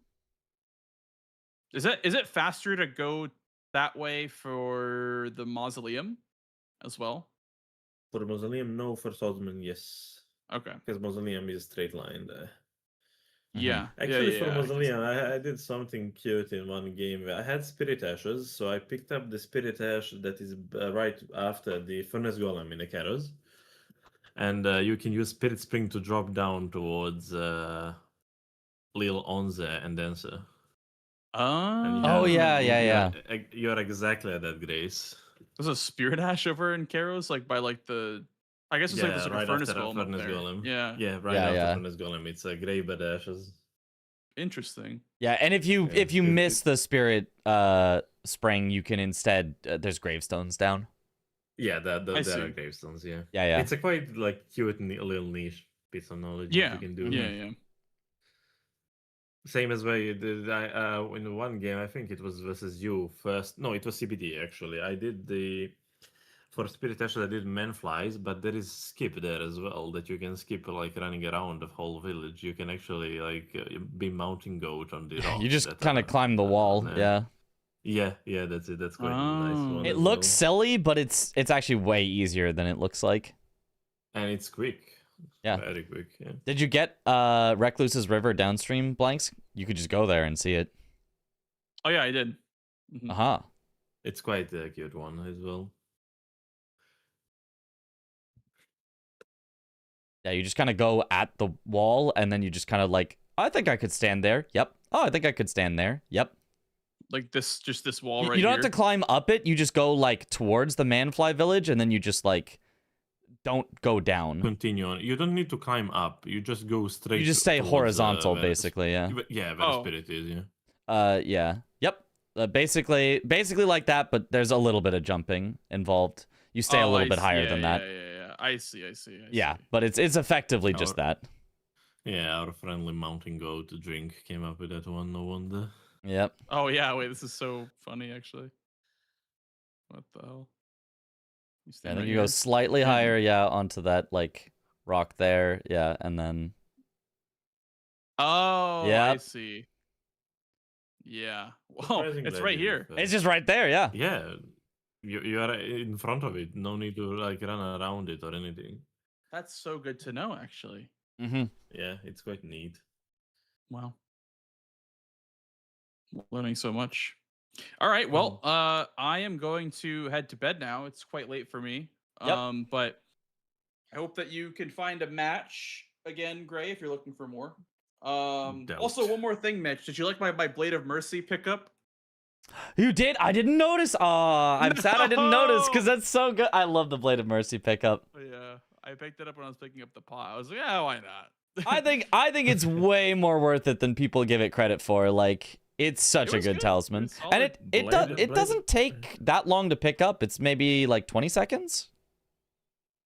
Yeah, if you're ever heading back to Scorched Ruins for the pot, I feel like it's worth it to pick up the Blade of Mercy. Blade of Yeah, Mercy and I think if two-handed you're sword, going for that's something so like good. Hippo first or Red Bear first, I think it's just worth it. Like, I think it saves you back about the time that it takes to pick up on your first kill of Hippo or Red Bear, and then it's just free value from there. Yeah. That's probably Absolutely. the reason why I like two-handed sword talisman as a square Yep. as well. 'cause Exactly. It's pickup that gives you permanent 15% damage. Like it's insanely good. Yeah. Helps the rest of your fights, yeah. Yeah. All right, well, thanks for the game, Gray. Appreciate it. Likewise. It's always yeah. nice to play against you because I feel like you're so like good at the DLC that I have to use like all my brain power. So it's good for like training in DLC. That is insanely huge compliment for me. Damn, thank you for that. Yeah, well, Well, thanks good for the night, game. Blanks. Good Of night. Yep. course. Congrats on getting into the season, by the way. Thank Looking you. forward to Thank see you you. playing. Yeah, I looking will forward to need good a lot things. of base game practice. I will need to learn a lot from you guys. Yeah. Base game. Not from me. I don't know anything, but you know. Yeah, whatever He you knows want. the that's when it tells me. Delancey Yeah, yeah, I know. I do know the Lanciax tip. I've got a keyboard and mouse setup if you want it. It works 10 times in a row. Player. Yeah, Yeah. well. You could bust out the keyboard and mouse for the skip. Could be. All right. Good night, guys. I will see Yep, you take care. probably tomorrow or something like that. I don't know. All right. Good night. All right. Good Bye-bye. day. Good night. Bye-bye. Bye-bye. Bye-bye.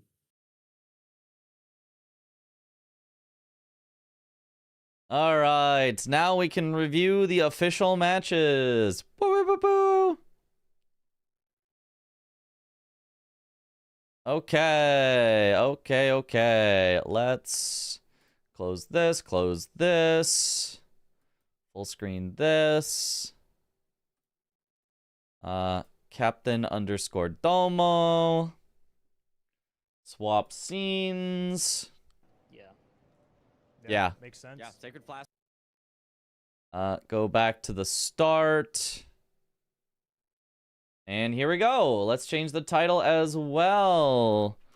Reviewing official match at Star Zero Chris versus at its CBD. All right. Mitchja duo, that's right. The double the Mitchja, double the something. All right, turn on that so we can see. Skip ahead to when the match starting. Backhand blades, and that's what they've got.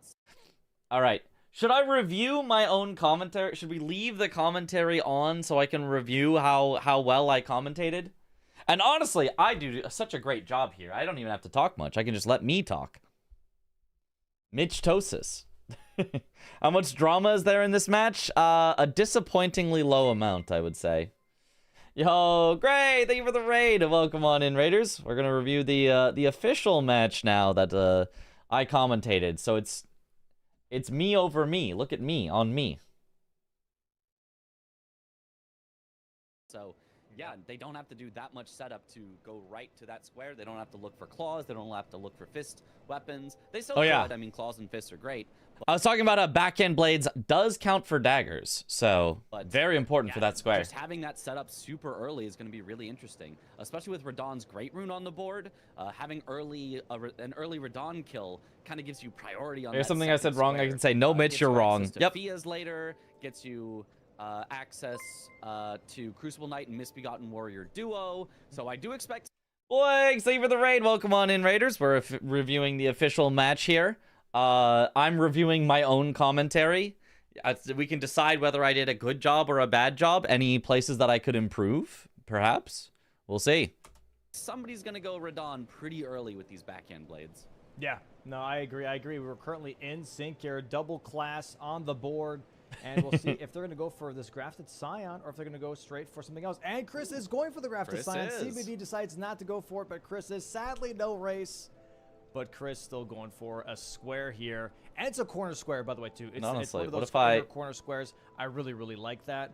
There's a really good position for it. Oh, he's already at half health, though. Nice stagger, though. A little risky. Yeah. We'll see if he can keep it. He has to go hitless from here. There we go. except for maybe a Now bit of it's swing. This is a perfect. good attack to see. You can actually just strafe around it. Oh, but he had to roll. That was dangerous. Okay, Charge gets the buff into second phase. He should be able to That's get another good. stagger here close. Oh, nice. Okay, there's the stagger. Gets the Or riposte. It's going to be close if he gets a bleed. Oh, the and he bleed! does. Nice. job. And a weapon check, by the way. Short sword. Whatever. Ah, Whatever. That wasn't even that good. How Nice cursed is square this? there, though, for Chris. Already marks on the board. Not that far behind from CBD here. Gets a nice corner square pretty much for free.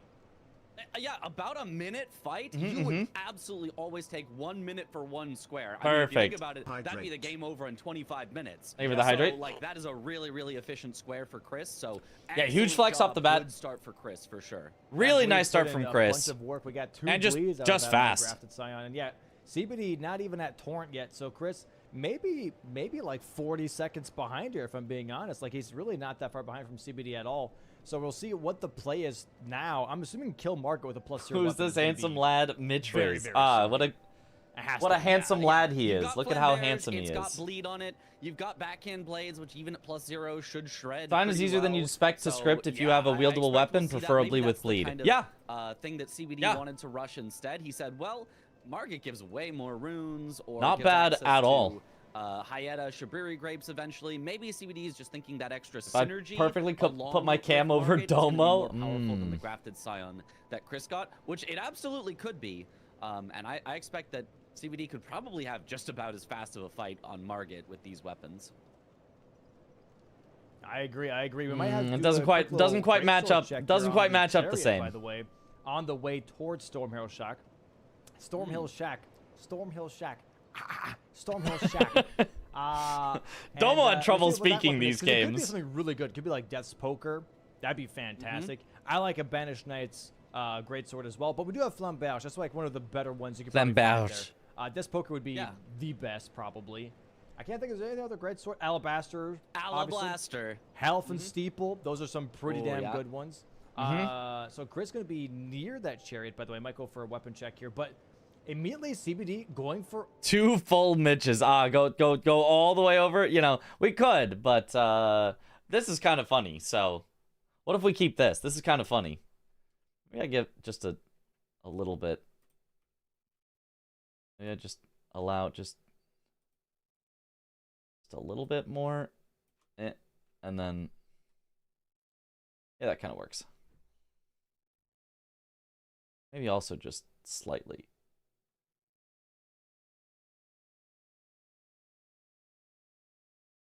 Whatever. Just leave it. I'm just leaving it. Golden Seed and maybe Old Altus Tunnel for some stones. Why not 4 Interesting. Mitches? Probably True. getting some upgrades. I think this is reasonable. You know, you're maybe giving up that Margit with +0, but he might be setting up for Radon here, which is just always a good play at some point. Yeah, 2 but Mitches I'm comment thinking, on like, 1 wouldn't you versus think 1, as Mitch CBD, versus though, Mitch. that True. Seeing Chris Mark grafted sign, you know you have a head start on Margit +0. Wouldn't you want to go for that just as a confirmed swear? I think I would. I think that would be a good play. But I don't mind a lot of other things on this board. There's a lot of rush that they can do. The Magma Worm honestly wouldn't be terrible to set up and go for. Radon wouldn't be terrible to set up and go for. I like the Margit with +0 because like you don't need to set up. It's kind of anti-setup. So I agree. I'd probably go for Margit. Oh, which it looks like Chris might be. He's at least heading in that general direction. But I don't think it is a bad idea to go for other plays. Maybe CBD has a line in mind that we haven't spotted just yet that he might want to go for.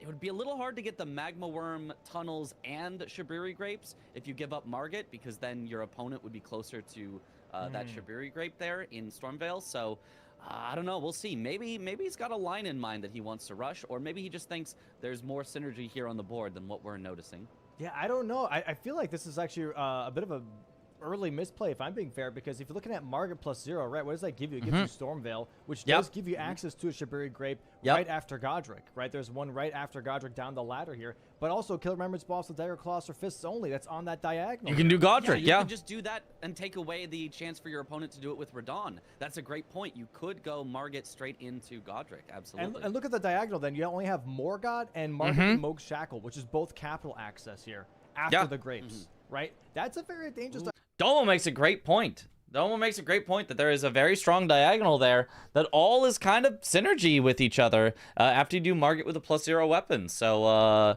yeah, very, very strong potential play from one of the players. Diagonal to play with here. I think this top left, bottom right is kind of What if I change back into my commentator suit? I could, Chris but could just try that to seems like push effort. that. I don't want to do that. Yeah, he's actually just ahead on everything if he just rushes that. Didn't realize I pasted my head over myself. I had to do a triple take. What do you mean? It's just me. Normal Mitchriz at normal size and definitely not slightly weirdly scaled and different shoulders. No. It's just normal Mitchriz. That's actually almost an unstoppable diagonal. Yep. These games are so good, yeah. Here gets a first dagger on Margit already. Old Altus Tunnel here for CBD grabbing some rocks. And we should get a bleed proc here very soon. There it is. Very nice. Margit going to go into phase 2 right now. Yeah, nice so far. Honestly, the main thing with CBD is just that he did set up very early, which I don't mind. I'm a big proponent of like set up, get your setup. You can set up early, like it's totally fine. But it does give Chris just like a lot of potential synergy off the bat here. So, And nice dodges, still hitless so far. It's fun to see a +0 Margit. I mean, oh yeah, I am in my fancy clothes. Yeah. Like as you can see. Even at +0, Mitch piloting a Mitch mech. Solid damage here. Gets another stagger. Very nice. Wonder if starting with claws and rushing Radon is faster than killing Margit +0 than rushing Godric with the claw check. Well, the main thing is they started with backhand blades, so they effectively had a claw, but it's backhand blades, which works out really, really well for both of them. I don't know, actually. I genuinely have no idea what's faster, Godric or Radon, if you're rushing both. CBD with the nice Stone Digger Troll, easy kill. Rotten Great Axe, that's pretty good. That's pretty good. I like that. I like that. It's a colossal weapon. It has rot damage on it. I like that a lot, especially for Radon. There it is. Yeah. Mark it +0 though. Chris gonna mark that in just a moment here. And bang, there we go. 2-0 now. CBD gonna see that. Actually scaled perfectly thanks to the squares behind you. I'm Yeah, but that's not still gonna be effort. surprised. CBD focusing on tunnels here. Okay. As famous commentator Zoodle / Captain Domo covering up Mitra's suit. No, I'm obviously Parkenheimer, as you can tell. I know that Radon Rush is sub 10 minutes if you have a bleed weapon. Okay, but unfortunately Backhand Blades does not come with standard bleed. So you'd either have to get another claw or something, or it would just be a bit slower because you don't have bleed on Radon. Looks like that. I guess we'll see when Chris gets Radon or gets Godric. I mean, Chris, 6 minutes heading into Stormvale. It's probably 2 minutes through Stormvale, 2 minutes to kill Godric. I feel like that's around 10 minutes as well. He already has a 1-in-1. And he even took a minute to do Grafted Scion, so... Column 1. Yeah, that might have just been incidental with this his game's setup. definitely a Godric angle, for sure, for sure. Like a specific thing, but no, he's headed into another tunnel here, the Limgrave tunnel, so he is going for that tunnel for sure. I expect him to do the third one as the Magma Worm boss. I would be a little shocked. But Chris does pivot out, does not want to do it +0. Not Magma Worm is the final one. Which would oh, right, he goes for Moon of Noxtella next because it doesn't require any setup on his weapon. Square quite nicely with a double. And Chris, we talked about it a little after, the reason that he goes for Moon of Noxtella, not only because it's a square he can get without upgrading his weapon, but also because it's got upgrade materials along the way, which I think Domo mentions as well. Stella, leveling some health, and also doing his flasks real quick. Yeah, going for Moon of Noxtella here. Okay, so Chris gonna be grabbing some money, gonna be looking at maybe column 2 here. So Chris also not looking at the diagonal necessarily, not really considering the diagonal. Interesting. Okay. Yeah, it is very early in the game to commit to a diagonal, so I totally understand, you know, not wanting to be like, I'm going to put all my thought into just this one thing. Yeah. I do also like CBD going for Tunnel or Precipice is just like a great way to get upgrade materials as well. The only thing that I'm surprised about with CBD is his third Tunnel or Precipice, or maybe his second, one of them, does not involve the one with the Magma Worm. Actually, he hasn't seen Spoilers. what CBD is up to just yet. Right. It could be very powerful, but he just doesn't know whether to commit to it yet, I think. Yeah, definitely. Is what he's thinking. Because he gets the old Altus Tunnel, which obviously makes sense. That's like the one that people do for upgrades. That you see, it is still a very pretty line, obviously from our side. Then does another Stone Digger Troll here. So that's a very, very tempting line here. But yeah, Stone Digger Troll one more time here for CBD is going to go a kill 6 Scarab and a 7 in a chest. Yeah. And we'll see then what 6, 7 for a third tunnel. I'm assuming his money and you progress glove wart 2 bell bearings. Exactly. So he mentioned all of that as like this is a good one to go for. Yep. Does it get the riposte right after a bleed proc? Very nice fight here from CBD. 2 charge R2 should take care of this. Honestly, just 2 tap R2s does it. There we go. Very nice. Nice. Yeah, second tunnel for CBD. No, but then him heading for the... Is there good upgrade materials that he really wants from the Scaly Misbegotten tunnel? He's going for Scaly Misbegotten here. Very interesting. I don't know that you need to do that with how Chris has shown he was a minute behind on Grafted Scion. Yeah. He took, you know, more than a minute on Margit. I think CBD should know he has more than enough time to do the Magma Worm synergy, but not choosing to go for it. I wonder if he's gonna do Magma Worm later, or if he's actually just thinking, nope, that's not important. I just want, you know, column 1, for example.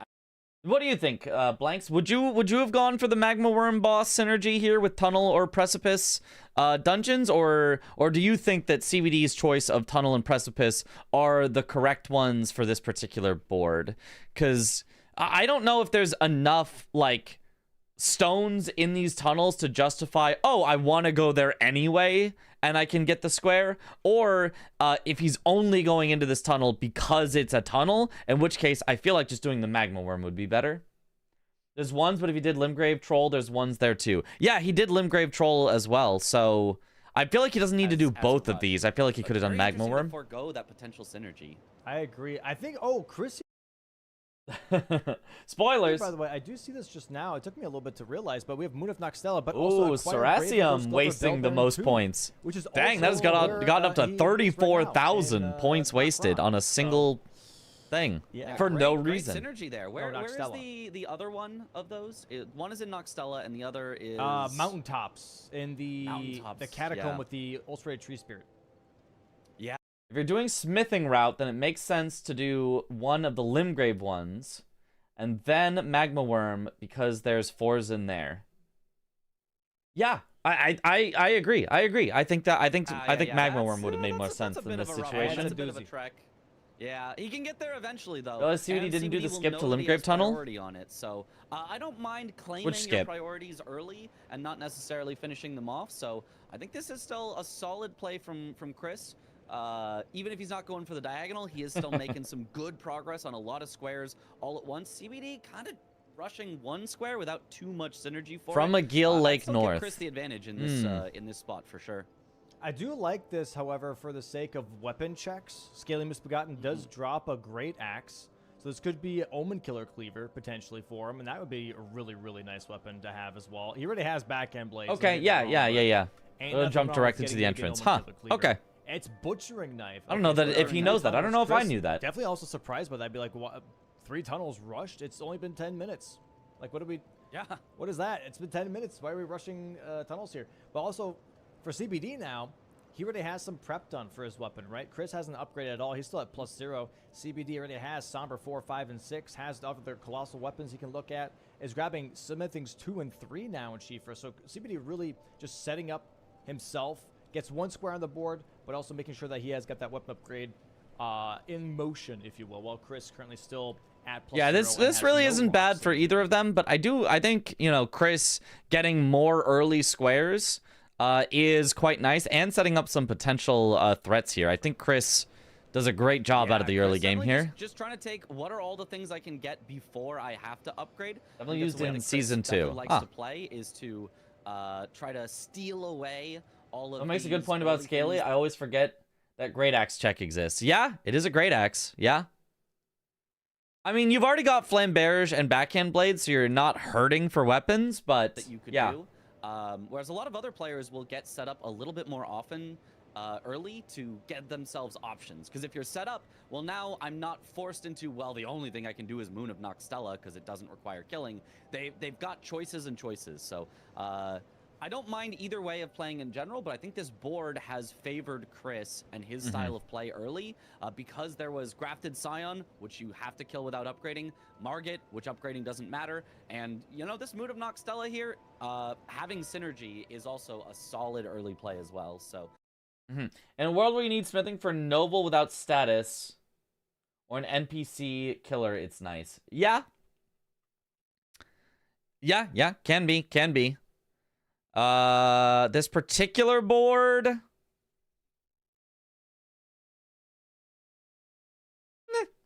It has favored Chris's style of play so far, and he has a solid 3-to-1 square lead. And we'll see if CBD can come back from that. He's got the better upgrades, so he should get at least 1 square, hopefully earlier than Chris, but still a little Chris favored. Yeah, very interesting. Looks like CBD is going to be going for that Tree Sentinel Duo Grace because there is Tree Sentinel Duo. Almost co-host that Mitch is covering is doing a great job casting. What do you mean? It's just me, normal me. To get that Radon I'm not covering anyone. Started, so that way he can go for maybe just normal, average me. Column 1 could be what he's looking at here with the claws, daggers, or fists only.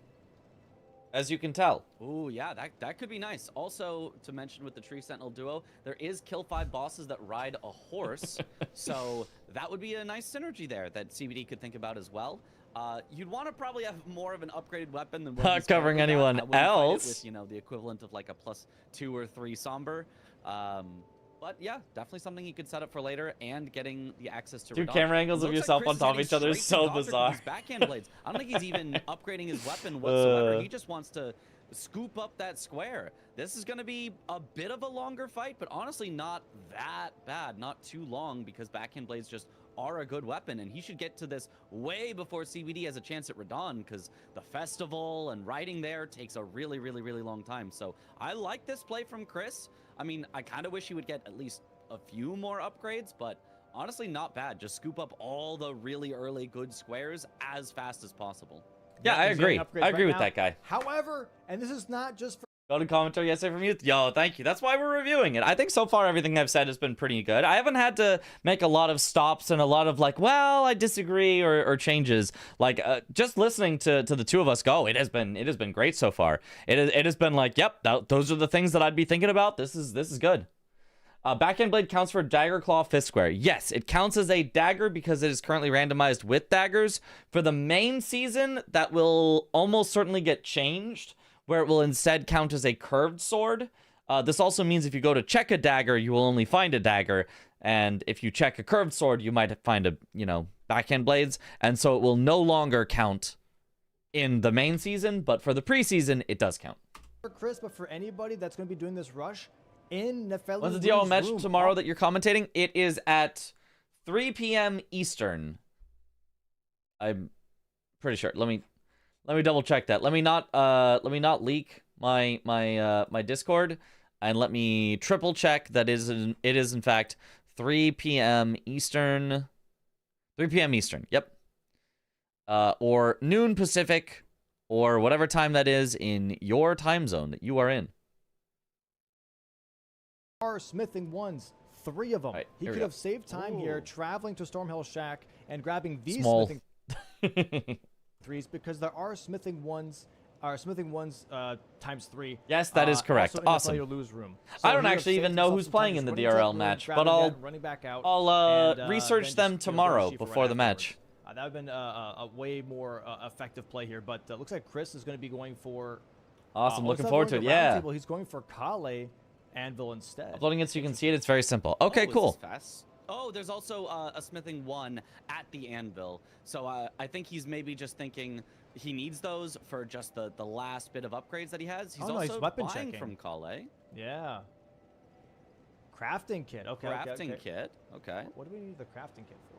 Yeah, I don't know. I still don't know why Chris went here. Chris told me, oh no, I didn't need that smithing stone 1. I already had enough. And I'm like, okay, well then, why did you come here? If you didn't need Kale for anything and you didn't need the anvil for anything. So I still don't know. Just to have it, I guess. Mm-hmm. I guess so. It's always a good So thing true, to have. Past Midge, And so he true. did use the smithing stone ones that were right in front of Kale, so he's got a reasonably upgraded weapon here that he can go for Godric. Yeah, And plus he is. 3. He's going to rush right in. Dom needs more manpower for this project. He has a lot of manpower for it. Dom just wants to be very in control of a lot of things, which is probably exactly the same way I would want to be. If this was my event, I would want to be the person in charge of all the things.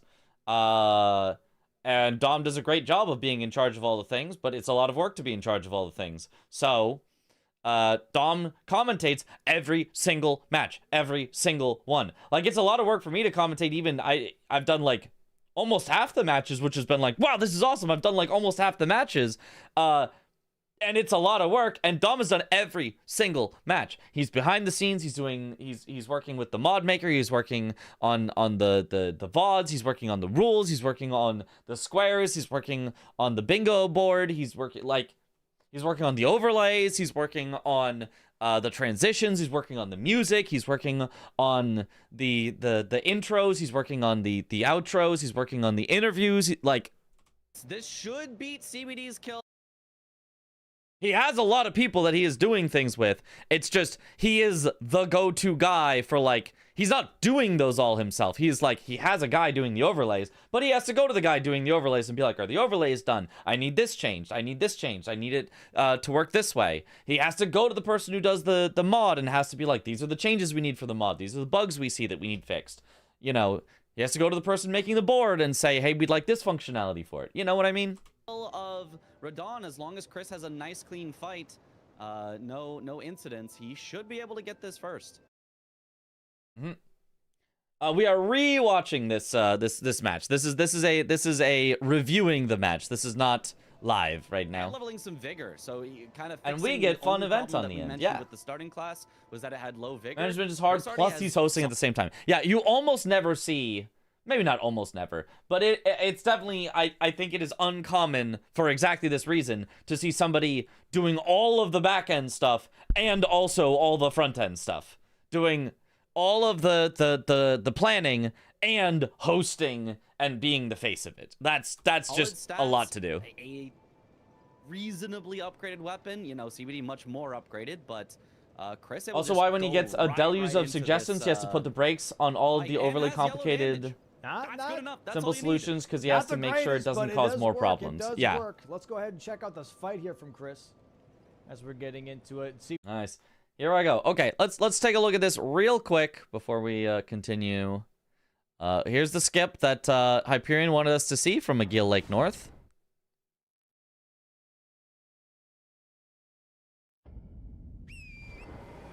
Okay. Get on torrent.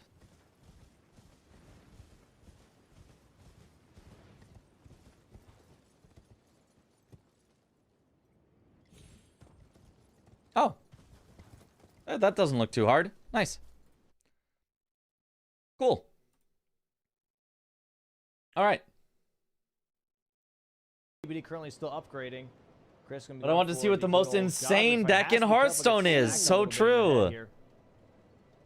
By the way, I found a really interesting. I'm not sure if this is like an AI manipulation of some sorts, but I was doing bow only yesterday, and I was doing it for Godric.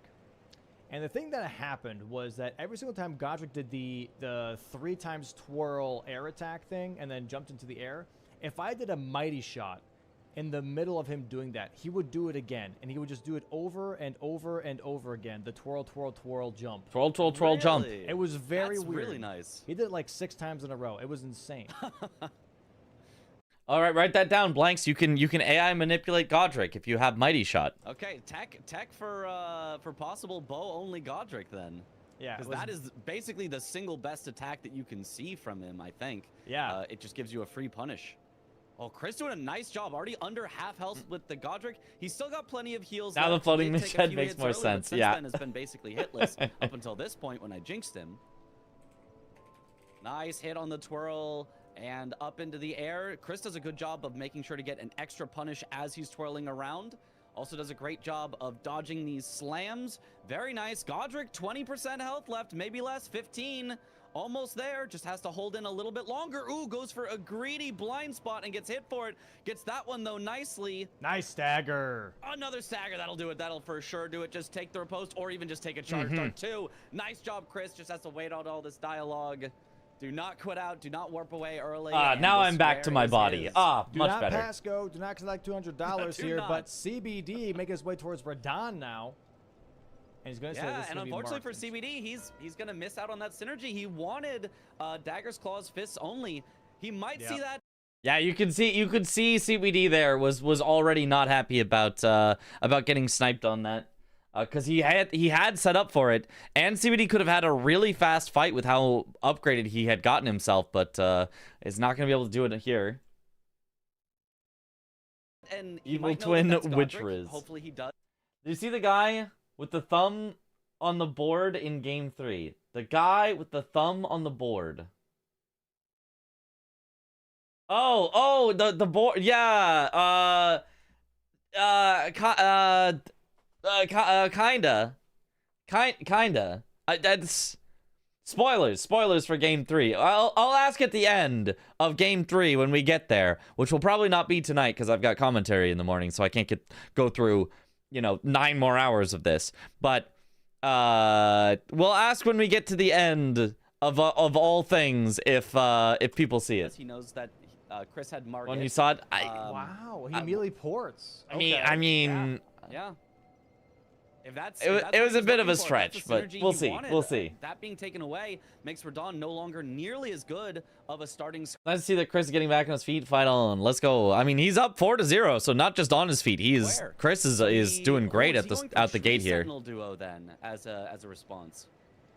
this could be interesting. I can't answer Zoodle's Very, riddles very 3. Yes, Yeah. His damage, not bad here. It is not a- bad. it You is just truly a wanna make riddle. Sure that he doesn't engage both tree sentinels at the same time. I really like dragging one tree sentinel back behind these doors here and fighting him back here. It's a lot safer. So I love the way that CBD is doing this, and he does have some nice yellow damage here. Unfortunately, it's honestly, kind of I like- don't love the backhand blades for Tree it's Sentinel. almost half the I damage feel like that it Flame looks Bears like would be because you have to go way through better them, for this, just so having the twice bleed. effective health pool, but the damage isn't bad on these backhand blades for sure. Not at all. I do see the question a lot now. Is backhand blades daggers or backhand blades daggers? And that's yes. For Bingo specifically. So in the actual game, backhand blades are their own weapon class. But sadly, there are only 3 backhand blades in the actual game. And so in order to make weapon randomization make more sense, we added backhand blades into the dagger pool itself. That way, it just makes it a bit more clear and gives the players more options. It's today Bingo again. Today, which is now yesterday, was Bingo, but no, there's next match is on Saturday. Saturday will be the winners finals, Blanks versus Tom. Yeah, so it's more like instead of what. Has anyone taken a moment to teach Zoodle and Tom how to pronounce geyser, by the way? I guess I just did right now. No, it's not geezer. Nope, that's the actual wrong. Does it say on That's the wrong word. Daggers, claws, or fists? It's what pool of weapons are there? There's a dagger pool. there's Yep, a claw geezer. pool, and there's a fist pool, which also includes the Geeters? beast claws, which also count for daggers, claws, and fists because they're in those pools. Geeters So, is so crazy. I yeah, can't the believe. players know that. Both I of them can't are believe aware that they Parky. can use backhand blades, which is why you saw both of them go for it. So it is, yeah, it's. I know maybe as an audience, you're like. Has "Oh, anyone that taken a sounds moment weird," to but as teach Ben a players, they second know what language, they're by the way? doing, they know that it True. counts. And so yeah, it's an interesting synergy that they could do here. Yep. That honestly made for a very, very cool early fight. And yeah, so there are other. That's either weapons, geezer by the or way, as well, gazer, DLC. for So sure. the One Great of those. Katana is in the overall katana pool. They're not in their own pool. Great Katanas are in the katana pool, and I believe that those are the only 2 weapon groups that were. All right, have a good one, Hyperion. Light great swords put into great swords. That one, of course, makes perfect sense. But Yeah. Oh yeah, the that is Flame other Bear's one where there's doing way only better than the 2 backhand or blades were 3 doing. light Oh great my God, swords look at how in much DLC, more I think. damage it's doing. Yeah, something like that. Yeah, And then very also In good. addition to just Brawlers having are- free are bleed also procs. in the shield group, dueling shields, I believe. Yes. Yeah. So there's that too. That one makes sense. Shields, great shields, they're all the same. And it's a little bit more clear. Where backhand blades is like a very unique weapon. I know some people would be like, those are curved swords. Those aren't daggers. And honestly, that's something that we're kind of looking into for the official season, anyways, is to change them from daggers to curved swords. But we don't make changes in the middle of tournaments, so that's just how it went going into this tournament. So we're keeping it for daggers. There it is. Tree Sentinel. Had tongue, Mitch. Look, it's been several years since my college days. I you know, nobody's called me Duo by that way in for some years. Really nice fight. Also on not a very high upgrade level here, so a nice pickup here from CBD very early on. Tree Sentinel duo, 20 minutes in, 2-4 or 4-2, depending on how you're looking at it. And looks like Magnum here, maybe Theodorix potentially here for CBD. That does give a ton of runes. Chat This lost isn't when you a said that. That board was where so good. That was so runes are good. super necessary. So, still has lost out on some of the potential synergy that he could have gotten with Tunnel or Precipice. But honestly, given that he already lost that synergy, I think going for Theo makes perfect sense. This thing It's existing right has here, been it's born way with Night Rain closer filled than the Twitch. one I mean, I like in Night the Rain as tunnel. well, but And even though it's I gonna do take love longer, I love those runes Bingo. that he's gonna get is gonna accelerate everything he does after. He's gonna be so much stronger. I'm not He super can get a ton enthralled of with Night dex, Rain he can get a ton at the of moment. vigor if he wants to But live and be able Bingo. to fight Bingo's other great. things. He can do whatever he wants with it, and so it's going to be a very, very nice. CBD is going to be way ahead. When's the next in match? terms of Saturday. accelerating into the late game than Chris, but he is still currently down 4-2, which is not that comfortable of a position, and gives Chris time to get upgrades if he wants.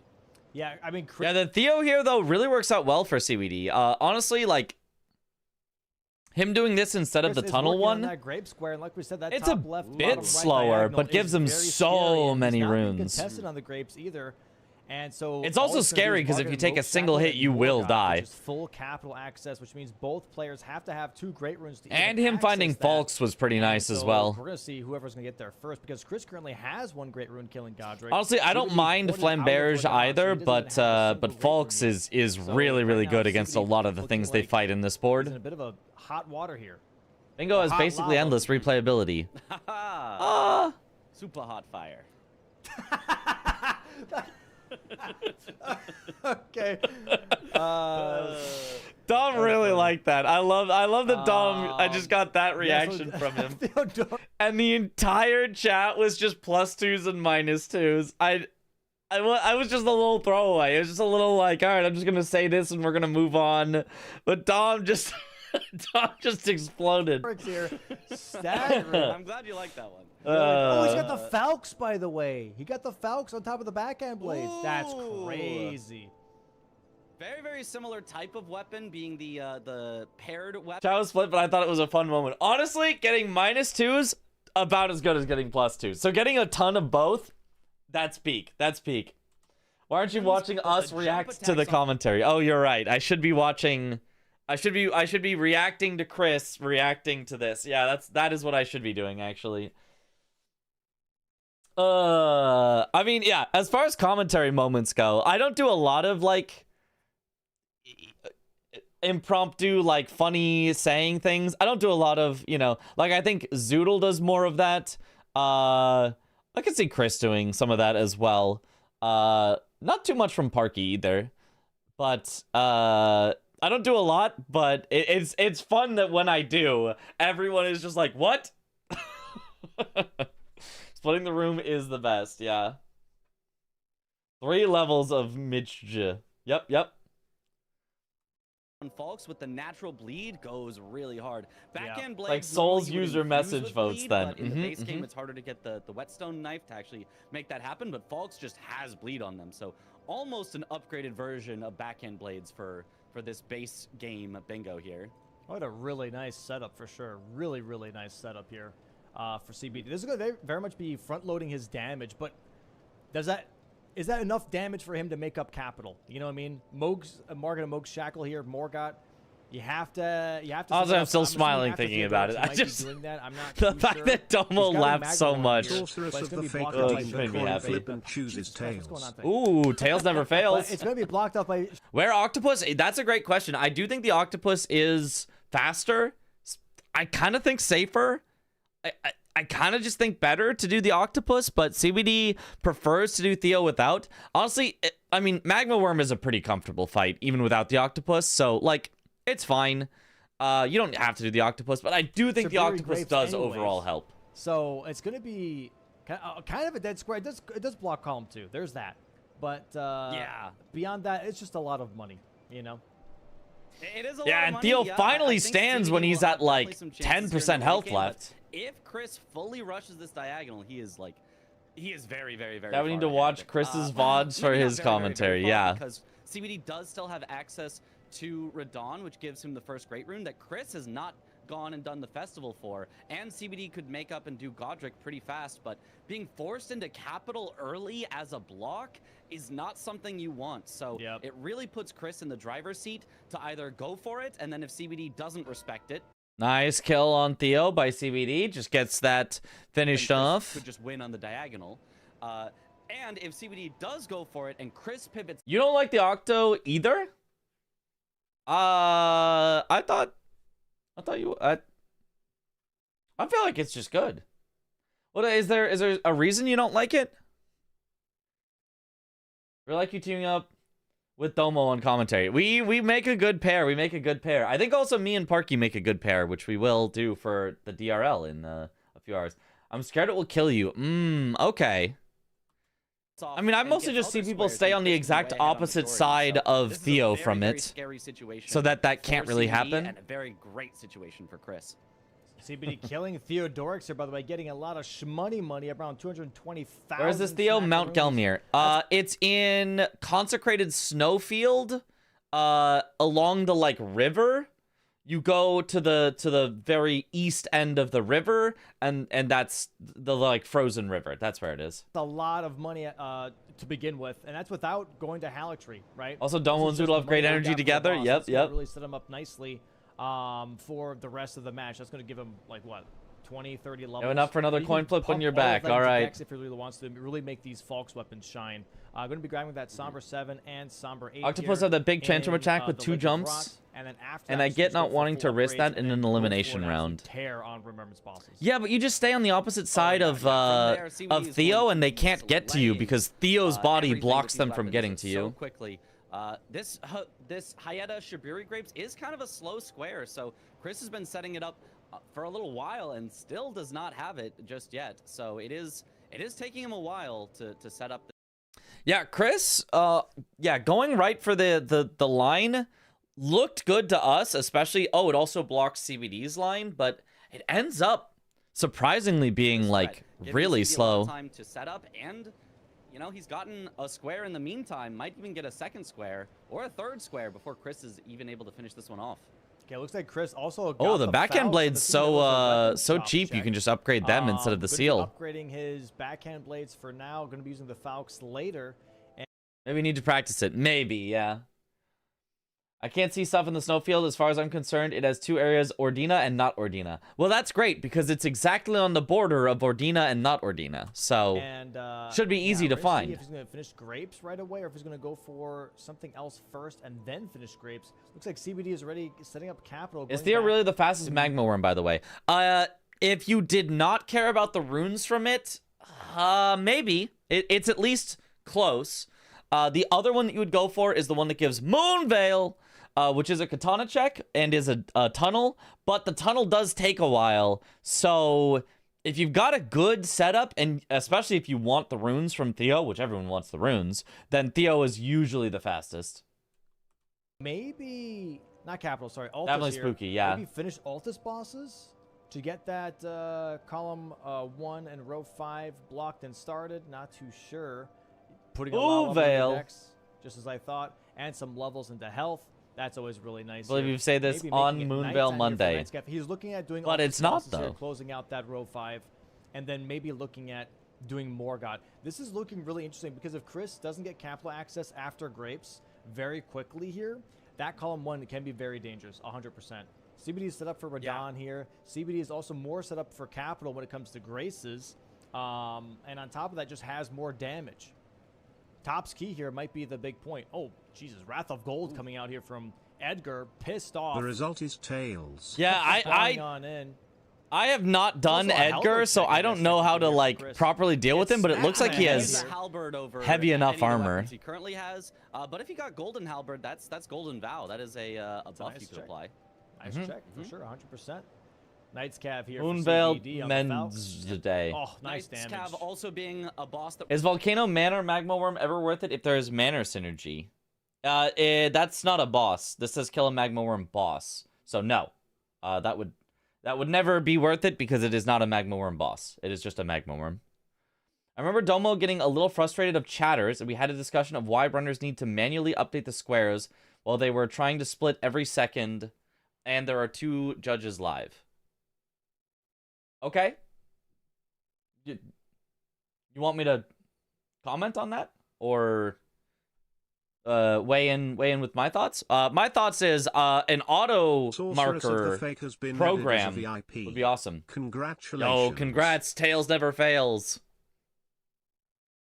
Yeah, my thought is an auto marker program would be awesome. My thought is putting it on the refs introduces alternate problems, not the same problems, but alternate problems. And if ever there was like a mismark by a ref or something that did something, I feel like it would be even weirder and worse. Like,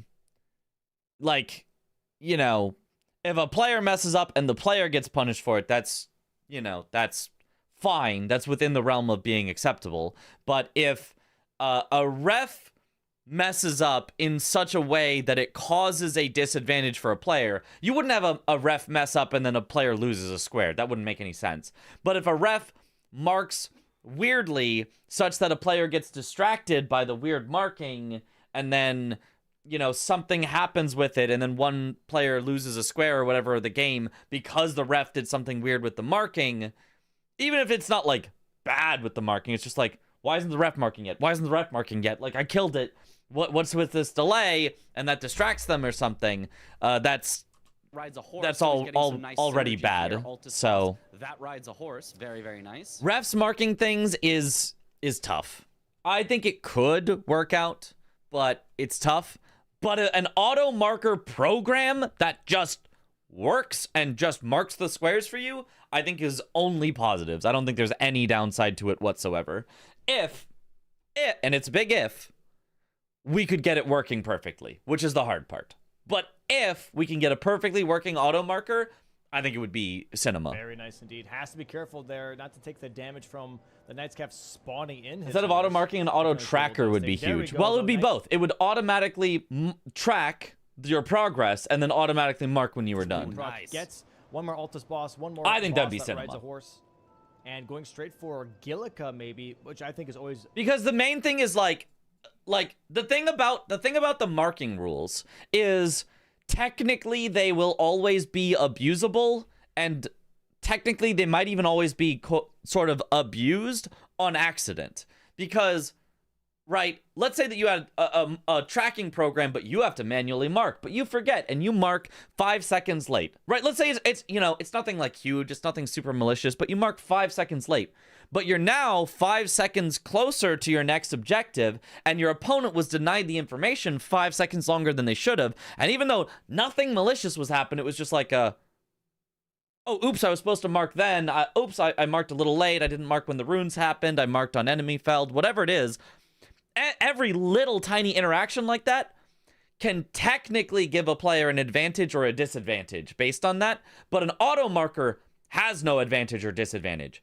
It marks when it marks. It marks when it happens. There's no potential for abuse by either player in any situation ever. It just happens. So I think it would just be much nicer. Auto trackers can't cure line blindness, though. So true. What if they did, though? What if they start, like, highlighting lines as they're forming? You know, like, if there's 3 in a line, the remaining 2 get, like, slightly outlined in the color of the person who's got the line progress. And then if there's 4 in it, then it gets, like, heavily outlined in the color of the person or something. So that you could be like, oh my god, oh, there's a line forming. If you have Altus bosses on the board, you always go. I'm gonna break like 3 rules in my game. I already know I'm cooked. It's over. It's No. such a valuable thing to go for. So even if it takes a little bit to get to that boss, As a software engineer, that's a nightmare to implement. I don't think it is. All of the individual parts are made. Somebody just needs to put them together, and I can very easily make a library of flags that align with each of the squares. It's basically already been done in several separate programs. The boss tracking overlay in Elden Ring already does 80% of what we need by itself, and you just put that in. And then you know, there's also an auto hit counter for hitless. There's also, you can easily keep track of what weapons you have equipped or in your inventory. Matt has done stuff with that. Like, you could 100% do it. Getting that talisman is so nice for the rest of the game. The flags exist to differentiate, but talisman versus a drop talisman. You would just tell it which flag is a drop talisman. So I would just give it a list of flags. It would say, this flag counts as a dropped talisman, which would be a specific talisman. I would tell it, this specific talisman is a dropped talisman. This specific talisman is a dropped talisman. I would just go through and make a list of all the dropped talismans and put them in a list in the square. That's it. That's all you would do. It'd be very easy. Very, very, very easy to do. I totally agree. I have there will be a small number of squares that would be very complicated rules. Yes, there would be a small number of squares that would be hard. Yes. Are there any on this board that would be hard? Easy. Ooh, that one would be hard. Without status effects would be hard. That one would be hard. That one's a hard one. I don't have an easy solution. That one's actually really easy because +0 weapons actually have different weapon IDs than other weapons. So this one's actually very easy. Easy, easy, Easy, assuming it has a flag, which it should. Easy, easy, easy, easy, easy, easy, easy. Easy, easy, easy, easy, easy, easy, easy, easy, easy, easy, easy, easy, as easy as this one. So there's only one here that would be the weird, like, how do you double check that you didn't do any status effect to Godskin Noble? That's the one where we'd have to figure out what is the way to tell if a status effect happened on your current target is kind of a thing.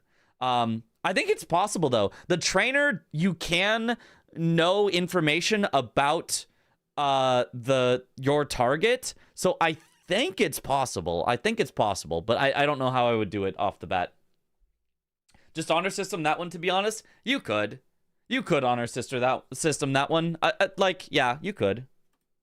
You stronger if you can. PR tool tracks in status synergies build with up. other Yeah, things. yeah. So you could track status build up on target, and then if it happens, then yeah. Because they'll save you total. Because you could say if target Godskin Noble, right? You keep track of their status build up. If status on I guess. But what if you're not targeting? What if you fought Godskin Noble not targeting? There's definitely a way, but that one's more complicated. There's definitely a way, across the though. whole board. And yeah, that talisman, ritual sword. Kinda hard to it's so accidentally status powerful something that without in the noticing. DLC where they've That's got a also shop true. and access to, tons of talismans throughout the game. That is the #1. It's not hard to implement, it's just time consuming to find all in-game stuff, item, event, ID, etc., and put that knowledge in. I could do that in like a couple days. I could probably do it in one day. If I woke up one day really motivated and I went, I want to find all the item IDs. I could probably do it in a day. No, like genuinely, I could probably do it in a day. Do I want to spend an entire day finding item IDs? Probably not. I'll probably do it over the course of a week or something. But Most bought talismans, it really does not take in that those long. DLC bingos. That is how powerful it is. Yep. So, really, really good one to go for. Looks like Chris is going for. Isn't that specifically made against sleep? Why does it not allow other status effects? I think it'd be fine. Yes, it was specifically made against sleep, which I don't think would even be the meta anymore. I think sleep is too slow nowadays. But it has existed as it is because now it's kind of just a unique square. Without status effects, that's kind of a unique restriction. Why don't we leave it? That's kind of cool. So, For Altus Tunnel here, old Altus Tunnel. would you then program the tracker in a week? No, I don't know how to program the tracker. I don't know how to do that. Somebody else got to do that part. That's the easy part, though. That's the part that if there is somebody who knows how to program, could probably get it done in an hour. Like, seriously. Probably. I mean, maybe I'm a little too optimistic. I think if somebody knows how to program and knows, like, has access to the things that I mentioned, the, like, boss counter and stuff like that, I genuinely think they could get done in an hour. Just be like, oh, let me implement that here, and then let me interface with the bingo here, and done. I think. While CBD's going for the good old demi-human queen Gillica. Manual work is the long work once the framework is set up. Just give it to Mitch to fill out. Yeah, 100%. I could. Yeah, Very small health. it'd be fine. Pool. Gonna go for a possible bleed proc. There it is. Testing could also take weeks. Like, I'm not saying we'd have this up immediately because we could find that there's stuff that doesn't work, that there's bugs, whatever. Testing, you probably wouldn't implement it right into official games, but practice games, you could probably get it done like immediately and start finding bugs and fixing them. Anything. Oh, just And there we stood up go. and died. Four Wow. Altus bosses. Chris saying, okay. Was Mitch looking like that? Sugar What do you mean? I'm Grapes looking really very good right normal, now. as Blocks you can that tell. road 3, blocks that diagonal, and progresses his Very own normal. diagonal, but he's holding off on it right now just to get some more upgrades so he can possibly bulldoze his own Great Rune boss, Radon, right afterwards himself here. But we see Redmane Castle now from CBD. He's He like, only okay, runs I code got with that column others one. right. Yeah, Let me get probably ready pretty for easy, capital. yeah. I'm not going to block Grapes. I'm not going to block any of that. I'm going to go for Morgott.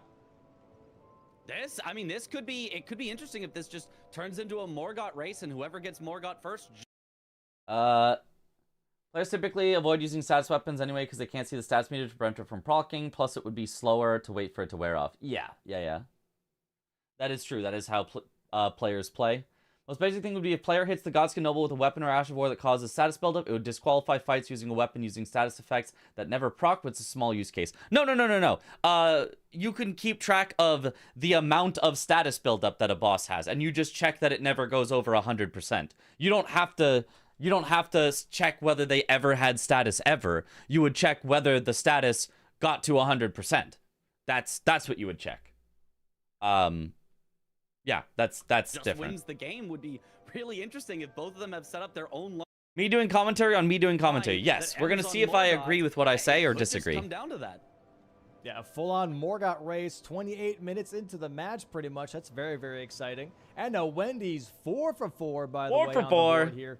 Very nice from Team Red and Team Blue, a.k.a. Chris and CBD. We'll see how this fight goes. Now, CBD has to wait for the... Yeah, honestly, at this point, Chris going for more upgrades makes a lot of sense. He wants to do a kind of late game thing with the Morgoth and Margits and Moog's Shackle. Out right when he was on the elevator. And Chris now grabbing some more upgrades here as well, trying to catch up to CBD on the upgrades. Yeah, this is a nice call from Chris. He's got a lot of bosses he still needs to do. He's got to do Radon. He's got to do Draconic Tree Sentinel to get into the capital. He's then got to do Goldfree, then got to do Morgoth. All of that to get the square. So I think the upgrades are super, super worth it when you have this many bosses you need to kill in order to get to the square you want. Right. Your method is the correct one. Mine was sort of a, you could do this quicker thing, but it's less than perfect. Yeah, I don't think you need to do a less than perfect thing. I think you could make a perfect thing. The edge case I would be worried about is the weird time after a boss dies, but it's still hittable. If you were going slow with a bleed weapon but kept hitting, you might proc a bleed after it already died. Yeah. I guess the question would be, would you count that against somebody for the square? Like, if you proc a bleed after they're dead, but before it says enemy felled, would that disqualify you from the square? Like, in the rules? I don't know that there's a ruling for that. If you wanted it not to, then you could probably add, and maybe now we're getting complicated, but you could probably add a condition to stop tracking whether the status buildup gets over 100% when the enemy's health is at 0. It's very tough for sure. IMO it shouldn't. I don't probably that think 4 it should does not either, stop him from but... reporting. Gonna go and upgrade right now. And yeah, let's see how... So I watch many sports. I think there's a bit of an analyst plus color commentator combo that would be cool to see in those matches. I do watch, not like many sports, but I watch some sports.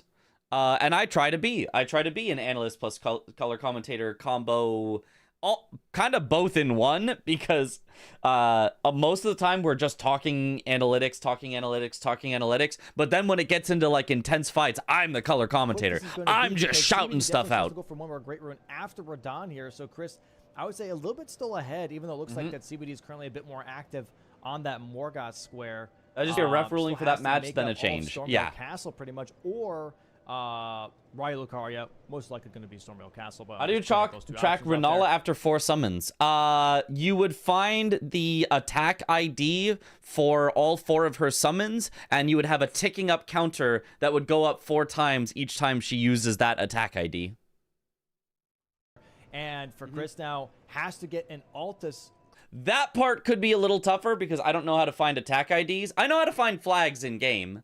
There's like a tool that you can use to find flags in game. I don't know how to find attack IDs, but I'm sure it's possible. Grace first to activate the festival, and then also go for that Radon. Actually, it might just exist in the honestly, in the practice tool. Not bad at all because he needs to get to DTS afterwards. Are we talking about the auto mark? Yes. Just almost like split progress. And how you could theoretically implement that. Really not we have yet to find a square that I think is impossible to make an auto mark for. Be careful. He is very low on health here, but it was super exciting to watch these games. They were exciting for sure. Radon, if he can stagger, not quite. Not quite a stagger. Very close indeed. Almost a really nice pickup here. Yeah, getting that one cycle. As someone that writes programs, I've seen a lot of look straightforward stuff that ends up taking hundreds of lines of code. Just being a bit cautious. Yeah. With Falks, it's just hard because it does solid-ish stagger, but just not as much as those like Colossals or other weapons that you often see people fighting Radon with. So it almost does too much damage and phases him too early. Yeah, I mean, a couple of those, yeah, I could see being tough. But I'm just saying possible. I'm not saying easy. I'm just saying possible. Modding tools have the attack ID easily available. Well, there you go then. Yeah, that's all you really need. Yeah. So yeah, basically all the pieces exist. It's simply not that easy, but it's a good concept. Yeah, but it's easy enough. As in, all the pieces exist. You just have to put them together. Very nice kill, though, from CBD. Gets the Very nice Radon kill here. Lots of money yet again. Dude, This means next season, if they have a new square, it will take longer to start new season? No, not really. Like, again, if we think we can do 100% of squares in a week, which I think is very reasonable. I think if somebody actually got started on it and I got started on IDs, I think there's no way it takes more than a week to get every square. How long do you think it would take to add one new square? I don't know. 20 minutes? Right now, currently really far ahead on economy here compared to Chris. Killed Theodorix. Easy. Kills Radon now. He has made around like 400,000 around there, 350 maybe. But still, that's a lot of money, especially for base game. That's a lot of money. Yeah. Yeah, it's also. I imagine plus zero can be tough to do. Imagine that as check every hit and not mark if it at least one was a +1 weapon. Yeah, I mean, that would be like the total like best thing. I'd probably just check if any of their equips was anything that was not +0 and just be like, hey, players, you need to not have a non +0 weapon equipped for it to auto mark if you want it to auto mark. But yeah, I probably wouldn't track every hit. Slowly progressing. Oh, and he might. No, he is definitely going for Godric here. He is going straight into the capital. So he recognizes the threat of this diagonal for sure. And is going to go to... And if a player, you know, gets it to falsely auto mark for them, then they have to recognize they have to unmark it. And if they do something that causes it to not auto mark, even though they should have gotten it, then they have to manually mark it. You know, it's like, hey, if you don't play with the program nicely, if you fool the program because you're doing something weird, then it becomes a manual. Get that. And I think he's going to be ahead of Chris if he does in fact commit to rushing it here. Yeah, I think Chris just has too much to How do big to set up donation would scriptwriters need to put Chris PCR on not center pointing square to for finals? Ionia to get to Radon here, but instead, You know, that's not me. You're gonna have to ask right Dom now. for that. Not too sure what I'm exactly sure he's he could give looking you a at number there. though. Big Those one for script the writers Shackle are here first. easily Maybe grabbing bribable. Patch's Shackle before he goes to capital here. I'd love Would be my curated boards guess. from Domo, not gonna lie. But, No, I disagree. I don't think you can curate boards. I think if you curate boards for bingo, I think it taints bingo. Because the whole point is that both of you are practicing for anything at random. As soon as you say, oh, Domo's gonna curate the boards, well, now all of a sudden, I'm gonna practice for what I think Domo would curate in a board. Right? Now all of a sudden, it doesn't become practice everything at random. The entire like way that you do things changes. It becomes, oh, I'm gonna ignore this square because I know Domo doesn't like this square. Oh, I'm really gonna practice Consort and Bale because I know he's gonna put Consort and Bale on there. You know, like it just... And then the boards can start to get a little more samey because Domo might happen to pick the same things more often because he likes them, and like I think it's all bad if you curate boards. A little risky here, and again, I think it's going to come down. New squares for center square is cool, but full board not. I don't like new squares for center square either, because it's testing you for something that you never studied. I don't think that's fair. I don't think that's good. I don't think bingo is about general game knowledge outside of the squares. I think bingo is about the square knowledge.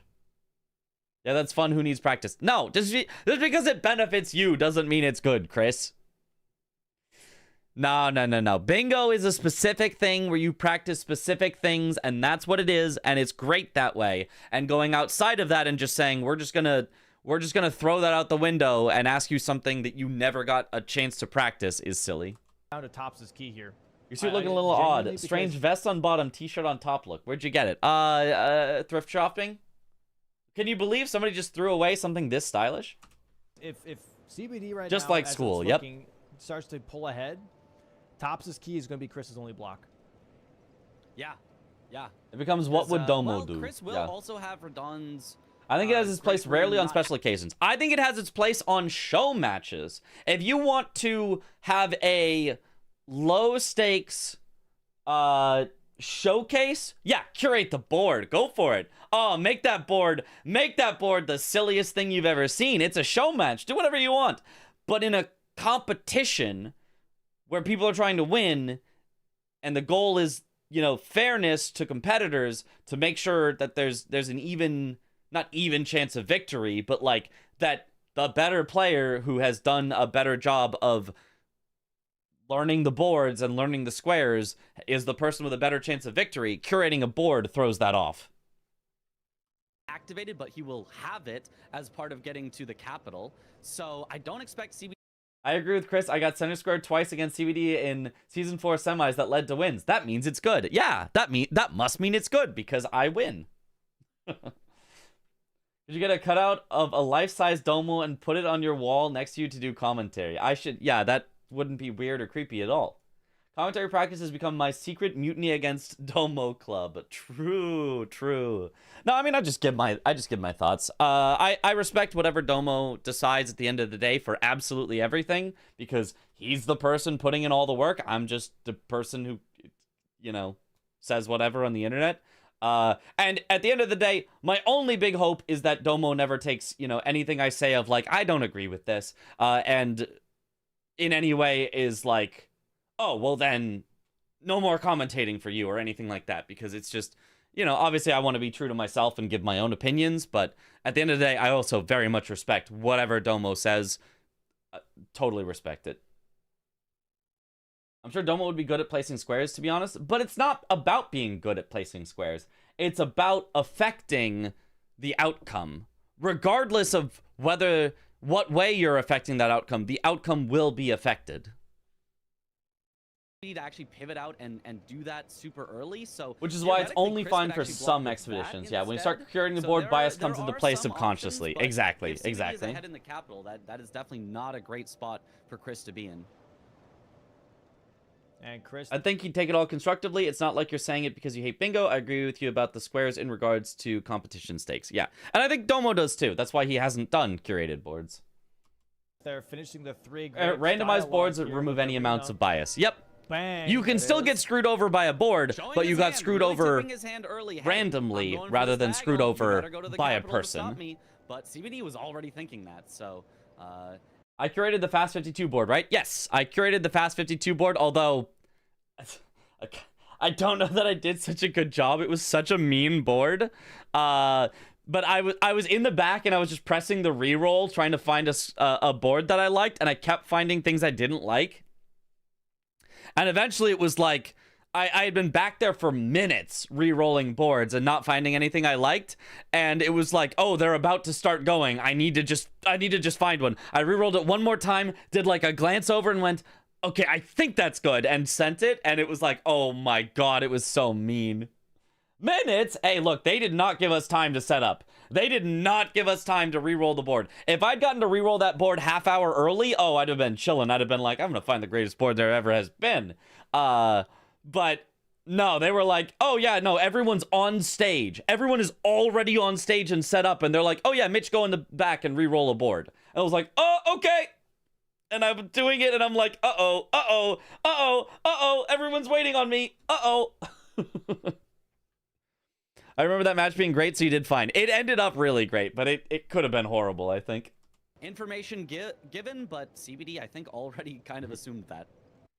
Circling back to the idea of auto-marking, remove human error to remove human bias and problems. Yeah, so now Chris rushing towards Radon here. This is a very close race, though, I will say, because... I was on that square. The board had just a ton of super late horrible stuff. It ended with Bale while summoning Egon. I think it also had like PK. I think Consort. Maybe Consort wasn't on there, but like Leda was or something. Like it was just like one of those like super weird spread out late stuff. Market still has to go through all the way to Stormvale Castle, but absolutely bleeds Market to death. Nice, nice. Yeah, honestly, actually, I think CBD's ahead right now, if I'm being completely fair. Yeah. This is going to come down to the DTS fight, I think, completely. Mm-hmm. I understood the definitely gonna come weakness down of to my just flesh. Who gets the fights faster? I think if you were, you know, you put a TAS in both of their situations, I think CBD is maybe around a minute ahead at this point, just because I think Godric is a nice quick fight, and I don't think Stormveil is that long.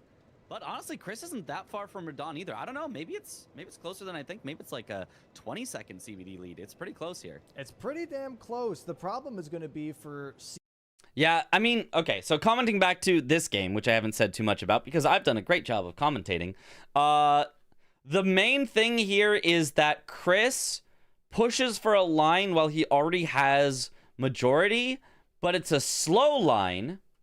And it's a slow line that if you get sniped on, loses you a lot of squares. Loses you Goldfree, Morgott, and possibly Margit and Moog's Shackles.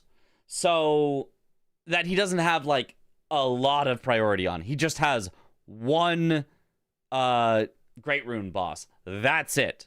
He hasn't done Radon yet. He's only done Godric. So it's just not a lot of priority to send it really hard on going for the line. It's going to be blocked that he has. It's going to be a bit more on the defensive here. But for Chris here, getting this Morgott block is going to be we'll get to game 2. Insane. We'll get to for him game as 2 well, because then like, the whole diagonal's out the window, and also that row 1. And column it had Euphoria, Consort, Ymir, Bale, really tough thing. And Velvet Saint Trina. That was it. Yeah, you're right. It was Velvet Saint Trina. That's right. Yeah. Because Chris has to go to Capital too, right? So which means both CBD and it was an absurd board. Both CBD and Chris have to go for the Radon Great Rune, and so it's like, okay, do I do Top's Key, or do I do Radon Great Rune? Because they both have the same access, right? Like one with ADF and Domo. Yep. On the block. Yeah, it really, really is. I feel like it's. Do you think it would have been better to skip Grapes and go for Capital earlier? Maybe,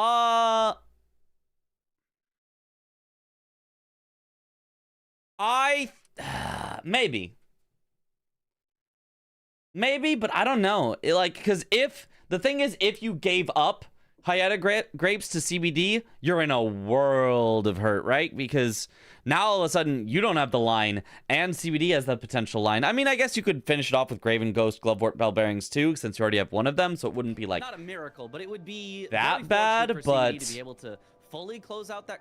I think you'd kind of rather have the Shabriri Grapes than the Capital. I think maybe it was just better to do Shabriri Grapes and then leave Capital and just go straight for majority. Go immediately Top's Academy Key. Maybe restore Radon's Great Rune afterwards if you need to. Go Godskin Noble. Go Sleeping Golem is pretty fast.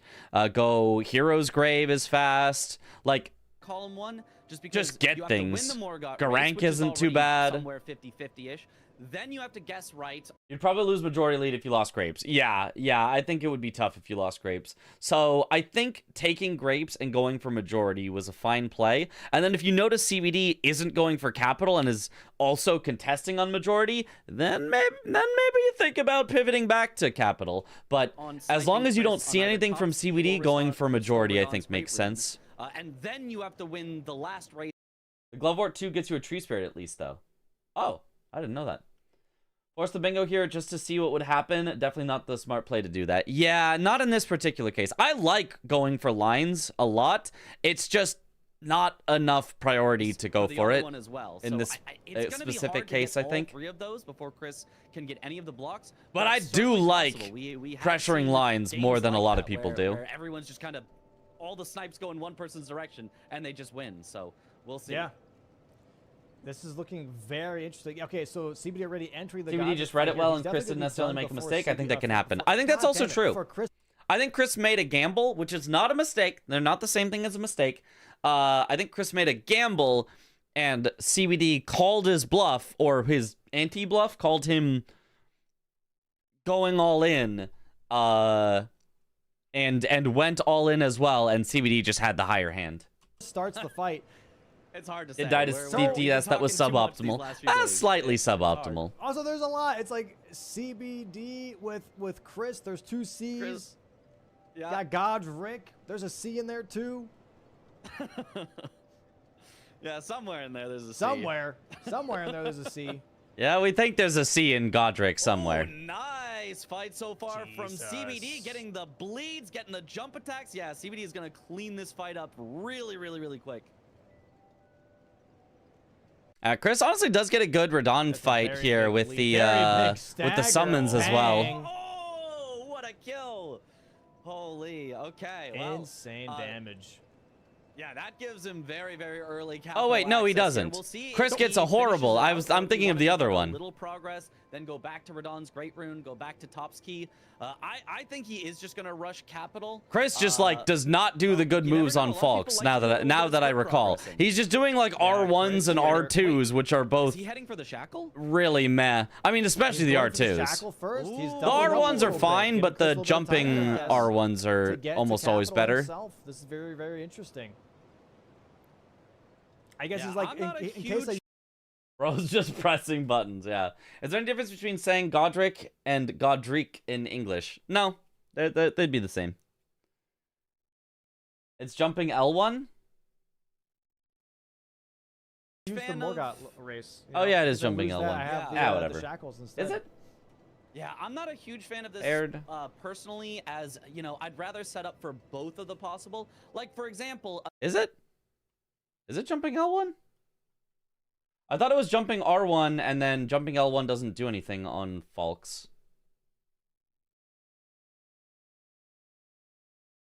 Because L1 with Falks blocks. So I don't think it is L1. I think you're wrong, Chris. I think it's jumping imagine R1. Chris went for Shackles first. This would be... No, he's actually doing bosses that ride a horse. Paired weapons, so it's He's R1. actually just kinda... Elbozo, Wait, that's gonna put elbozo, Chris ahead on elbozo. Capital if Chris wants to go there. Yep. Ooh. Chris killing Radon R1 right for the now. naturally There paired is weapons one like more Falks. boss. Oh no, because CBD, DTS rides a horse. He's gonna get capital access with that. So we can get the final one, yeah. Elbozo. I like that. I like that. Okay. Yeah, he's still kind of ahead right now. If Not he has by a key much. advantage over Chris, his pace and his pulse is Actually, he's stable ahead as a by, like, rock. 5 No to 10 emotion seconds. whatsoever. Oh, The time dude. that it takes Chris to... That's probably not quite true. CVD's pretty... wears his emotions on his sleeve when he plays. He does get emotional. He does pop off when he gets stuff. He does make it... damn it! When he loses stuff. So, CVD wears his emotions, but plays really well through them. If Chris can make the read here, I got the assignment nobody else in chat did. Nope, nobody did. if he sees horse bosses being marked, if he can make the read that is CBD L1 killing DTS, Bozo even. True. You can tell if And it's a then race pivot or and not. do It's Tops or L1. Radon's Oh, Great you're Rune. right. It is L1. I believe Could you be now. a big brain play here if he sees like, oh, DTS just got killed by CBD because of 5 horse bosses. Okay, I'm being raced on Morgott. I don't want to. Classic Chris. Do I this. was only And then just go for something pretending else to be completely. wrong, to Completely avoid rage the bait race. you, actually. To gaslight you, actually. I was only pretending to be wrong. Moment, although it's about to be tied when CBD gets bosses Classic. because it's 5-4 currently. It'll be 5-5. So One time your heart was Chris pounding a bit was on the would still win staircase after majority. Finger It's not Slayer like Blade he's in Game behind and 3. has to Yeah. try to push his line. When you're Also, just once not Chris, sure if you're let's gonna say, win that, loses and it DTS, but loses determines by the game. Just a few seconds, like 10 seconds. You could still think, well, I can make up 10 seconds on the fight. Maybe. Or Classic. maybe not. I mean, because CBD does have very, very fast. Spoiler, fights so far. I mean, The Falks is when, shredding things. There's no lead you're, you can do on Gold Fate. what But game? Chris is also using Game, Falks, so it's kind of a toss-up for them. Just who is going to have cleaner fights? CBD does have a lot more runes though, and is basically I can't believe fully Chris is upgraded. spoiling Chris, I the think, is games. also pretty upgraded. Plus I 8. can't believe Okay, this. I think they are the same upgrade level. I think they're both +8. So. This you doesn't even know, have it's a R1 bit on of his a- it's a bit of a keyboard. point. CBD does have more True. money, which means he does have more levels, most likely here. He does have 124,000 Blame currently Chris. in the bank right now, but just in general, I think he might be a little bit stronger. Also, looking at the health bars here, Chris's health bar is definitely a lot bigger than CBD, so that means that he probably put more stats into dexterity to get more damage output. And Yeah, I CBD think plays this match super clean, by the way. Like, you know, sometimes it comes up where we're like, oh, CBD doesn't have a lot of health. And this one, it's like, oh, CBD doesn't have a lot of health. Oh, and he shreds Chris, everything yeah, and it's never very much even, points, like, right? comes that close It's to very much dying. like, okay, if he CBD sees played horse this match bosses, he could try and super still race good. Morgott, or he Just could start still to be like, you know finish. what? Maybe CBD goes for Shackles, I go for Morgott. Or maybe I go Like, for his Morgott, early and he goes for strategy Shackles. maybe put him a But little either way, behind, they but, might be like, thinking there his might be a trade-off actual here. play was CBD so not going good. for the Falks, switching to the Flamberge here. Very interesting. The Falks, I think, it does pretty good damage here. You can get a lot of good jump attacks because it is a tall horse boss. But CBD is a little bit ahead currently. Oh, not yellow damage from Chris's Falks, though. If he does the jumping, it looks like it. But yeah, without the jumping, not a lot. Flamberge definitely doing a The lot better Flamberge damage actually here. was there's a doing bleed great proc, here. though. Oh, Phase big 2 as bleed, well. yeah. Oh, they're actually kind of evened up, about 50% health for both of them.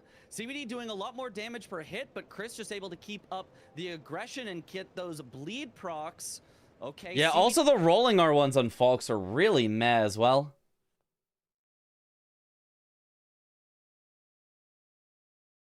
It's complete bingo dominance? Want to ask, how do you feel you have better character control on keyboard? Because like I played Neo and Elden Ring with keyboard and mouse, but movement seemed less precise. Well, how do you mean by less precise? I mean, I think you have whatever character control that you are comfortable controlling your character. I think that on keyboard and mouse, I can go in any direction I want because I also can freely control the camera. And so I'm fine on that. And I think if I need to go exactly straight forward, if I need to not go forward but slightly left or forward but slightly right, if I need to go exactly forward, that is 1,000 times easier on keyboard and mouse. If you are playing a game normally, you might not need to do that. There might be no reason you ever want to go in exactly forward direction. But if you want that, it's way easier on keyboard and mouse. And if you don't want that, it's all just the same. It's all just a wash. It's all just whatever you're comfortable with. If you're comfortable with using the camera a lot, then keyboard and mouse, you can have great character control. And if you are not comfortable with it, if you're like stiff on your camera movements, yeah, it might be harder to move your character because you have to use your camera as well. So close. Oh my god, huge bleed proc. Oh, giant bleed proc for CBD, down to about 10% health left. He's definitely gonna get He's this gonna one get it first. first. Yep. Bang. Yeah, there it is. Nice. Kill. Bang. And Chris again, sees it. that might tell Chris, hey, Yeah, the bosses that ride a horse was interesting for CBD because he went back for some Knight's Calves, which actually gave a lot of extra information to Chris that Chris could have used to pivot. Like, if CBD had not done the last boss that rides a horse before going into the capital, Chris would have had no idea and would have spent even more time chasing, horse potentially. bosses. Either that's Radon or that's DTS. It's got to be something critical. But Chris does get low on health, does have to heal, but then gets hit by fire. In order Oh, Chris dies! Oh, Chris dies! Okay, now he's got to pivot out. Now he's got to pivot out for sure. But if he does pivot out, he loses a lot of travel time not using the Stake of America. 07. He is Cinema. going to go back for it. He's going to use Stake of America, and he's going to commit to it. Dude, that's risky. That's risky. That's very risky. Genuinely, if I was Chris, I don't know. It's Rip past Chris. Yeah, that's one of those like shoutcasting moments where both of us were just shouting like, "Oh my God, Chris dies!" Maybe angles are less precise. I think controller is easy in this case because you literally need less fingers to move and more fingers are doing functional stuff. But everything else, I'm a total keyboard and mouse fan. No. Well, fingers. I guess on keyboard and mouse you would need 3 fingers to move, and then 1 hand to aim, and on controller, it would be 1 thumb and 1 thumb, so I guess technically that is 1 less finger on controller, but like, I mean, basically the same. It's a hard read to make in the heat of the moment, but seeing 5 horse bosses being like, okay, this has to be DTS. Why does every enemy have different lightning strike timings? Just to kill you. It doesn't matter. It's too much of a coin flip. We're currently tied 5-5. I honestly don't mind enemies having slightly different timings. What I mind is DTS's lightnings are horrible. I hate DTS's lightnings. They last way too long. The window for dodging them is way too small. I think it's really annoying and unfun. Radon's Great Rune. I already killed them. Let me just restore Radon's Great Rune. Let me just do that. Yeah, I don't necessarily mind maybe finish off Draconic Tree Sentinel so that he at least has capital access. Commentator's a bit too happy for Chris dying. Look, we are going to pop off either way. It just makes an exciting match. Only takes 1 of the squares, but not the other. He could come back later. Sure. But yeah, as soon as he gets the grace, His fireballs more, the horsey spams those. For sure. Yeah, but the fireballs are very easy to dodge. I don't mind his fireballs that much. The lightning is really stupid because it just lingers way too long. We're warming up. We're warming up, chat. It's the first game of the day, all right? Hey, give me a second. Give me a second. And Chris now currently beyond 50%. Jesus Christ, what's happening, bro? Holy shit. Having a hard time here, not just me, but Chris as well. Dying to DTS the first time, getting to DTS now the second time. Third health is left on the bar, maybe a quarter. Lightning strikes coming in.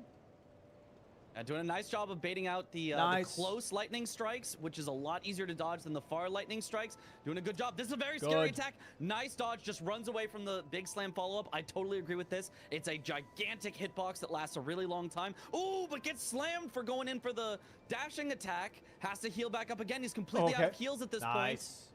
Well, he's got one left, but he's got one not full health. I thought he was going to use it. But, okay. This is not the last time that I'm like, he's out of heals, because he's definitely going to use his last heal here. And then they just don't use their last heal, and I'm like, okay, well, never mind then. Okay, well. Nice. Baits out the close lightning again. Nice. Oh, but it's in scary positions. Nice. Barely avoids it. Good dodges Nice job. here. Just one Just more take a tag. Oh, that was so close. He gets it. Okay. That was so close. Loves to predict when players are going to be out of heals. Well, they should use their heals. Why would you not use your heals? Counted 4 horse bosses at DTS, and then I remembered that frail thing between Raton's legs. That would be Leonard. Good old Leonard. He's playing with fire, literally. That was not okay. That was not okay. Maybe grabs the Grace here and leaves. Does he leave? That's what I would like to see. Doesn't do a pivot warp. I think he's committing. He's leveling? Or he's at least sitting and leveling. He's leveling to talk to Melina inside. He's leveling here. Yeah, yep. That makes sense. But that does indicate that he might actually be No, he is pivoting! To the capital. Oh, what a call. Wait, hold on. No, he's going to Murkwater Cave. So he's going for patches first. He's grabbing the shackle half first. Okay. I mean... By the way, I don't agree with going for the shackle half first. We'll see in 2 seconds what happens with Chris going for the shackle half first. But I don't agree with going for the shackle half first because it doesn't the only thing that shackle half can possibly get you ever on this board is this one, whereas going and advancing through capital would still also be the wrong play, but at least theoretically can get you this one, could get you this one if somehow CBD pivoted off or you were wrong about the horses that ride or bosses that ride a horse, could get you this one. There are a lot of things that going through the capital could get you. They won't, but going for one of the shackles right away has no synergy. You're doing the anti-synergy part first, and you warped out to do it, so you're losing time and efficiency. You lose time, you lose efficiency while locking yourself into 1 square instead of potentially getting 3. So you shouldn't be doing capital stuff regardless. You should have just left it. But also, if you were going to do capital stuff, you should have done the capital part first. Also, check this out. Okay. Okay. The shackle doesn't block the line that CBD has. Doesn't block column 1. So if he loses more, look at that guy. He's gonna have to suddenly go. Uh-oh, now I need to go get. He just goes. Guys, where are you going? Okay. All right. What is he doing? What is he doing? Someone told him to jump off a cliff, so he ported there real quick, did that, and then came back. He's like, all right, side mission. Now, this also does not mean that I approve of necessarily going right back to the capital. I mean, I guess it's like, because at that point you were then already at the other shackle, so now you're losing efficiency porting again. So, it's very silly. Never let them know your next move. Obvious script writers, less obvious. Yeah. We gotta hide that we're having Chris throw here. Crazy. He's gonna pop Radon's great rune here, or remembrance here for some money. How does Chris do so well in bingo? It's because nobody can predict his next move. Nope, not the commentators, not his opponents, not Chris himself. Nobody can predict his next move. Yeah, very far ahead on this Morgott race. Yeah, confuse your commentators to avoid caster curse. True. He could win the shackle race. It just doesn't do anything. As soon as CBD wins Morgott, shackles is kind of a non-square at the moment. He really needs to get Top's Key or Radon's Great Rune, both of which are not that slow. Like, he definitely could go for them faster than he could get shackles. So I don't I don't love this play. I mean, maybe he just assumes that CBD wasn't going for capital. It is also very, very funny if you just think about what happened. What happened? Chris, in the capital, ports away from the capital to fall and die once to port back to the capital and keep going. Like, it's just... Like, if you just think about what happened, that it's just the funniest interaction. Which, you know, all this content is going to be gone when Blanks Tom beats you next round. Well, just win instead then, Chris, so we can keep the content going. in this case, would be the wrong call. Yeah, I don't know. I feel like I don't want to say it's obvious, but I want to say that it's a very strong indicator when you see 5 Does the skip? I do like this version of the skip that Chris does personally. I do think the backstep version is slightly faster, but I do like this version. He's not here yet. You know what I mean? But in reality, it is DTS. And so now Goldfree is dead. Now there is the mark. I didn't even see there was gold. Yeah, once you see Goldfree, Chris is like, yeah, Capital's just kind of that now. Whatever here. So that at least tells Chris. Backstep is definitely faster. This is just what I know and love. I think that's fair. I don't think it's that much slower. I think you're fine to stick with it. If like I don't think it'll lose you that many races. Race here, he might just grab the Avenue balcony so he can come back and get the shackles later. Competition needs guys like Chris. Yeah. He has got to go for the block now. Such and an early taking capital. the majority lead at this point. Yep. Maybe Chris is like, okay, he's going for Goldfree. I'm gonna go for shackles. I don't. It just doesn't block right now, and it's a slow square. Sure, you're taking away some of CBD's priority in the capital, but this, you know, is gonna let CBD race you on Topski and Radon's Great Rune, and if CBD wins both of those races, game is just over. So taking, you know, a chance that you lose 2 races and lose the game is not a position I would want to be in. I agree. This is not, I think, the right call here from Chris, being like, okay, he's going for Morgott. I'm gonna go for shackles instead. I don't know if that's the best move at all here. Topski. It does actually, by the way, it will end up working out okay for Chris here, but both players here, Chris doesn't have it. I do stand by that. I don't think this was the play.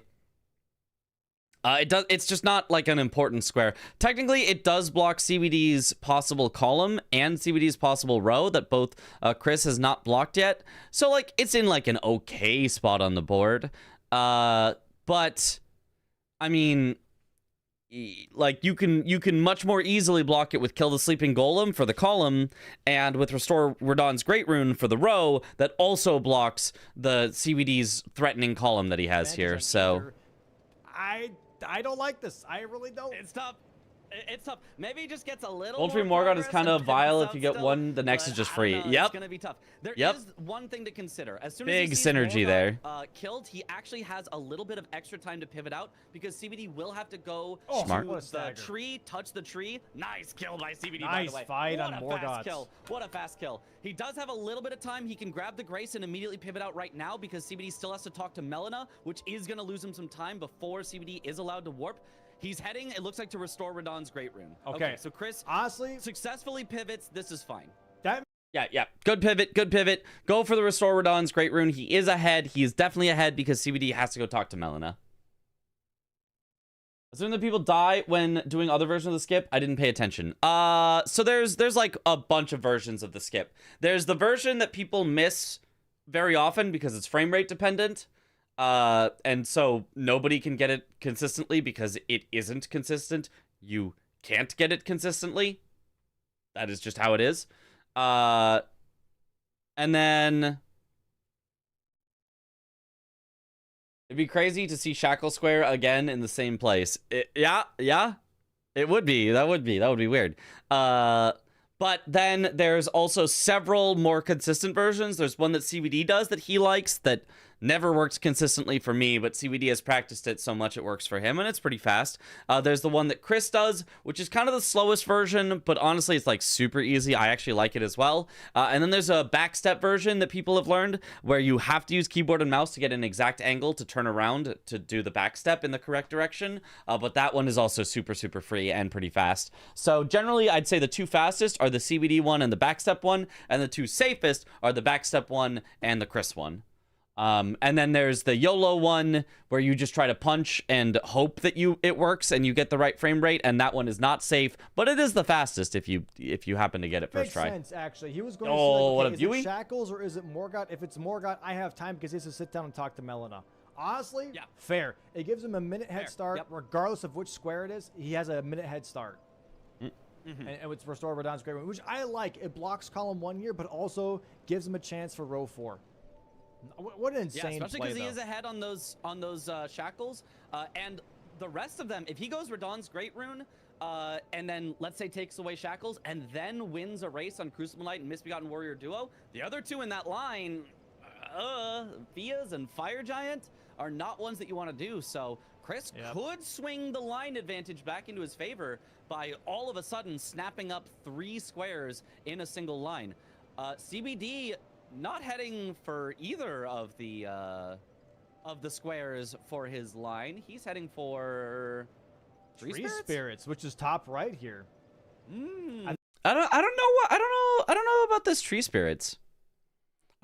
I feel like Tree Spirits is kind of slow, is it not? I think Maybe it's he's just thinking He has wants access to majority. the 3 Tree He wants Spirits, but majority. isn't it kind of wants to try slow? and get rid of every single bingo line that Chris is available. It's only column 5 and I don't row see as 4 much that are synergy in the left here DLC for CBD boards to here. block. Fire I Giant think he's also just looking goes at blocking with the everything, 2 and he previous also doesn't know if bosses. Chris's capital. Yeah, the whole point of base game boards is there's just like ridiculous amounts of synergy because everything in base game boards is like do 7 things, and one of those 7 things is bound to have synergy somewhere, right? The fact that it's 5 bosses that ride a horse, well, one of those 5 is bound to have synergy somewhere. Oh, what does it have synergy with? Tree Sentinel Duo. That's a boss that rides a horse. What does it have synergy with? Oh, there's bosses that ride a horse in Altus Plateau and Mount Gelmir. What does it have synergy with? Oh, Radon rides a horse and he gets you capital access, and so Or on. not. So he's like, hey, I got more God. I don't want to race on Shackles. I don't want to lose out on possibly losing the race to Shackles here. Let me go for something else for a minute. But yeah, in I like this play the from DLC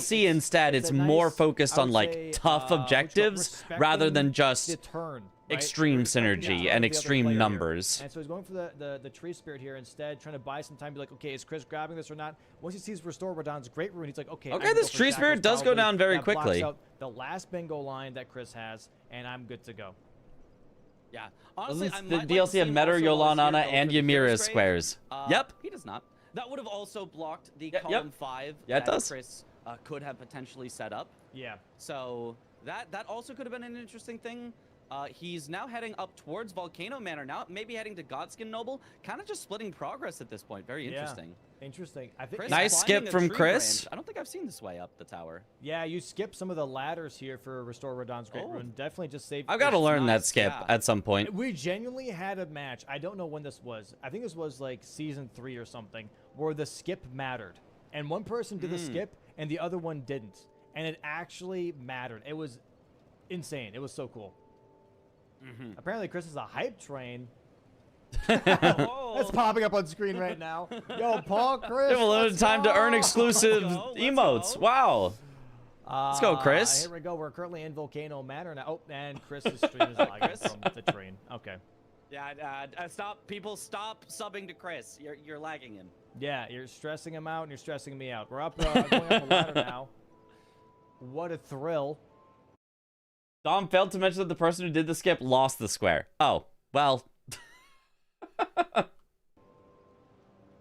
Oh, boy. Even with all 3 on the same board, people avoid them. Oh, Yeah, boy. it still sucks to do Metter. Oh, boy. He's splicing. All right, Chris is about to mark 7 squares at once. Oh, boy. Oh boy. It's not me, right? No, it is. It is not you. It is on Okay. my end as well. Oh, boy. Ah, boy. Sorrow, Chris is offline. Well, Chris with the splices. Classic Chris.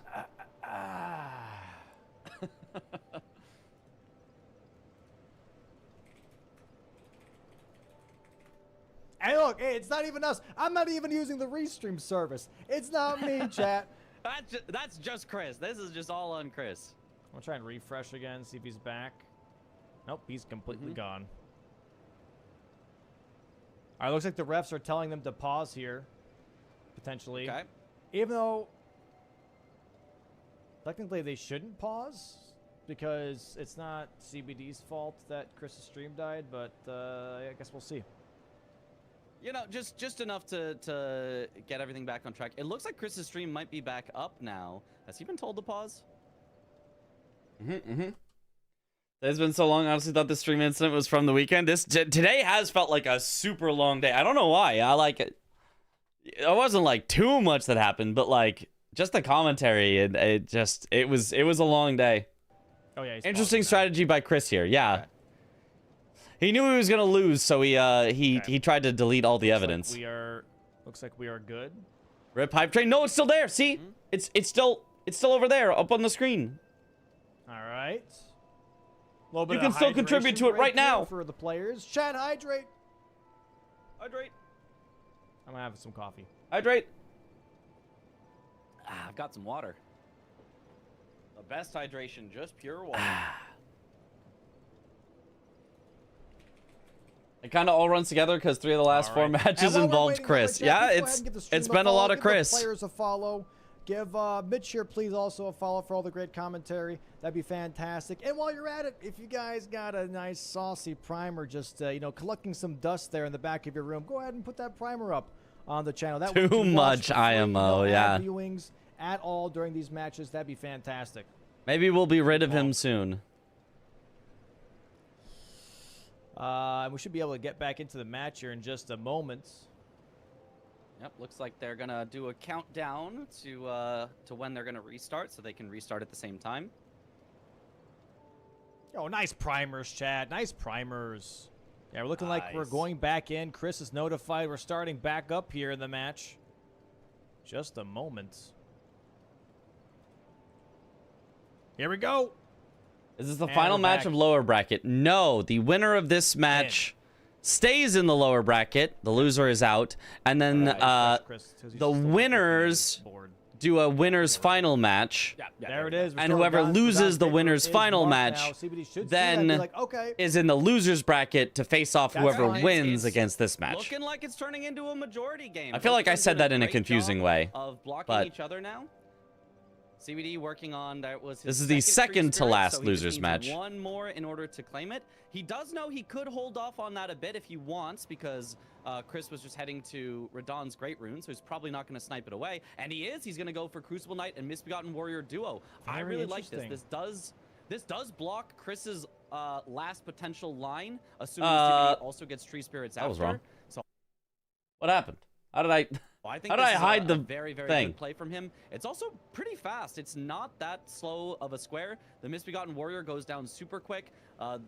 The Crucible Knight takes a bit longer, but honestly, a single Crucible Knight, not that bad. Yeah, really nice damage here from CBD, by the way. Narius here getting absolutely melted as well here by Chris. Going to go for the patches. Yeah, the shackles here is a very interesting. Yeah, so CBD interesting actually play. Playing the majority game, while Chris is still like, hey, I might have a line. CBD already preemptively blocking it with this duo fight into Tree Spirits.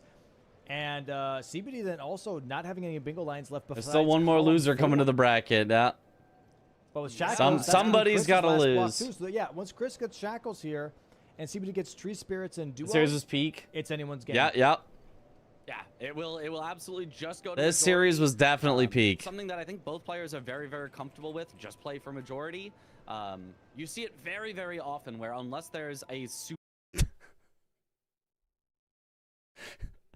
strong line threat, Chris, he just something that I think both players are very, very comfortable with. Just play for majority. You see it very, very often where unless there's a super strong line threat, both players are just playing to block each other. Chris did actually aggressively try for the line that he had, did try to get into the capital. Just a little into the camera. Did not work out for him in this particular case, and yeah, so it's just heading into that majority game. Majority commentary as always, yo. Thank you. Jump attack here from CBD punishes the Crucible Knight.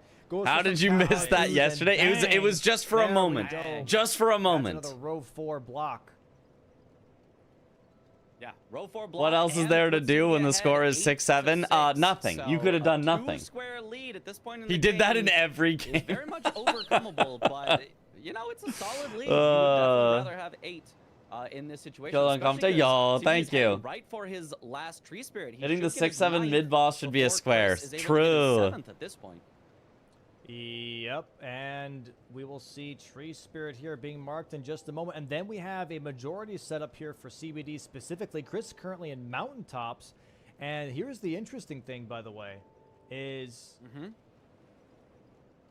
they both have downstairs axes. Finger Slayer Blade and Fios Champs is on the board here. I'm trying to look at potential like leads for the players. Chris currently still has a Grave and Glow Gloveward Bell Bearings head start. He's going for a Fire Giant right now from the looks of it, which is really, really interesting. And that is interesting. It's a slow. They'll do this in a future match. Oh no! Boss. You can just go there, kill Fire Giant, claim the square. So I don't know. I feel like there are faster. Chris with too much whimsy. Are we in a 100% majority game? Not quite. Chris Not does need for to finish off CBD is something in column 4. Yeah. Yeah, CBD has a majority set up right now. Going for Sleeping Golem here from the looks of it. Going into Weeping and jumping across the bridge. And Chris will you say anything about it being 6'9" though? And yeah, so Chris has an advantage on Grave and Ghost Glove. Funny number. Grave and Ghost Glove or Bell Bearing 2. Dude, that's hard to say. That's hard to say. That one's not fair. It is. That's a hard one. Then also on top of that, I don't believe anyone has really no times have changed a little bit on Gronk. No one really has. It's a better number. It's a better number. Nice. CBD has priority on Godskin Noble though. He already is in Volcano Manor. And right now Sleeping Golem. So I don't know. These squares that CBD has priority on are a lot quicker, and he could possibly really push this to 13. Yeah, this Margits and Moog shackle just takes a while. Skip down. He does not know it. He does not know it. It's in the corner. You go like all the way to the corner and you like fall and you... Oh yeah, Chris needs to learn the skip down in the sewers here. Let the golem sleep. No. We must kill it. Because there is definitely a faster way down here. He's going the way he knows, which is a little bit more straightforward. You just drop down onto a pipe that's low enough you can drop down to the ground. So it's a very reasonable way down, but a little bit slower than what some of the other players know. I don't just drop down where the other pipe is. Lower down, you go past the lobster here. That's what I do. Oh, there's one. Okay. Yeah. I know of one that apparently the hitless runners taught me, where you like walk off an edge and then you like barely clip and then you don't take fall damage. But there's Margaret and Moog. So now we are just in a majority game. Full majority. It is 7-9. Yep. So this map, roll to your left hand and L1 to the right hand. Easy 6-7 Elden Ring playthrough. L1. I mean, I guess you're thinking about dual wielding. Probably be R1. But Crazy. It just comes down to who can get more. And CBD 2 squares ahead, and Chris does not have a lot of priority to show for it, so CBD definitely in the driver's seat here. Chris is going to need to hope for some thoughts on no quit outs in bingo. It would be silly. No quit outs in bingo would be really lame. Squares than what CBD has. It would just, oh, I'm in combat and I'm just stuck here and I can't do anything and I can't warp unless I get rid of all my all of my runes by mogging. It would just be really silly. Very interesting. There are still times where you have to mog because you're like stuck in a catacomb or something, but possibly because that shouldn't be forced at all times. If you ever want to warp, you have to mog.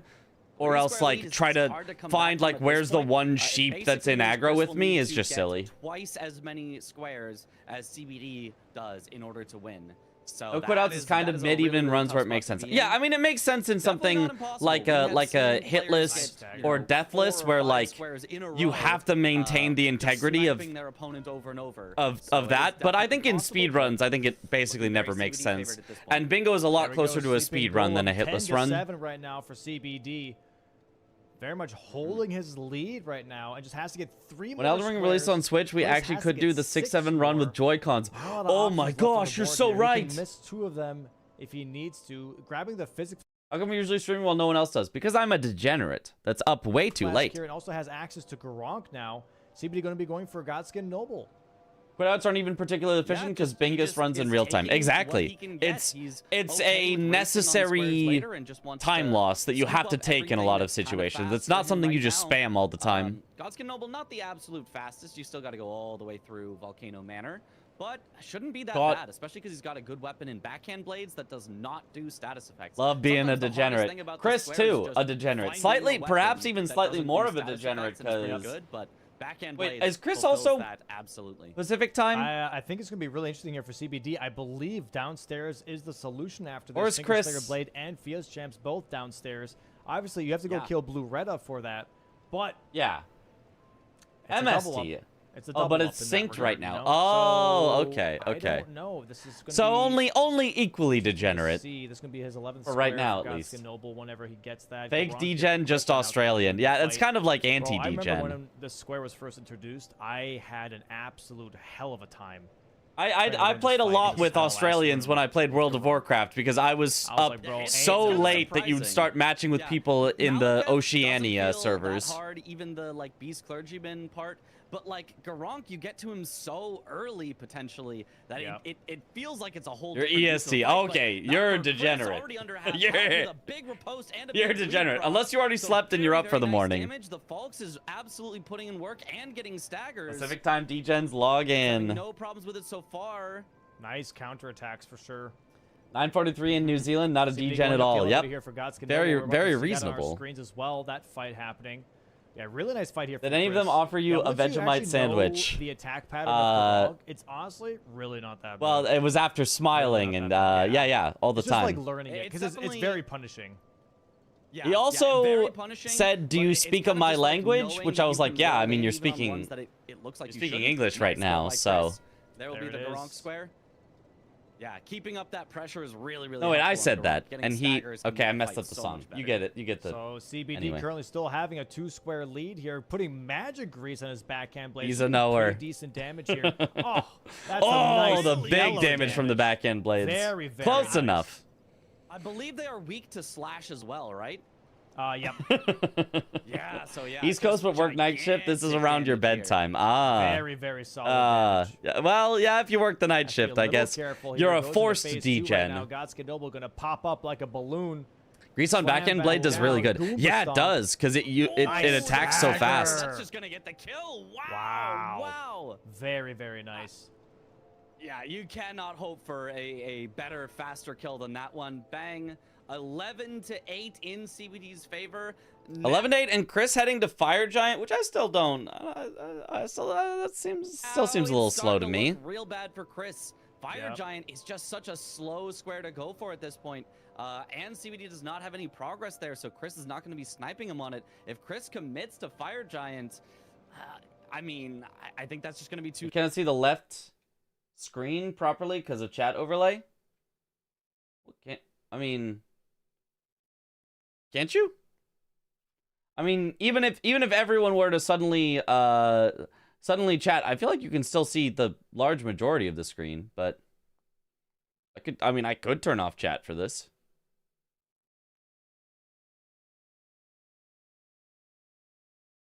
I can see everything fine. Wants to see Chris's face. Oh, it is over Chris's face a little. I could move it slightly.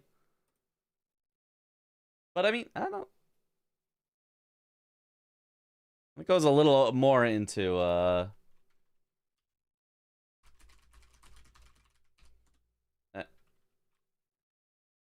yeah, it does go over the screen a bit. It does go over the screen a bit.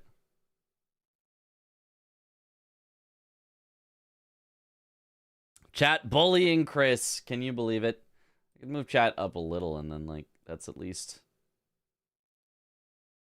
Maybe it's now hard to see Chris's score, though. I mean, it kind of already was. I don't know. What if chat is just off? What if you guys just don't exist anymore, actually? What if you guys are censored?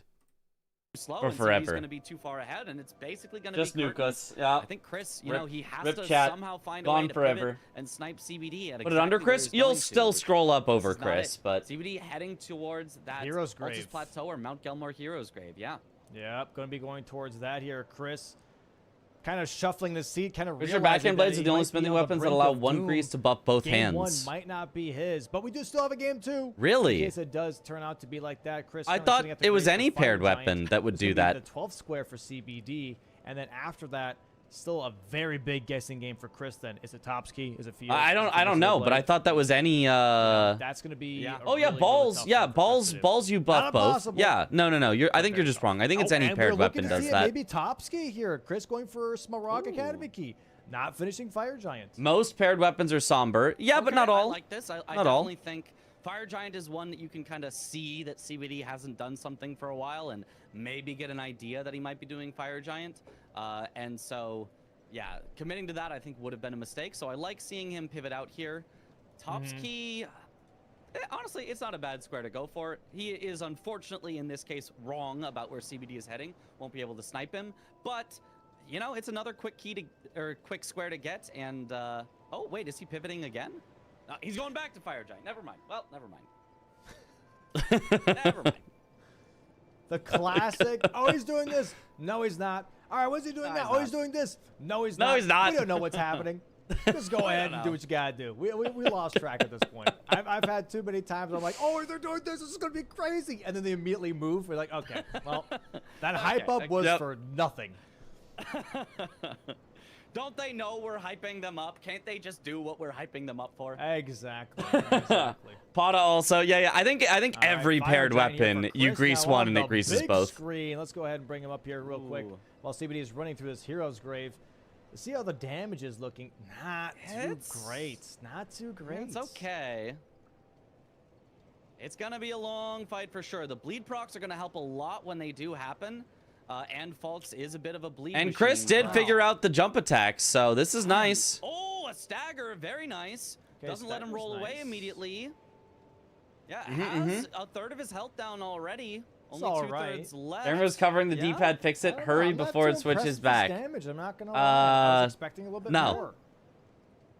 I agree. I was expecting a little more, but I mean, I it's don't not wanna too see your surprising. D-pad. Fire Giant is one of the largest health pools in the entire base game. How long are the runs usually? Like an hour and a half.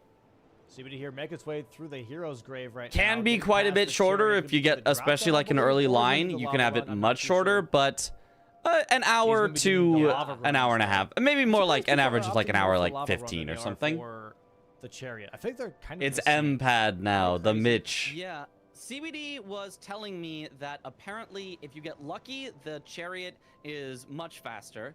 If you get kind of normally whatever lucky, they're about the same. And then if you get really unlucky, then it's actually a bit slower. How can you get so unlucky I with think the he was chariot? saying it's faster on average. I don't know, but that's what he said. So I trust him. I haven't timed it. Fair enough. I think it's if you get unlucky, is that like it goes up instead of down, even though you're above it, kind of a thing. Oh, nice, nice damage bleed from proc. Chris. Bleed proc. I wonder if The Chris riposte, could have unfortunately, finished does it off almost with nothing. another The like riposte on eye Fire hit Giant is without so taking the bad. riposte. I don't So know. bad. It's just horrible. But he still almost got it. Has to hit the CBD leg, not though, which using does Revenger's almost Blade no to damage, zoom but through he's the still lava. building up Oh, bleed. can you do One more that? Bleed would definitely do it. Just has to be careful of getting killed. I here. wouldn't have thought of that. Nice dodges. Nice. Hit him in the head. Okay, a few more hits. Nice, would probably nice. do it. He's so close. Just L2, no follow-up. Right. There it Very is. nice. Kill by Oh, Chris. wow. First try Fire Giant here for Chris. Gonna That's be pretty good, yeah. gonna get his 9th square on the board. Lots of money here, too. CBD going to be like, okay, Fire Giant, that's fine. That's fine. I'm at the hero's grave. I gonna say gonna I'm be at kind of 12. smart. Well, Like, I'm cooking. Red Wolf here now for Yeah. CBD. well. Yeah, as soon as CBD Can gets someone Red Wolf, please Chris will need explain to this snipe tourney? Is it like the every DRL or single what remaining exactly? square. So it's bingo. So the bingo board, you're trying to win by doing that. We're currently in the preseason qualifiers, where it is a double elimination bracket. That means everyone started with 2 lives, and then if you lose 1 life, you head down to the losers bracket, and then if you lose a second time, you're completely out. So it's, people that have not yet lost facing other people that haven't yet lost, people that have lost once facing other people that have lost once, and once you've lost a second time, you're completely out. That is the format of it. There's 6 people in this preseason qualifier, and then the top 2 move on to the main event, where there's going to be 12 total people from 6 different countries. Chris does have the better priority on Grave and Ghost Glovewort Bell Bearings. He now has the much better priority on Top's Academy Key, and they are even on Fia's Champs and Fingerslayer Blade. So it's possible. It's possible. It's just going to be really, really, really tough. Oh, you know what I would love here? Oh, dude. You know what I would love here, actually, for CBD? So the second player will be decided between 2 of those who lost. Yes, correct. And if you're wondering about bingo board, you can see it's got objectives on it, and whoever gets the objective first gets to mark the square. And if you make a full line, you win automatically. And if there are no lines by the end of the game, by the time everything has been taken, then instead whoever has the majority of the squares, which is 13, will win. CBD, Fia's champs. He killed Morgott. He can go to Moog Sewers, kill Moog Sewers, go through Deep Root Depths. He One of the killed top Morgott, two, and the other Seal's gone. is the He winner can of skip losers over bracket. Fia's. Yes, yes. That's way faster, though. That's so smart. And That'd be Chris would so not sick. have done Morgott. Yeah. There's a qualifier to select the North America team, That'd be so specifically the USA team, would be because giving there's up also a on the Canada potential team. to race This for a is the Fingers Like USA Blade, team basically that's just being giving up decided. that square, but honestly, I don't mind that. I don't mind giving up that square in order to get faster access that your opponent probably has no chance of racing you on. Yeah, so I think it's a huge play. Domo I kicked think it could Russians be- in doesn't look favor like of us that's what he Serbians. is going Well, had to go for people that could be out to a live final because there will be a live final. looks like The finals of bingo, Domo will fly people out Academy key that he's in heading order to for? have a I live think so. He's grabbing final some Graces Looks here like right it. now. Gonna that go you towards guys can last be Hero at Ruins, gonna be probably grabbing as the well. teleport You and guys can everything. probably He buy doesn't have tickets South Gate yet. He's and grabbing that, come and he's gonna see grab Academy Key. live He's gonna in-person chase bingo Chris if you want. on Top's Academy Key situation. What are the 6 countries in the final? Yeah, which is USA, great for Chris. Canada, Chris, you know, France, you can't know what Germany, CBD's doing Serbia. anymore. The next time that you have any information about CBD would be if CBD wins the game. So you just have to guess. But unbeknownst to Chris, this is excellent for him. CBD is effectively wasting his time on a square that Chris Who did I is forget to way say? ahead. Australia, of course, Australia. Yes. Deadass, I didn't realize we've been listening to Majula for an hour. So I'm changing it. I'm sorry, chat. I kind of liked Nice the theme, Majula you for know, an hour. it's That pretty was. It I didn't even is notice. a nice theme, but for Yeah, an hour, it's a Australia, little yeah. tough, Not gonna lie. I knew Australia, Yeah, but that's a bit I much. somewhere in my counting I forgot to say. Yeah, dude, this is interesting. Yeah, CBD pretty much. just Australians signed gonna up- play at 3 setting a.m. himself up to get I sniped. don't know how I the wonder if schedule's CBD gonna will work. realize, being like, hey, if I just go Moog Sewers. It's a shame like, that I decision can- couldn't be I made can before the actually teams were just selected. skip the Feel bad for the Fias. Russian players. Yeah, Yeah, I mean, I mean, same. But like we let them know, hey, if there's an online only event in the future, you're totally good to come. If the circumstances of the world change and you guys are allowed to visit the US, we'd love to have you back. And yeah, I agree. It would have been better to know that beforehand, but the only way to know that was to ask them, hey, can you guys travel? And the answer happened to be no, and it was like, I mean, that sucks, but we couldn't have known until we asked. Thinking he can go for the stuff that is not. Apparently no one in the Fias UK plays first, and then bingo, apparently. even if he gets sniped, he has Fias as like a kind of guaranteed backup. Isn't a bad thing to do. Just say, hey, if Chris is going for Fias, then I'll win going for other things, and if Chris isn't going for Fias, then I'll win the eventual Fias race. Yeah. Oh, Not too great of a start to the fight here from Chris. Oh, gets tagged again as he's trying to heal. Did CBD see it? Did he see it?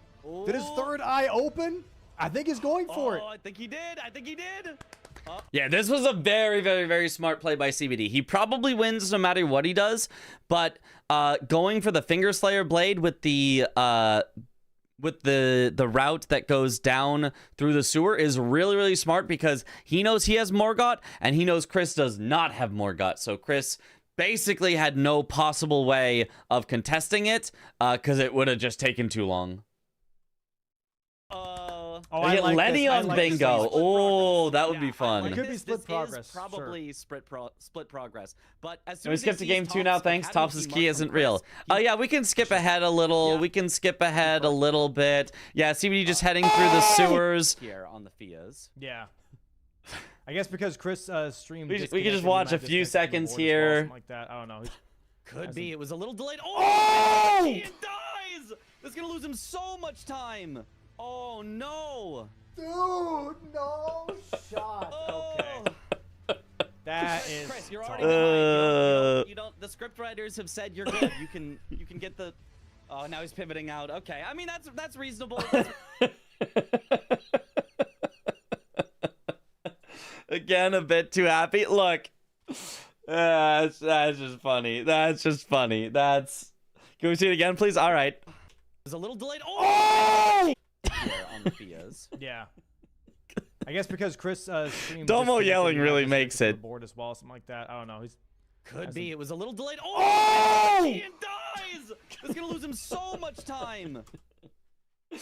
Any other player dies, and you guys would be sad. Yeah, no, you're probably right. And he's been alert somewhere.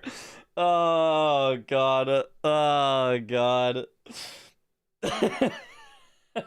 For using my first match to let ever know my ears are bleeding. Yep. Just love Chris's facial expression. He's like,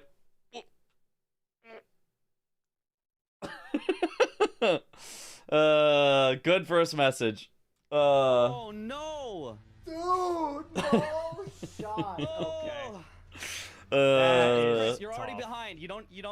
The script writers have said you're good. You can get the. Oh, now he's pivoting out. Okay, I mean that's reasonable. That's reasonable. You die, you pivot. It looks like he hopes no one saw that. Yeah, nobody saw that. Don't worry. Nobody saw that. So No. Nobody even thought about seeing that. Thing. So like for people that don't know, if you drink your flask, your movement is like really slow for that moment. So you can try and like slide off a ledge and do the most minimal drop down possible. But that was still not enough to land on the chandelier, apparently. Yeah, the main thing it was actually just slightly too far along the rafter. So if he was at the center of the, it's a circle. If he was above the center of the circle and he did that, it would be easily land every time because he'd be walking so slow that he wouldn't go past it. But he was almost past the circle entirely. Like, here's the circle. And then Chris, instead of going from the center of the circle, he went from like up here near the end of the circle. So he went off to the side. He like hit the corner and slipped off that way, like that. So that's what happened. We didn't see it, but we hear it.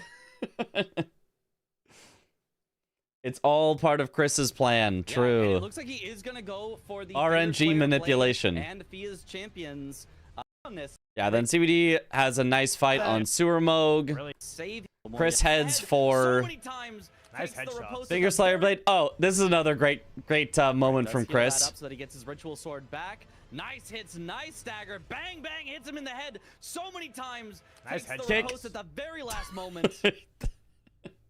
Just kicks that guy down the hole for no reason. Just loses time. Kicked that poor. What was that guy called? What are those little guys called? The yelling dude. This is I don't know. But Sparta. Chris kicked him. He deserves it. All right. It's not just me. I used to be so good at talking. I blame Domo. This is. Bro, it's fucking hard, man. It's hard, dude. Cat doesn't understand, man. Did he know he had lost? Probably at this point. You trip over your words when you're saying so many words back to back. Yeah. Honestly, Chris maybe would do that if he was ahead as well. I don't know. I think Chris would just do that. Down kind of not puzzle exactly here, but this parkour section has to do it nicely here to get down to the bottom. So potential for incidents here as well. Nice first jump by CBD. Nice second jump. He's got some good setups. Nice. Oh, barely landed on that one. Nice. That's the backstep one. Backstep for that one. Ooh, I like that. Walk off, bang. There he goes. Nice. All right. Deep root depths. Exactly Here we where are. that hidden wall is. Chris Nice. back in Raya Lucaria, by the way. Yeah. Oh my god, he didn't grab a single grace. No, he did not. This is for FIA's champs. Yes. CBD is heading for FIA's champs here.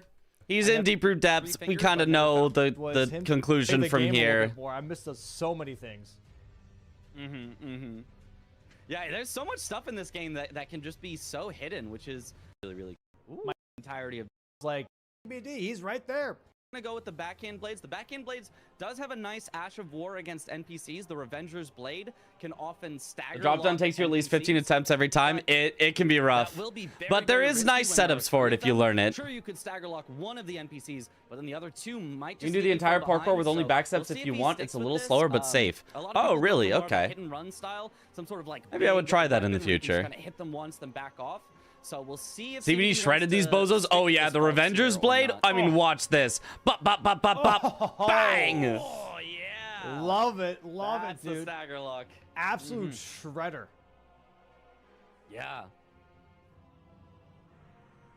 All right. Put 'em in a little bit of same blender. on What was the end Rocky results of the game? You're about to see Oh, it. yeah. Slice them, dice them, put them in a stew. Did I just call Hornset blades backhand blades? I might have. I might have accidentally said backhand blades instead of Fox. Oh Who my cares? Lord. Close That is enough. So much damage. They looked That identical. is so much damage. Oh, even sticking with it for the third one. Oh, but slightly mistimes it. Still gets very solid damage on the scariest one, the one with the 2 big axes. Oh, and a backstab. That's Okay, rare dude. to see. Nice kill. Okay, I does need to get care more mana who for asked. more Avengers blades. Okay, Waiting has to out run the away skull. from the Chris in skulls a chat's got bit. me feisty tonight. I don't know what it Little bit is. of delay. Oh, but is able to go in on Lionel, but unfortunately it's hard to stagger Lionel. He's got very, very heavy armor. Okay, gets a There we bit more go. good damage. The other one is just kind of AFK in the corner there. Now finally joins Yeah, the fight. taking We'll its see if time. he swaps to trying to kill that one first. Nice running attack. One more of those. You should asked. You kill that asked one, and then we'll have yourself. a I don't think 1v1. this counts. Bang. Oh, there it is. Okay, Lionel, If I was too he's close for probably gonna comfort, revenge his blade, although is it a does little end bit up getting scary. close. Runs in Honestly, through the skulls. I at really, this really point, it like looks that. like, oh, Just go CBD's under got them this so that they easy, but miss. then Topps Academy key is marked for Chris. This does make it 10 to 12, but all CBD has to do is finish off this fight. He's got tons of health left, tons of healing left. Should be fine with it. He's just going to take it a little slow. He knows he's got Yeah. time. Gets CBD tagged, looking though. at his non-existent watch. Be this like, match yeah, I was got nuts. time. Yeah. got I want to time. see. I didn't see Should CBD be looking fine at with his it. He's just gonna non-existent take it a little watch. slow. He knows Chris- he's got time. Gets CBD tagged, though. looking- A little bit scary. Where was it? Where Runs was in it? Through the skulls. I really, really like that. Just go under them so that they miss. Topps Academy key is marked for Chris. This does make it 10 to 12, but all CBD has to do is finish off this fight. He's got tons of health left, tons of healing. Oh, there it left. is. Should be fine. Yeah, I with it. got He's just gonna time. take it a little slow. He knows he's got time. Gets CBD tagged, looking though. at his non-existent watch. Be like, yeah, I got time. Yeah, I got time, I yeah. got time. Me when I got Because he time. knows Chris is not here. Ooh, another trade, but if he just trades, Ooh! he doesn't have any healing left after he uses this last one, and his health, his healing class almost does nothing. He's still at half. He just can't afford to trade with Lionel twice more. He's got to get one clean hit on it. Oh! There it is! Fierce champs, and there it is. CBD wins game 1, 13-10. Wow. Nice job by CBD. Wow, dude, what an insane first match, man. That really Surely. played out, honestly, the way I expected it for the most part. I was hoping for a Fierce Champ race, but still, Yo. hey, look at the board. Almost filled up GG's, completely. guys. What an insane game one. What an insane game one. Honestly, like really, really, really cool game one. Chris definitely, I think, had that early lead. He committed to a line, which honestly I do like from to see from Chris. I think it had a good chance of working. But then after he died to DTS and he knew that CBD had DTS, just from that point, he just kind of got a little slowly more behind, and then CBD just kind of ran away with it by the end.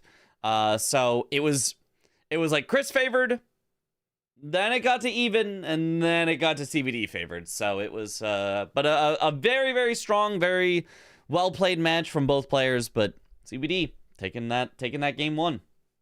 Hope that karma doesn't hit him. Surely it wouldn't. However, I think I need to get to bed. I have done so much yapping today, because this is my second time yapping through this same match in a day, which maybe you could tell I wasn't saying too much because, like, I'm kind of tired still.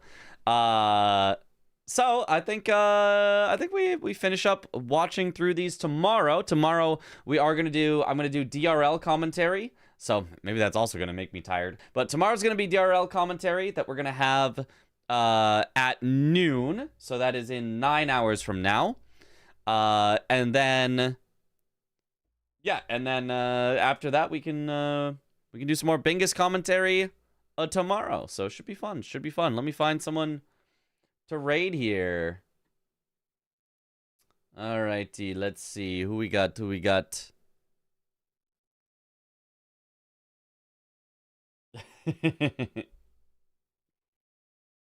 Oh, nice. We streamed just long enough for Stomarat to save the streak. Wouldn't want that to go away. All right, let's raid.